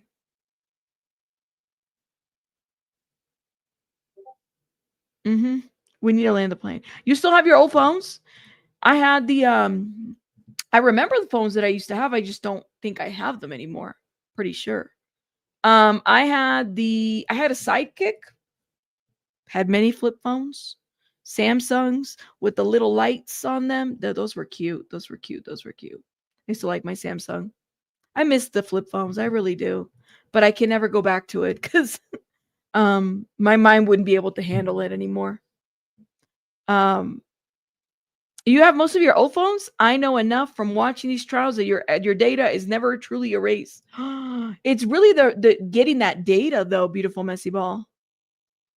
Girl, let these folks do their job. Okay, I'm not there. No one's stopping them. Thank you. The Razor era was all that. The remember the Crazer? There was a Crazer, the BlackBerry with the ball, and the ball would light up when somebody would call you. I told you guys, Cassie's Me and You song was like my ringtone and my voicemail. That's what it was. You have your old Nokia phones? Nokia had a really cool phone where it was like you flip it like this. I used to have that one. But I miss the flip phones. The defense is saying with everything, you stayed enjoying the lifestyle despite the violence. Pretty much. You guys had, oh my God, not Nextel chirp phones. Oh yeah, that was nice. The chirp phones were so annoying. If I had a roommate, that damn thing would go out all night. She'd be on that chirp phone. That was a thing. The chirp or the boost. Okay. The chirp was annoying. I never had a chirp phone. You still have your BlackBerry? But I had I had a Sidekick. The Sidekick was okay. It was okay. It was slow. And it wasn't until I went to the iPhone. Okay. Okay, hold up. So here we go. So you were able to stand at his side at the Met Gala, being his girlfriend, gave you access to producers. Yes. Defense. Beyond Kid Cudi, what other musicians were you put in the studio with? Were you put in the studio with Nicki Minaj? Yes. Enter Nicki Minaj in the chat. Somebody call Miss. Oh man, no, wait, because then the Barbs will jump me. Listen, Barbs, we just want to know about Nicki Minaj. What happened here? Because she's being mentioned here. Ventura answers yes. No, this is the first and so far only reference to Nicki Minaj in this trial. See? Oh shit. Nicki Minaj, please sue them as they're lying on your name. Oh, the Barbs are talking. Oh my, listen, we don't want no problems. I'm just reading. Enter in the chat, Miss Nicki Minaj. Oh Lord, here comes the Barbs. Here comes the Barbs. I know you already know they're gonna get on Twitter. The Barbs are nothing to play with. The Barbs are nothing to play. I'm sorry, Barbs. I didn't say it. You're being mentioned at the trial, Nikki. You're being mentioned at the trial. Oh my God. That's what we're waiting for. Game time. We're waiting for them to land the plane. The benefit of Diddy was more important than her health. That's what they're trying to say. Not the Barbs. You said the defense is reaching nothing memorable, even with Nicki. I'm already expecting 50 million thousand videos about Nicki Minaj being mentioned at the Diddy trial. The Barbs are coming. The Barbs are coming. Hold up. I don't know, man. I try to be very careful with the Barbs. My respects to the Barbs, but I didn't say it. They're calling you guys. All right, here we go. Oh man. Defense. You were put in the studio with Lil Wayne. Oh, somebody dropped Lil Wayne in the chat. Lil Wayne's been trending all week. Somebody dropped Lil Wayne's name in the chat. Now enter Lil Wayne. They got Nicki, Lil Wayne. What are they gonna bring? Drake next? Birdman? Who else is coming next? Okay, you were put in the studio with Lil Wayne. Ventura responds, yes. And with Rick Ross and Pusha T. Okay, so Rick Ross. And am I forgetting any names? You've got a lot of names. You are self-conscious about your musical talent. I wouldn't say that, says Cassie. I wouldn't say that. I wouldn't say that. So Rick Ross, yep. Who else? Lil Wayne, Rick Ross, and Nicki. Oh my God. Oh, you said Lil Wayne, Lil Wayne, Lil Wayne. I'm just they're calling everybody. You said I think the defense is a plan, and that's why they keep asking so many ridiculous questions. Are you on the floor? Oh my God. Don't call her by her first name. I don't want the Barbs getting mad at me. I don't want to get dragged by the Barbs. I'm scared of the Barbs. I am. Oh my God. So they're trying to say, okay, like, that's not true that she didn't get, this is because that's what the government laid out, that she didn't get an opportunity to develop her musical thing, right? And the defense is saying that's not true because here she is working with all these artists. They're dropping names of all these artists, but that it was Cassie who was self-conscious of her musical career. And Cassie's saying, well, I wouldn't say that. That's what they're trying to establish is that, no, her career wasn't stunted. We got her working with Nicki Minaj. We got her working with different people. That's what the defense is saying. Okay. So the lawyer is suggesting, this is the New York Times, that Cassandra Ventura relationship with the record executive gave her career opportunities, including the chances to record with major artists like Kid Cudi, Lil Wayne. And by the way, Sean Combs did bring in Kid Cudi, okay? For those that don't know, he was the one that introduced them. Lil Wayne trying to undercut the prosecution's assertion that her career, foundered amid their relationship. You were given opportunities in terms of your ability to access contacts in the entertainment industry, sometimes given but earned as well. Sometimes given but earned as well. So she's like, I earned some of these. That's what they're trying to do. They're trying to establish and they're trying to say that her career wasn't stunted, that it was these people were all there. That's what I thought too, Chico. You said, don't kill me. But what if she was kind of lazy and really didn't have any talent and he tried to push her, but it didn't work? Music might not have been her true talent, but modeling was her doing. She's a gorgeous, Cassie Ventura is a freaking gorgeous looking woman. Okay. So I think we only know of one song. And then I guess there were some leaks. Maybe she didn't think that, because that does happen. Like she only does one song. Not that she's lazy, but maybe it didn't quite happen afterwards. You know what I mean? That could very well be the case. Like it's one thing to do a hit song. This is why we have so many one-hit wonders. One song and then they make it, but they don't make anything after that. That's why they have to get in different businesses. You know what I mean? Get in like I don't know, clothing lines, modeling, stuff like that. Okay, hold up. We have an update.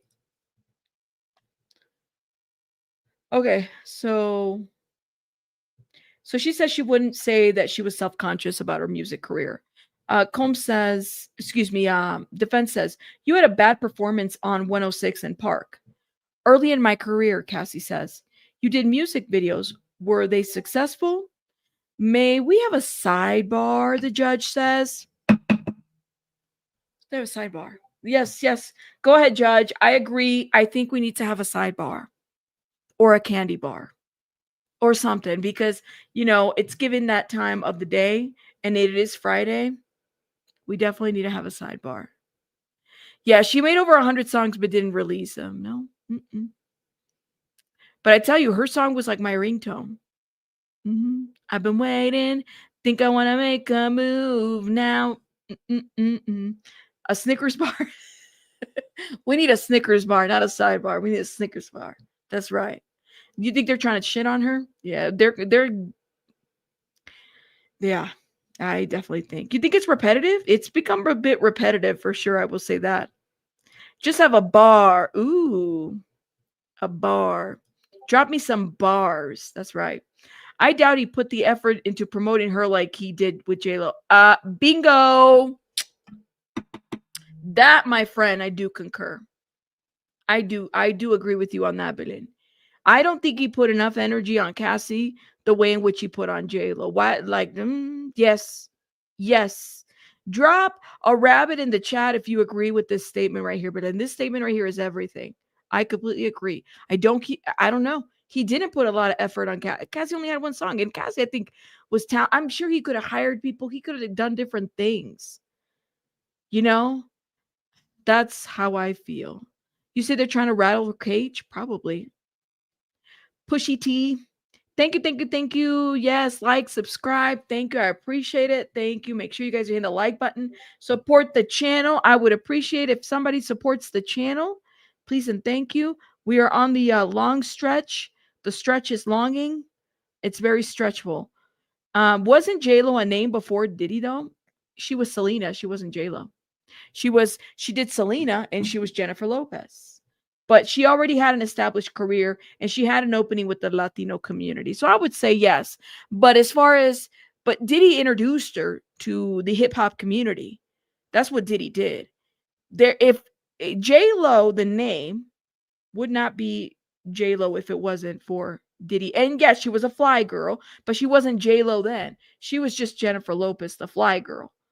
He put her in. She had some movies, and what made her stand out was Selena.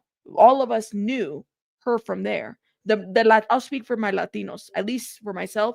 We knew her from there. After that, we didn't really, she kind of dated a bunch of people. When she met Diddy and when she got with Diddy, then she kind of came back to the market a little bit more. J-Lo, all that music, yeah. She got that from Diddy. And I think he worked on, Diddy worked on J-Lo a lot more. Okay. J-Lo was from the block.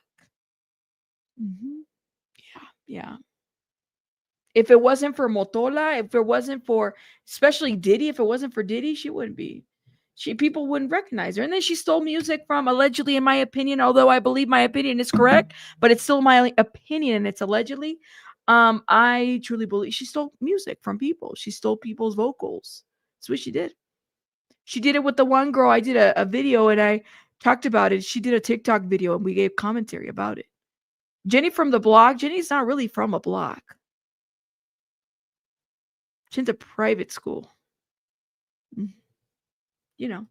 It was in a block, but we don't know if it was from the block. A block, the block. Her dad's a Scientologist. That's Jenny from the block. They don't talk about that. She don't say nothing like that. Okay, the defense asked Cassandra about Sean Combs' tendencies to be controlling, suggesting that she might not have received special treatment as a singer on his label, Bad Boy. Were you aware of being controlling? Were you aware of him being controlling of other artists on his label? I was aware. So basically saying like she was not the only person that Sean Combs was controlling. That, he was a controlling person in general. Not a bad guy. That's what he's saying. Okay. So, and then CNN is saying, defense asked Cassie about high-level music industry contacts she might make through Combs. So we've already talked about that. I'm not going to repeat that. Ventura says she was able to break ties with Bad Boy Records, but had to fight to get out of that contract.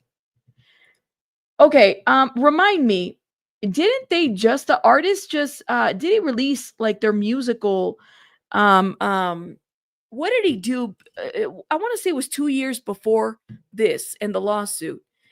Did he release musical, was it their musical rights?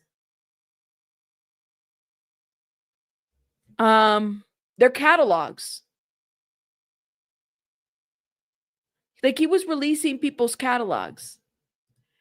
So there were artists that were receiving their rights, like Faith Evans, Mace, 112, and the estate of the Notorious B.I.G. And this was like worth over hundreds of millions of dollars. And their value was increasing over year. And he did this in 2023 before the royalties, thank you, before the Cassie lawsuit. So Diddy was doing this. Yeah, Aubrey O'Day had her stuff released too. She had to sign an NDA in order for things to have been released. Definitely two different artists. Not comparing them at all.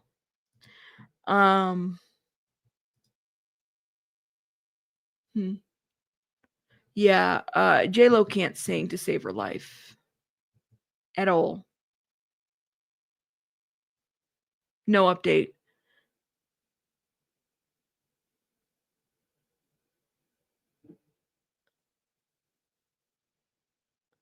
Nothing. Okay, I'm sorry. Let me see. Do we have an update? All right. Hold up, y'all. I think they're gonna go on break. They had to buy it and then they had to sign an NDA for it. Those rights. They had to like buy it, the royalties, they had to buy it and they had to like sign an NDA or something like that. I'm like, really? And I think she said she was only getting like $300 or some dollars or some shit like that. Yeah, they're entertainers. They're not singers. I would say even Madonna doesn't know how to sing. Sorry, y'all Madonna fans, but she doesn't know how to sing. It's an aesthetic. She doesn't know how to sing. No. Can't sing. My opinion. Okay, hold up, guys. Where are we at? Oh my God. I hope you're doing okay. None of the Danity Kane signed NDA. Didn't Aubrey talk the girls out of it? I don't know. You love old Madonna? When Madonna first started, she was great, but not about now. Okay, where are we at? Let me see. CNN. What's going on? I'm going to have to. Nothing. How is this going to end today? I don't think they're going to be done with her.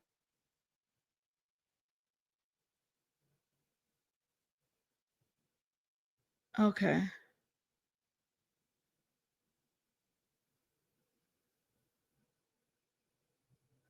Nothing.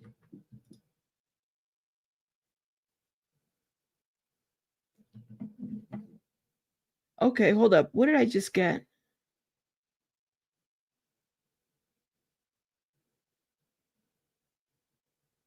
All right.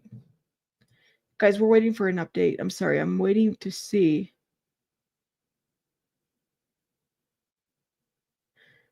Okay. Did this just happen? You had a performance in 106 in Park. You did a music video. They were successful. May we have a sidebar? This is where we're at. They're still on a sidebar. I'm telling you, they're not going to be done questioning Cassie. I just don't think so. I don't think so. They're going to have to get done, but I don't think they're going to be done. What do y'all think?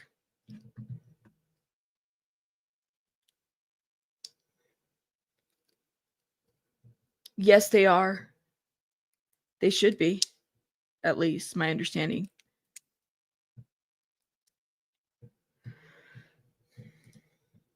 It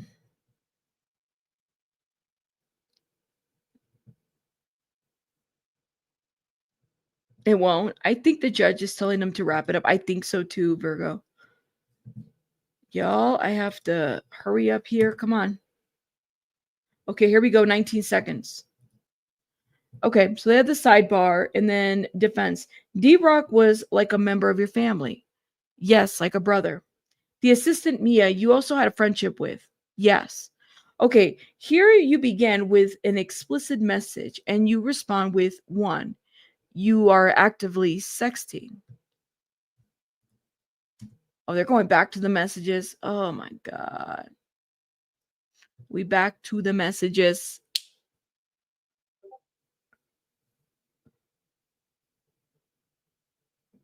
We back to the messages. What do you guys make of it so far? Why do you think they're going back to them?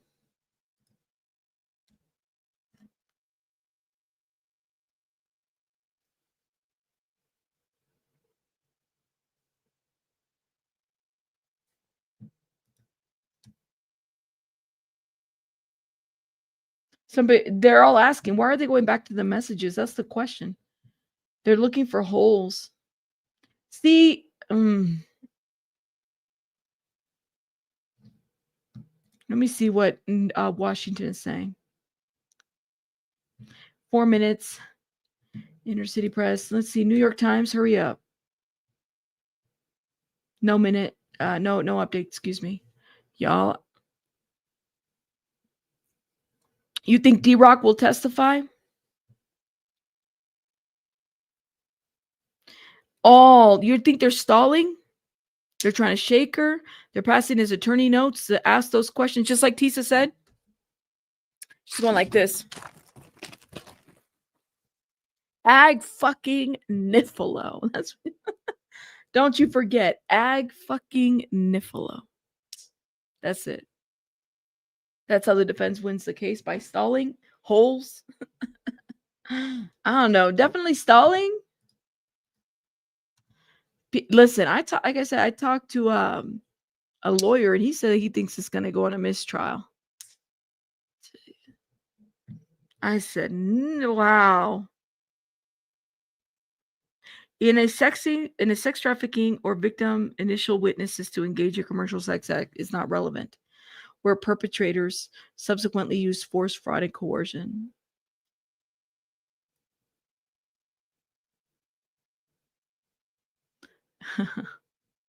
They done turn her story into Swiss cheese.